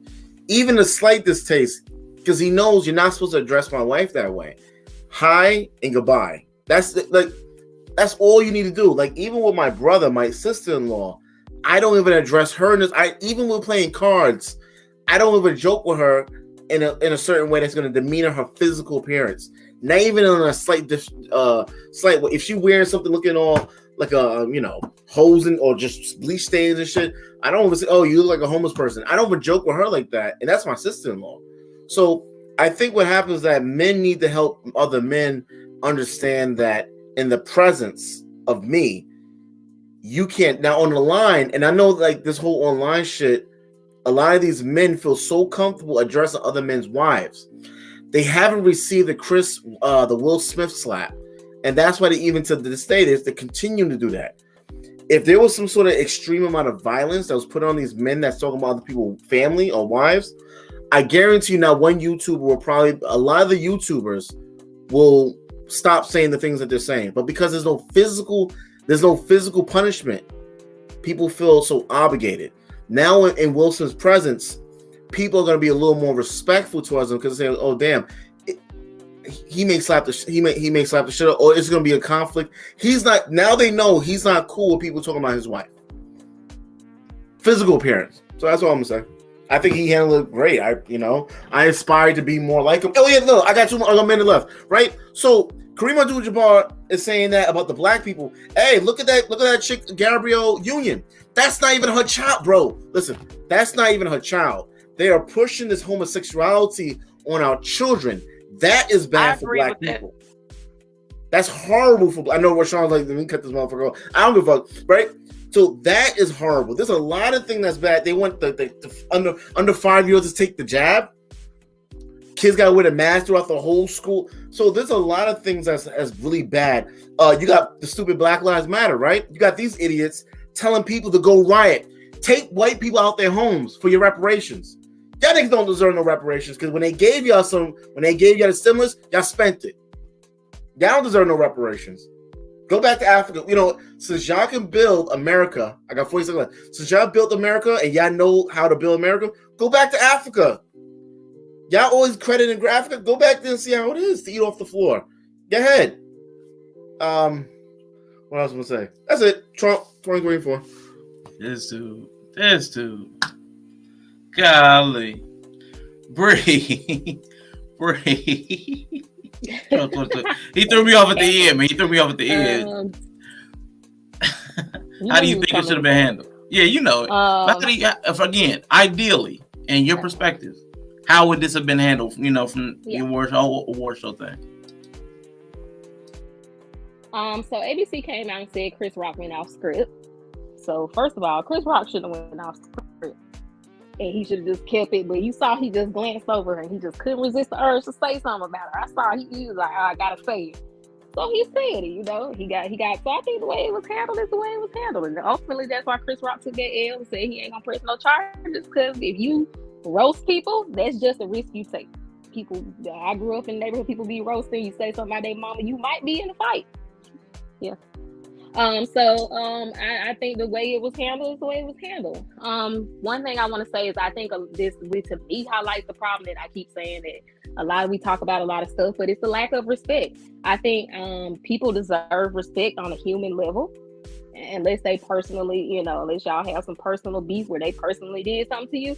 I think people deserve respect on a human level, and I think a lot of people struggle with that, especially when they don't agree with a person's lifestyle choices or the thing they do. And I think because Will and Jada clearly have an agreement about their marriage and how they want to do it, and they got their stuff they be doing on the side. But I think once the public became privy to it, thanks to August Alsina, a lot of people feel some type of way about it, and they judge Will because of how he chooses to be with his wife and who he chooses to be married to. And I think people feel like if they don't agree with your life, they get to disrespect you. And so I feel like that's ultimately what Will is fighting. He's fighting people feeling like because they don't like what he's doing, they get to talk to his wife crazy. No, you don't. There's still a certain respect. So if we're not gonna hold ourselves to that standard, okay.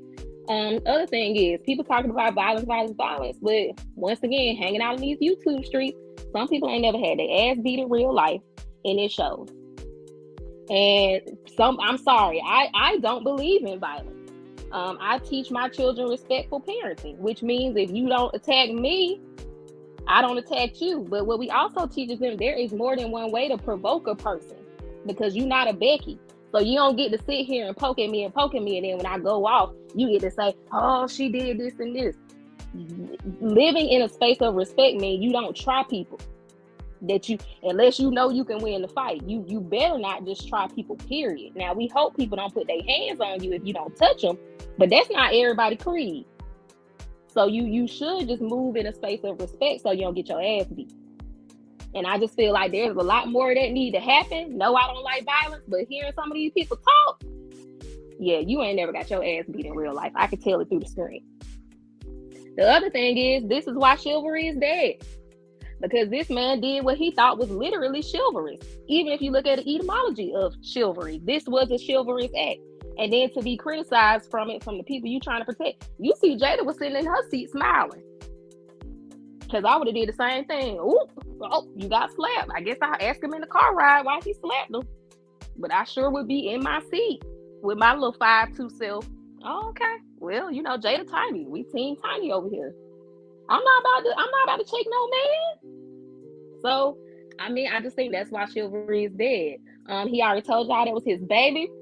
So y'all better leave her alone. So I think everybody need to listen to him from now on. And yeah, I bet they won't be trying Will in person. And Kareem just kind of sounds like, he has an old school way of thinking, which is cool. But I'm sorry, I don't really give a fuck what white people think about me, because clearly it doesn't matter. Whether I do what y'all say I'm supposed to do or not, y'all still gonna fuck us up. So I'm just gonna be me. And if y'all don't like it, that's it. But just know you can catch these hands if you try me, and we need more of that energy. So that's just how I feel about it. I got a minute left, but I'm done. All right. You know, Will got laid when he went home, right? But the You fact know of the that. matter is, We don't know that. Jill, Jada, and Will obviously want the attention and the accolades and everything of that white establishment because they boycotted it. So then when you get your moment, this is what you do. So it's, again, I'm just like, nah, that's hypocrisy.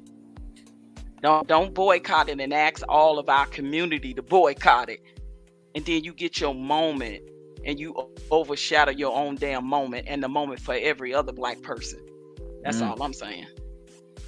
Yeah, Chris definitely. did that. Well, Chris initiated it, but he didn't finish it. They didn't have to. Did not do that. Yeah, Chris Yeah. did. he Nah, went off Will script. did it. And he it was unfortunate he didn't know she was having that problem, but once again, that's why you just stay in. If I saw the Smiths knowing what they've been going through, I wouldn't even said nothing about the Smiths, period, after this past year. I would have said nothing. He couldn't help himself. I get it though. I mean, we like being messy. As people, we like being messy, and I get it. I really just, I wish that we took this time because, like, there's useful things to learn from this stuff. I know a lot of people understand the gossip part of it, man, but we can learn and pick apart because what I want to do, OG Patrice brought that letter.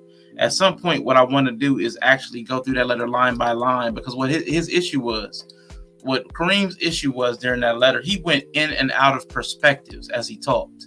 So one time you can see one line where he's talking from a feminist perspective. Then he's talking from a pro-black perspective. Then he's talking about a married person's perspective. So when you shift in and out of different perspectives, it's like you're having like if you're watching a TV movie or a television show or a movie, and they keep shifting perspective. While one person's saying a thing, but one person, like let's say comic book movie, is one person talking, but it's Captain America running the line of dialogue. Then it's the Hulk running the dialogue. Then it's Thor running the dialogue, but it's supposed to be one person talking. So even though he should be speaking in one voice, he's speaking in so many different voices that letter lost cohesion. So I really want to unpack that at some point because it's an important letter, but it also began critically drinking and critically thinking. If we can start to understand how people communicate and where the breakdowns happen, we're like self-learning. We have to be self-learned and self-taught in these spaces because a lot of times we don't have proper teachers in the education systems and we don't have proper family structures to teach us these things. So I'm glad you brought that to the forefront, OG Patrice. I do want to use that as a tool in the near future since it is timely. But yeah, I'm definitely gonna, because again, I see why his letter didn't resonate because he shifted in and out of perspectives. So definitely. But I appreciate everybody for being here. I'm just going to, for the last couple minutes, I'm just going to talk about what I am doing going forward. Tomorrow, the show is being rescheduled. I saw that my aunt speaks. I know she typically floats between Wednesdays or Thursdays on her show. So she is doing Wednesday tomorrow. And I enjoy being a viewer of content. So I will be watching my aunt instead of streaming myself. So my stream for tomorrow is being rescheduled until Thursday.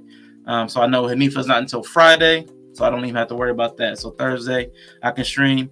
Friday, what I actually am doing is at noon, I'm doing a one-on-one with AR at 12 noon Eastern time. So tomorrow, again, if you can, 6 p.m. Eastern time, go to My Aunt Speaks. Thursday, 5 p.m., come back to Critically Drinking Eastern time again. 12 p.m. Eastern time on Friday, be back here for one-on-one with AR. I don't know when I'll get to that Kareem thing. But also, if everybody could, I know Twitch, they do raids. If everybody could go over to JP, the Aspiring Matriarch, drop likes, drop love, and support her stream, because, you know, I did run into her time. She's trying to reclaim her 420, and I do want to support my people. If everybody could just mute their mics real quick. But I am on the way out of here, guys. Is there anything we need to say on the way out? Anybody want to shout out their channel? Briannah, Bri, please shout out your channel on Twitch. I don't have the link handy, but shout out your channel. So I have a YouTube channel and a Twitch channel. They're both Kawaii Bri 123 Kawaii Bri Bri 123. No spaces on Twitch. I game. I play Overwatch, and I have the podcast 3 times a week. And my podcast is on YouTube on Sundays, Wednesdays, and Thursdays on Twitch. So I do gaming content and anime content. So if you know any anime nerds, send them my way. And Did you definitely say appreciate that, Bri. I'm sorry. Did you say animated nerds? Anime. Oh, anime. Okay, I heard it. Okay, I don't know what it Mhm. is, but I heard of it. I'm old. Okay. Okay. Yeah, and go to her channel and you'll learn about the anime because she's teaching me. I'm learning about anime because I thought I knew what it was, but it's bigger than I thought. So OG Patrice, I know you said you have not gotten your channel off the ground. You're looking for like sometime after May or whatever. But is there anything you want to hip the people to? Anything you got going on? I'm currently working on a graphic novel with the Emmy-winning filmmaker Frank Gooden, and he's created a YouTube space where we're doing our first graphic novel. And go to Life or Death. That's the channel, Life or Death, and you can see us in action every Saturday at 8 p.m. Eastern Standard Time, where you actually get to see us do our voiceovers over graphic animated characters. It is awesome. It is called Life or Death with the Emmy-winning filmmaker Frank Gooden. Thank you, definitely. and I appreciate you letting me come on the panel. I appreciate you. Shout out to your chat. And salute. Thank you, OG. And AR, shout out your 15 channels if you wouldn't mind. Let us know where we can find you.